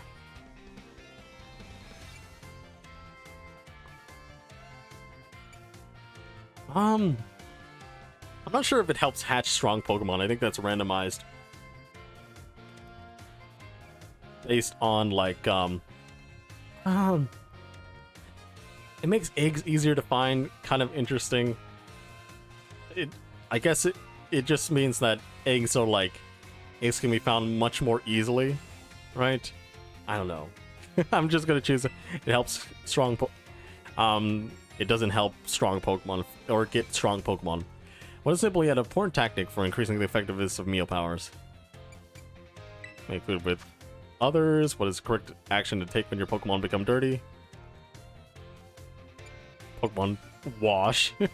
Dash. Wish. I wish you weren't dirty. Question about Academy rules. Should you change your uniform tops to properly match each season? And doesn't matter. Hopefully I didn't get the first two wrong, then I have to redo it. We're actually gonna fail. Time for answering questions has come to an end. Please stop writing. I made the questions a little easier than I planned to, as a way of saying thank you for informing me about Rotom phone cases. I trust that you all gave this exam everything you had, so that you will not have to retake it. Please remember to ask for your scores at the front desk before leaving for the day. Hopefully I don't have to retake it.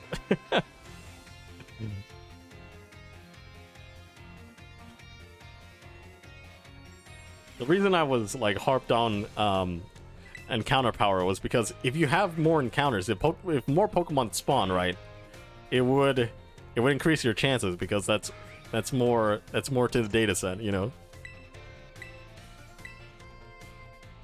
Oh, I got it all right. Nice. Thank you.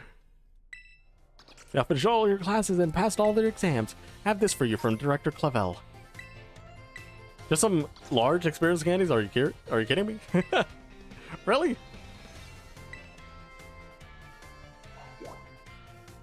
Well, I guess we're gonna find him. Saguaro. And finish his line.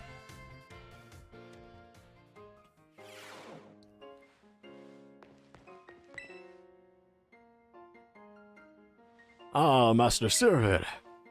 There's something I would very much like to ask for your help with. You need my help? Well, you see, I do not want anyone to overhear this, but I hear rumors of an incredibly sweet condiment that exists somewhere in the Paldea region. I must absolutely experience that ambrosial sweetness for myself. You are the only one who knows of my insatiable sweet tooth. Thus, I have no one else I could turn to help for this matter. I cannot go looking for this condiment myself, lest I destroy the image students have of me. I repay you for your trouble, of course. Give it some thought if this piques your interest. In the meantime, I will gather what information I can about this incredibly sweet condiment. I will share what I find with you as soon as I have more detailed information.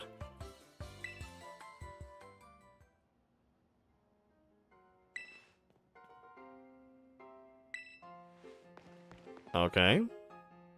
Gonna be in the kitchen? Oh no. I'm gonna be in the home ec room. Or not kitchen, cafeteria. I serve it about that matter in which I need your help. I have discovered the name of the incredibly sweet condiment. It is called the Sweet Herba Mystica. If you find it during the course of your treasure hunt, I will be grateful if you share some with me. Do we have some? Have you anything to report about the Sweet Herba Mystica? Sure. I don't have any. Oh, I thought I had some. I definitely got some from one raid, but okay, so Guaro's quest line depends on getting a sweet Herba Mystica. And I forgot her name. I completely forgot her name. The history teacher forgot her name. Yes. So great. Ryford, yes. Okay.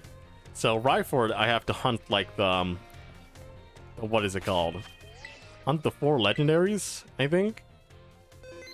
So I guess she put it on our maps.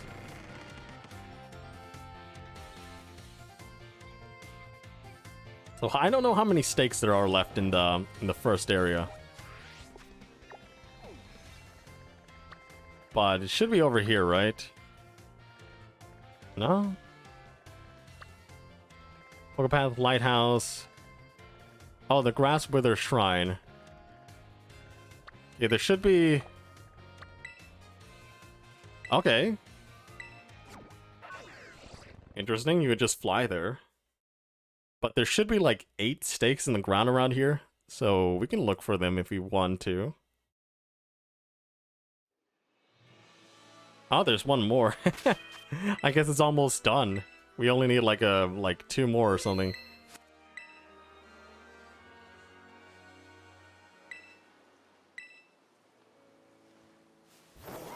So where would we find them?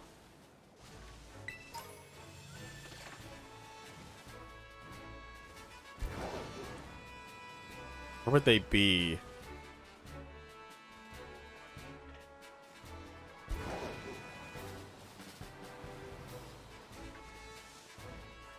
Oh, there's a... Okay, I thought it would crash there. That was such a big lag spike. Okay, but there's like... There's 2 terror raids, which is good. I would like to do them, actually. Oh, Gimme Goal respawn.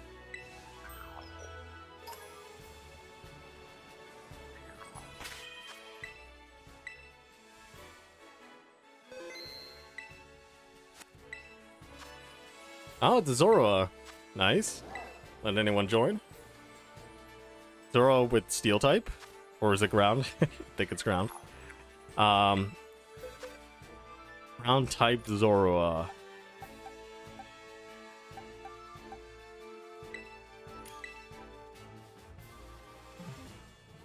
All ready to go. We'll wait until the last person joins.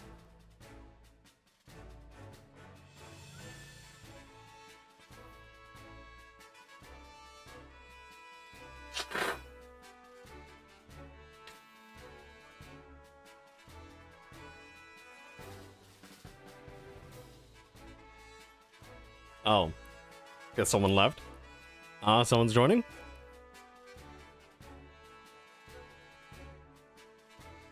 Hopefully someone else joins before 2 o'clock or 2 minutes. I'll just start it if it goes past 2 minutes. Because that other person left.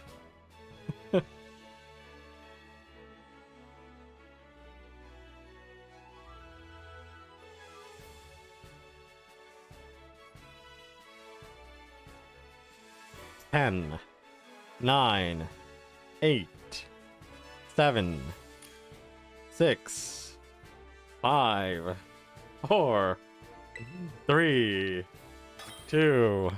Did they actually choose their Pokemon? Or did they leave? We'll see. We'll see why they're by their name. Maybe they have like a strange name. Or non-normal name.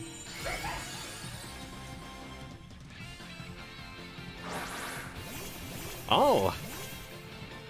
Okay, that is Shining Azumarill. I think it's definitely a person.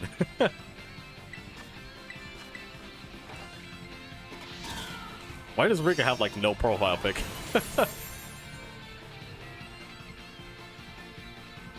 Well, that was easy. Let's go.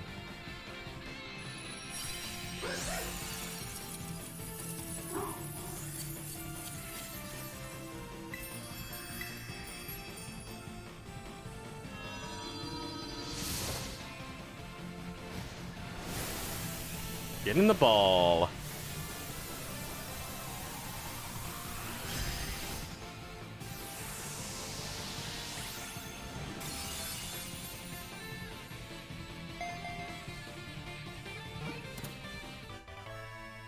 Let's go.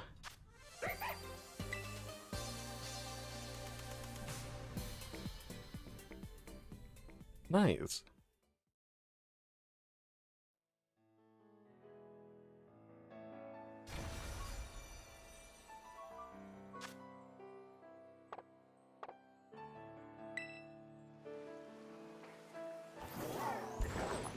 Oh.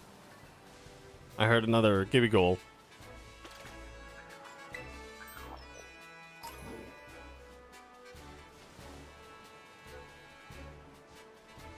Okay, there are 2 more terror raids over there. Y'all got any ominous slabs on the ground? Whatever they're called? Oh no. Okay. Almost just fell off. Hello there, Wingle. Struggle bug. Yeah, 2 right there.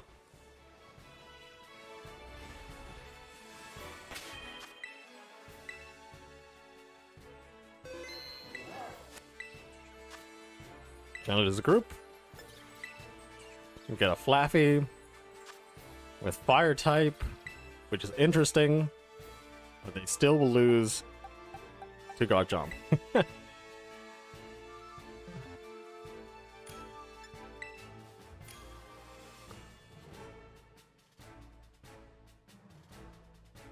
Wonder how many people would want? Well, I guess a lot of people want it. A Flappy with fire type. Mm-hmm. Very interesting. Come on, just choose. It's not gonna it's not gonna take that long, guys. Just choose all ready to go. And then we can start the raid.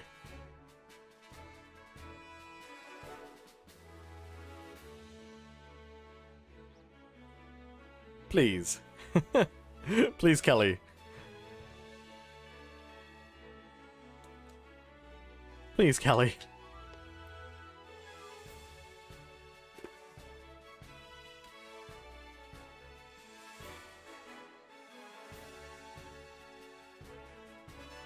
Kelly, please. Press all ready to go.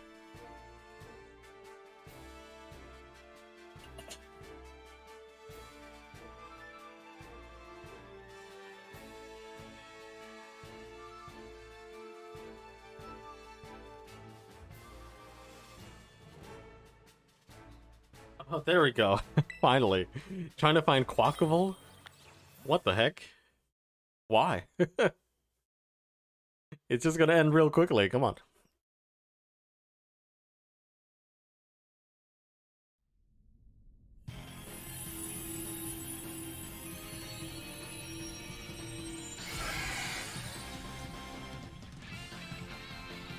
It roars in anger.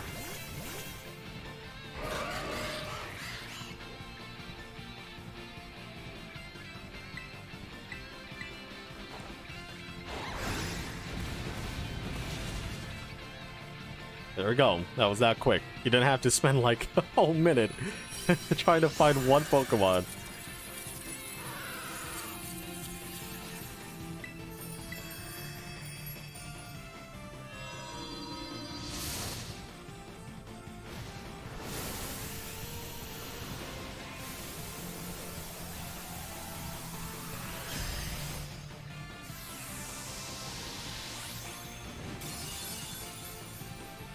Do do do do.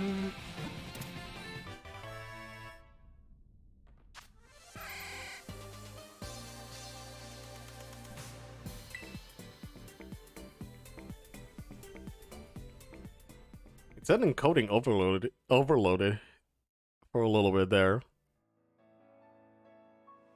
Interesting.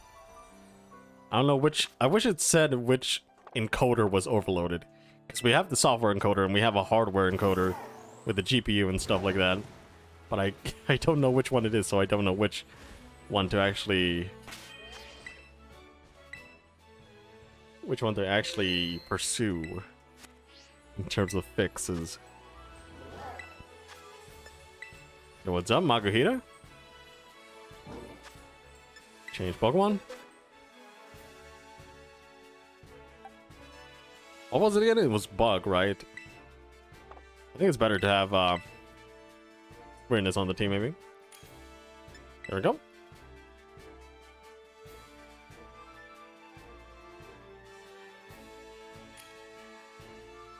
Oh, we almost have a full party here. Nice. Someone else joins before 2. 30 seconds. I will have 30 seconds left before I ban you from my class. You'll not get that A that you wanted. There we go. Last person.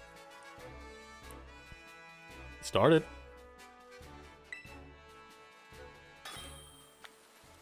Yep, it's not going to be hard.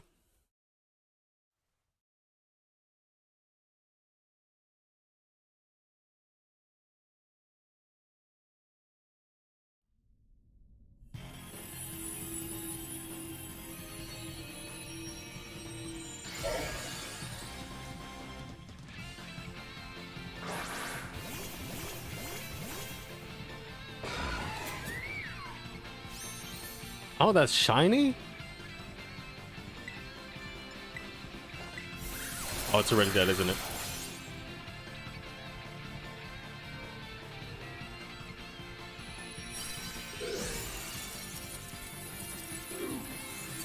I really couldn't tell that was shiny.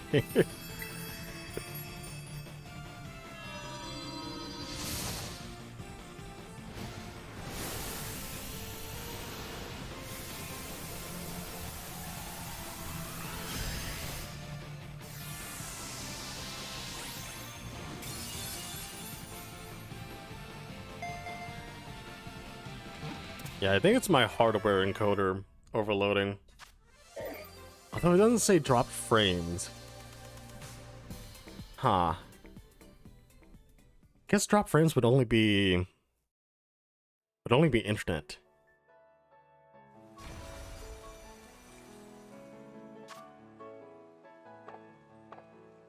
But yeah, sorry for that. It apparently only happens during the Terra raid battle end.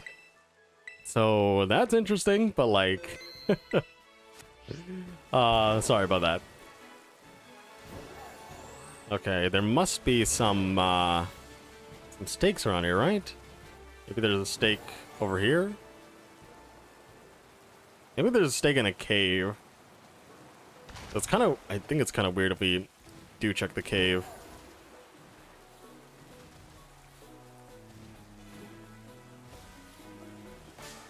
Oh, I didn't see. I'm sorry, Pommy. Run.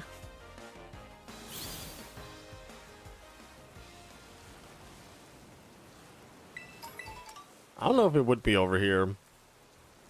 Yeah, I don't think it would be in Acapulco.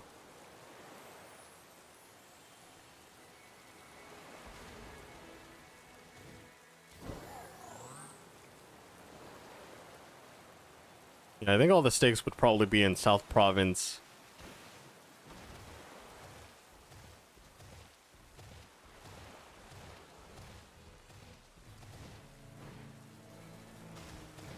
Can I climb on this? Yeah, I can. Oh, there's an item here. Eerie Impulse. Interesting. Climb here as well. Yeah, I don't think there's a stake up there. Oh, there's a gimme goal right there. Didn't... Okay. We could catch this gimme goal. Oh, rip. Spammer. Hide the user. Nice. They're dead. Maybe we should catch this gimme goal. So I don't know where another stake would be.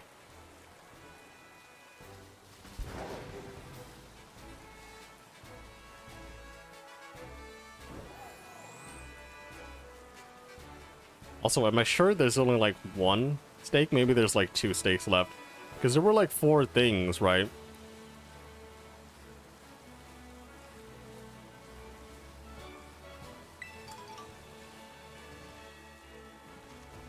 There were like 4 chains on it. And there's 3 chains gone.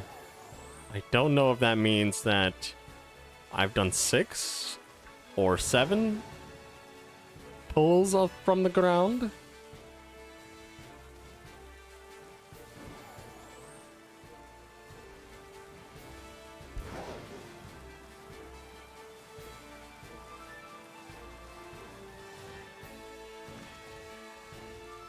Yeah, let's try to find it. Not that we're not trying right now. There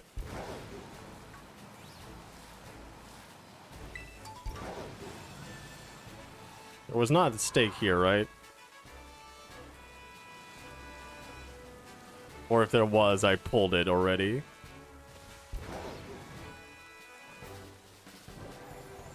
I don't think there'd be one down there. Was there one on this mountain that I didn't see before? It's possible.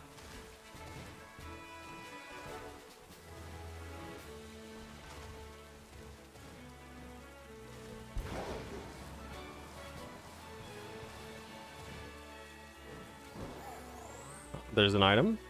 Oh, there's another terror raid over there. Some Pokeballs. Axew, Bagon.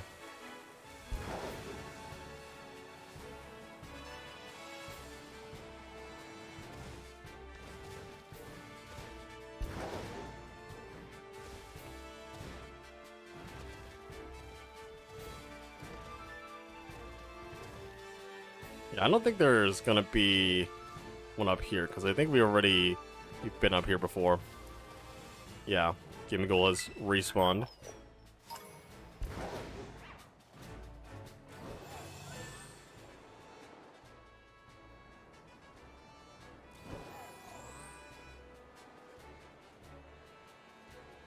Yeah, I don't see one over here. Maybe there was one, like, on that part of the mountain. And we could go check it.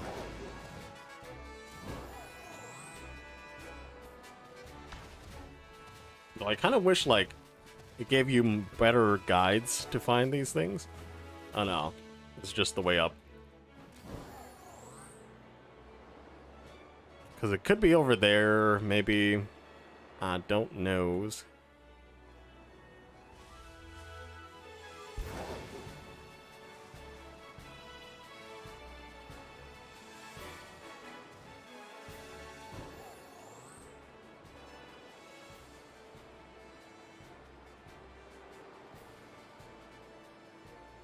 Yeah, we search around here, maybe we'll find it.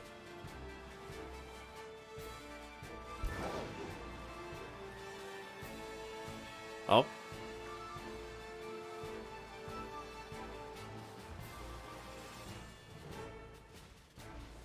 Okay, there's nothing here.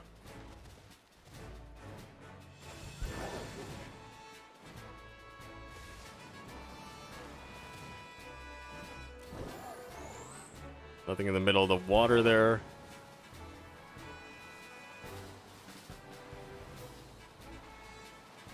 There's a raid here, though.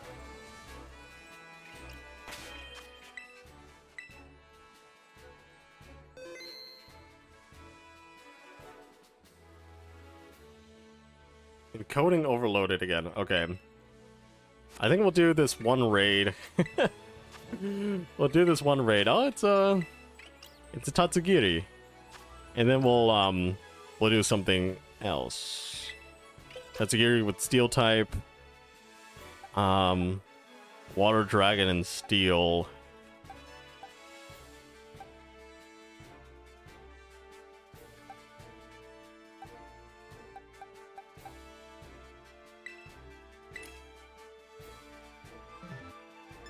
I think I'm going to be ready with Volcarona here. We'll just go for... Huh. Full party. There we go. Start the raid battle. Hopefully this Tatsugiri is worth it.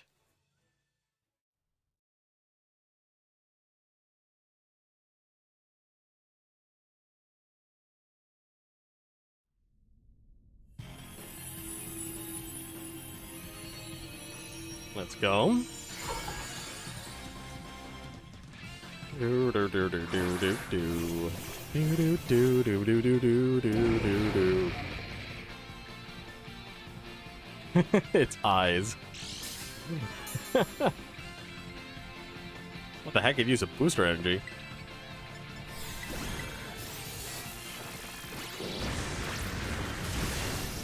Okay, we had a stab. Oh, that was a crit too.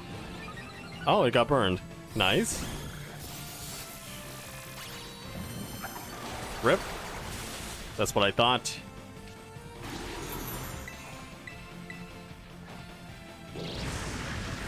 So that burn doesn't really matter because it only uses special type attacks. And I'm dead. Oh no, didn't die. My attack fell even though I don't use it. Oh, okay, I'm dead. I'm actually dead now. I was gonna use a cheering move, but it used 2 things in that turn.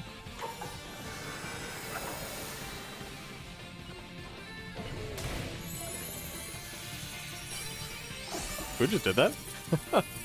Really? What the heck? How did that fall? I am so confused. How do we win that?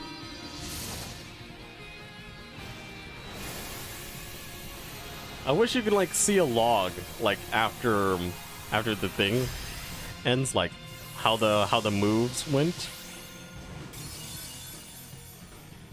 Just like the turn order and what happened. I have no idea what the heck happened. Oh, we got a bottle cap. Didn't get Sweet Urban Mystica though. Would have finished that quest.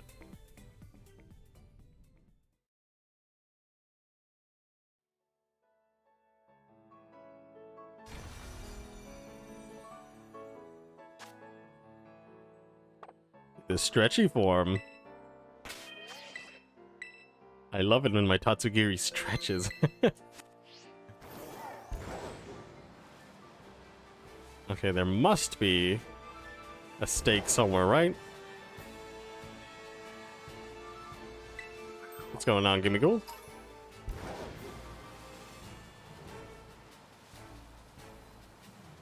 Don't know where these stakes would be.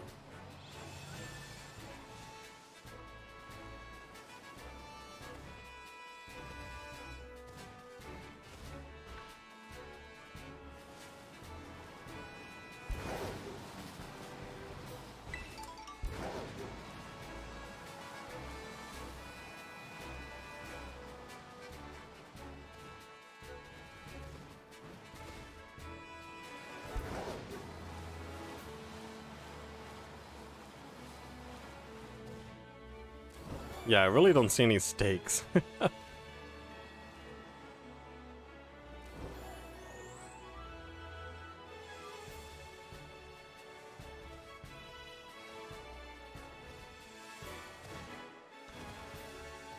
I wish I did.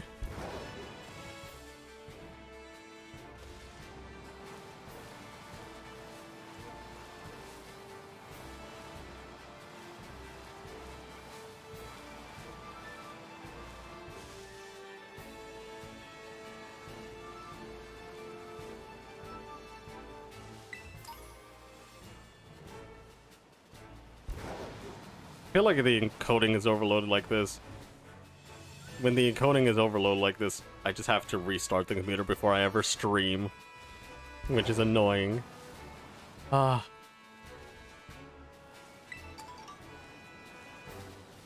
To make sure it doesn't overload. I don't get what my video card does while it's idle, right? And it would overload the encoder every single time.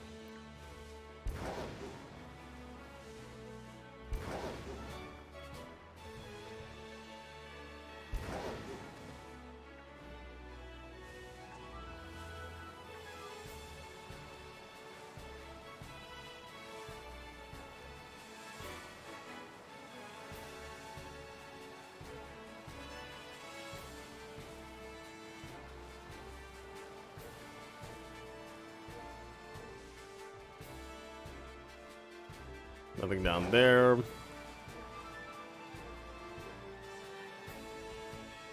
Doesn't look like there's anything down there.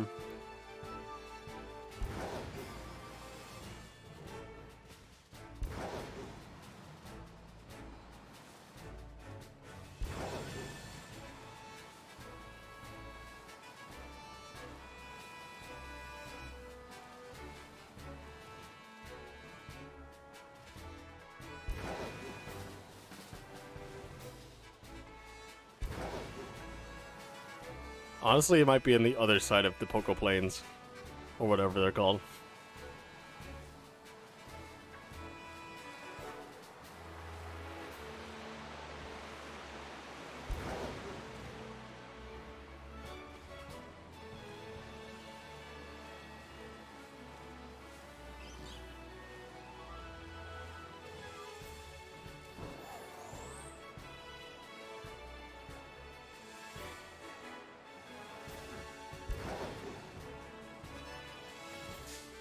What?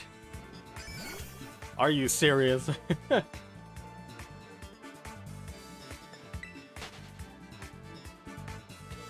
of the way, Whooper. Whooper, I barely know her. Gimme Goal is back. Respawning. There we go. Let's go, let's go. Ah.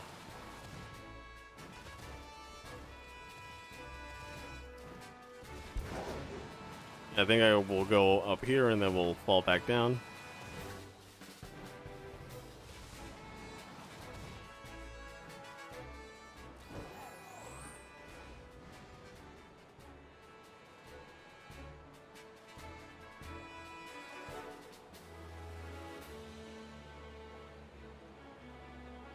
Although it could be a thing where when I speak, encoding gets overloaded because it's probably processing audio. But I don't think that's the case.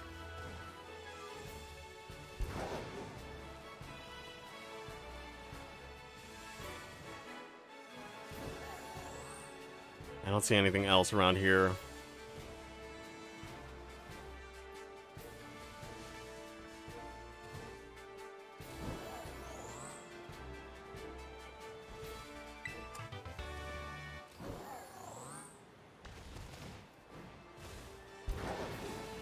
So yeah, I think it's over here, like this area, maybe.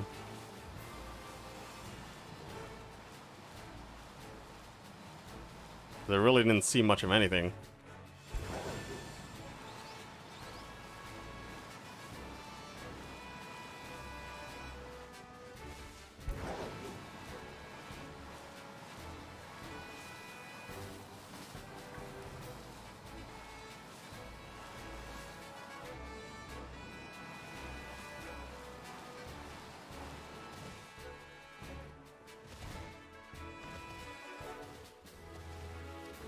Maybe up here? I mean, there's some Combi.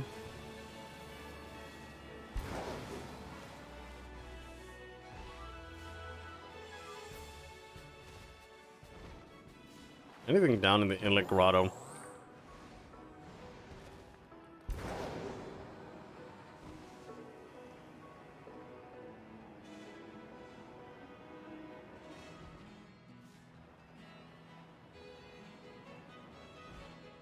I think it's this. Oh, it's just a way.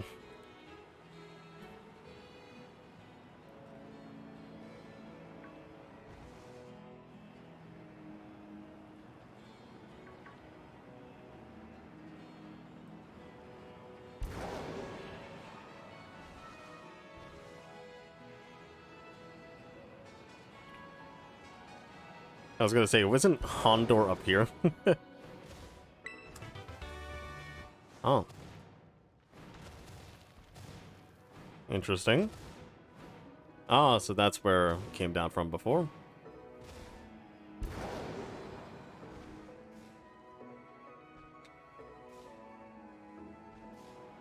I don't know if there's actually one in Inlet Grotto, but it's the way up this way.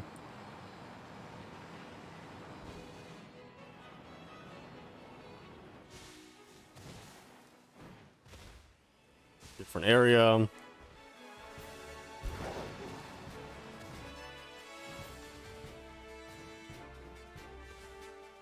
Wish I can see if there's thing around here.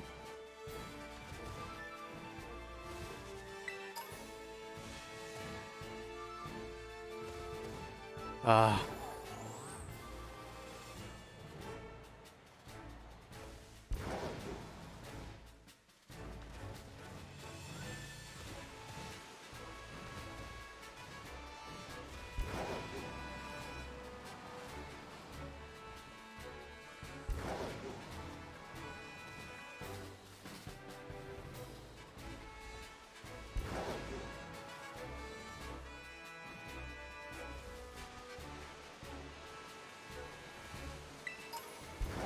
Okay, that's all like that.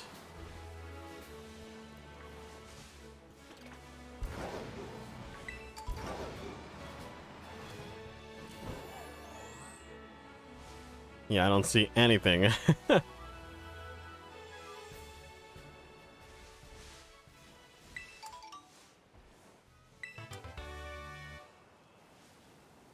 Uh-huh.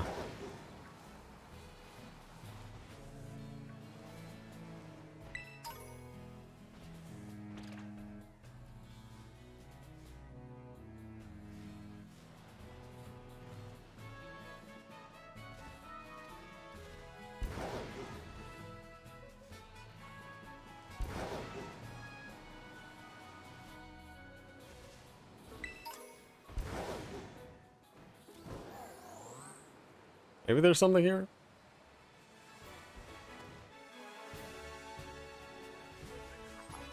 Only a gimme goal. Yeah, I don't see anything else. Are you serious? Lime, boy.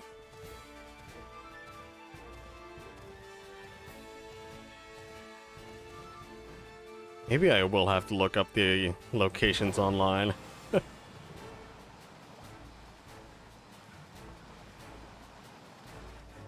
Oh. Brilliant movement.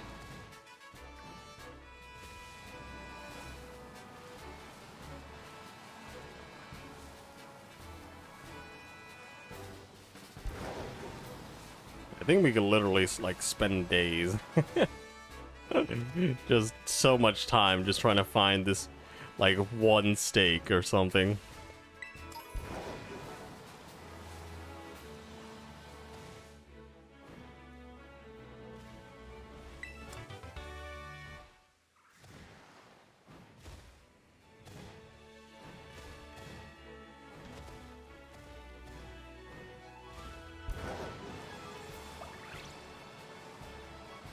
Oof, that lag spike, yo. I randomly found a mass outbreak of Swablu.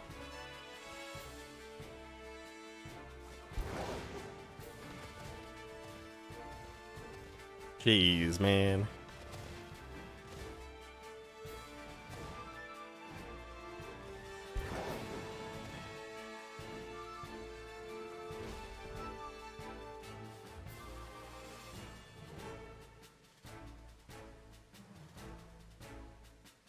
Okay.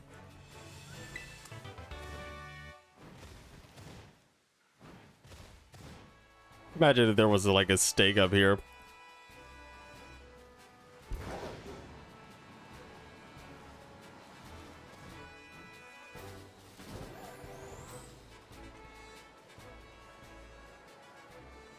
Come on, where would its stake be?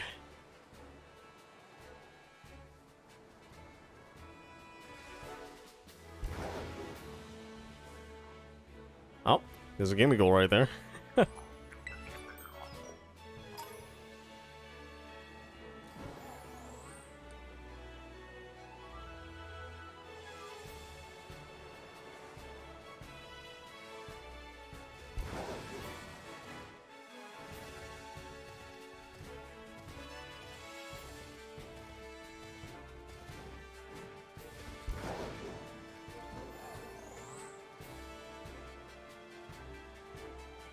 Oh, there's a terror raid over there.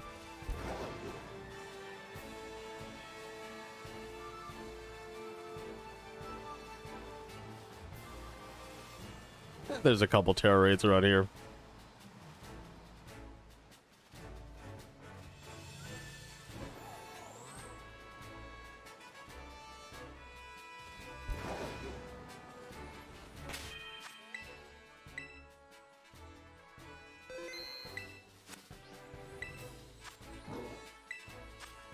Ah, that goes with dragon type.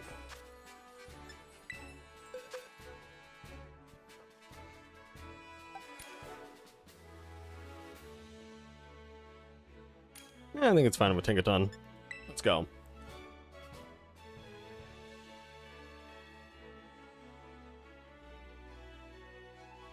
Let's wait until people join.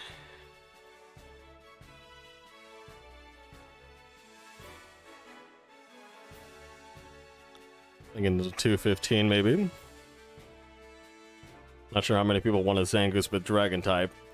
I don't even know if you can even teach it dragon type moves. Maybe Dragon Clog would work. But otherwise, you'd only switch to dragon type for a little type advantage rather than use like a move for stab. Okay, at 2 I will just start it.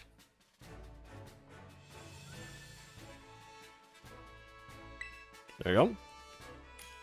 Really? Are you serious? You join us. Keeps happening. You join as soon as it happens. That's how it works. You're gonna miss out on it.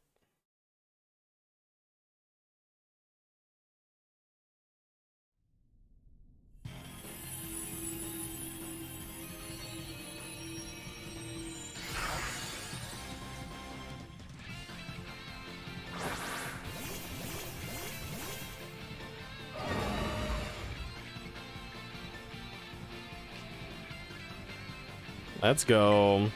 It's dead. It's so easy. What? It isn't dead? I thought it died.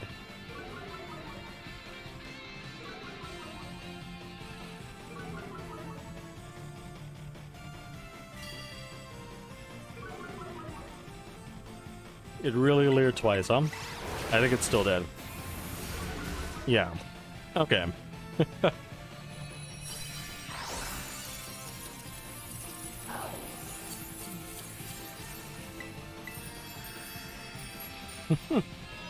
I just look at the background.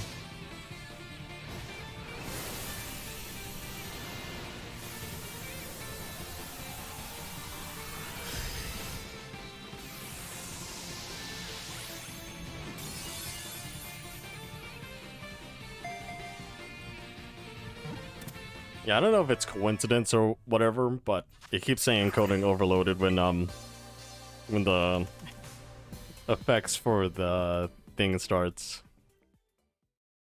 The thing, yes. Whatever it's called. The Terra Pokeball turning crystallized.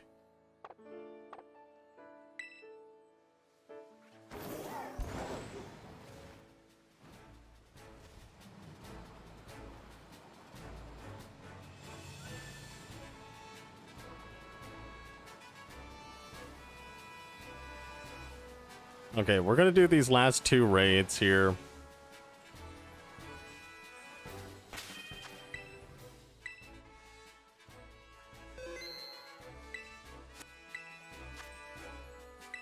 Oh, it's a Larvesta with water. That's actually pretty interesting.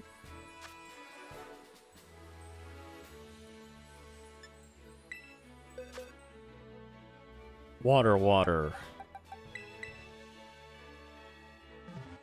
Yeah, it's kind of interesting. What would you want water for, though?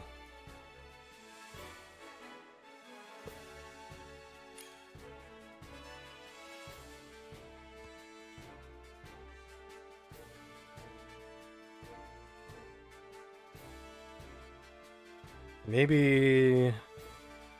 I don't know. Besta with water is very interesting, though.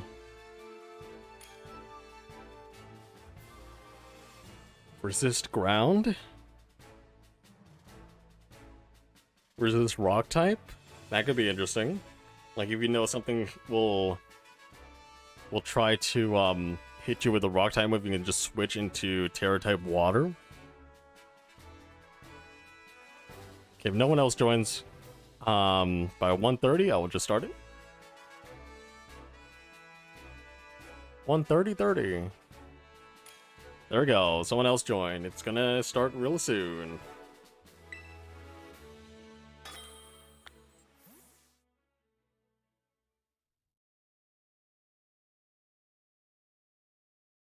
Probably the best Pokemon that you should use in this Terra raid battle would be like electric flying type.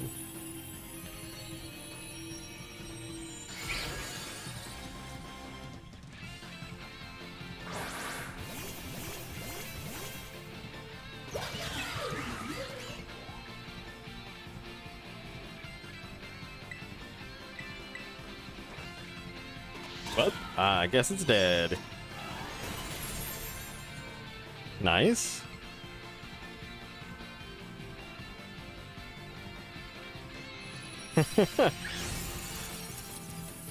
My beautiful Larvesta. Hopefully you have good stats. I want to use a Larvesta with a different Terra type.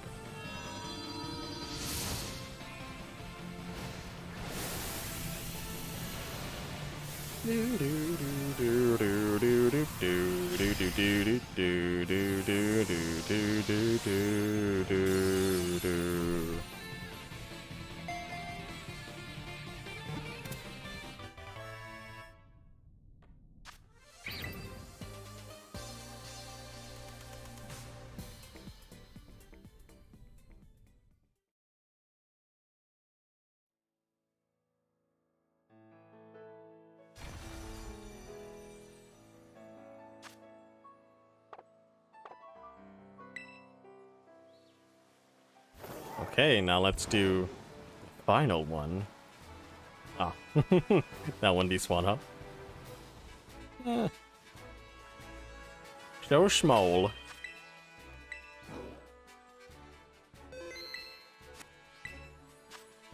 Ah, it's a Haunter with fire type. That's actually interesting as well. Which typing? Haunter with fire type. Let's go with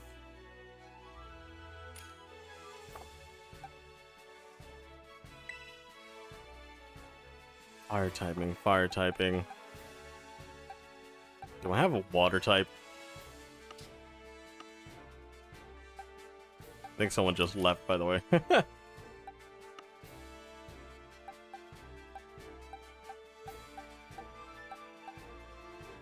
Oh no, let's just go with this weirdness here. Oh, let's go. Whatever. I didn't want to go for Garchomp because of ground not being able to hit.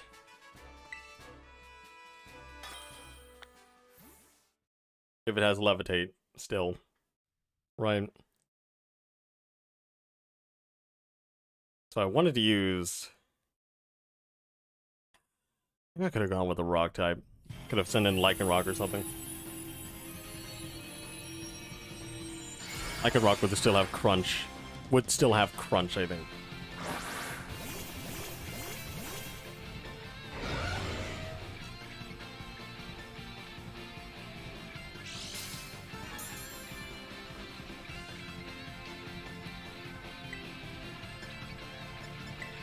Liquidation, let's go. Random liquidation on us on a Flamigo, you know.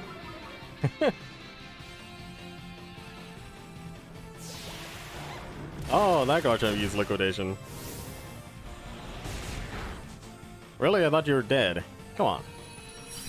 Yeah, still attack me when you're on death's row. There we go. Nice.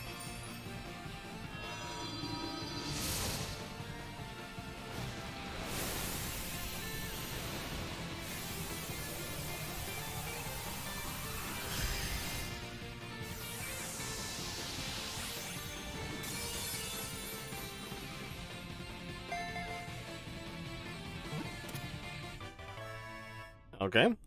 Nice. We did it.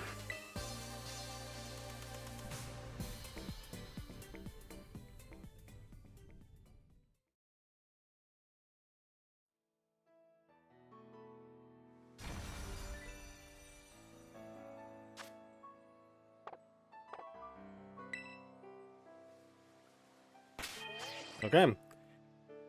Ooh, I think that's going to be it for the stream, guys. I have no idea what's going on with my encoder, but I think next time I'll just have to restart my PC to make sure that it's not laggy on stream. I'm pretty sure it isn't laggy in the recording, but yeah. That's going to be it for me, guys. Have a good day, good night, good life, and I'll see you in the next one. Bye-bye.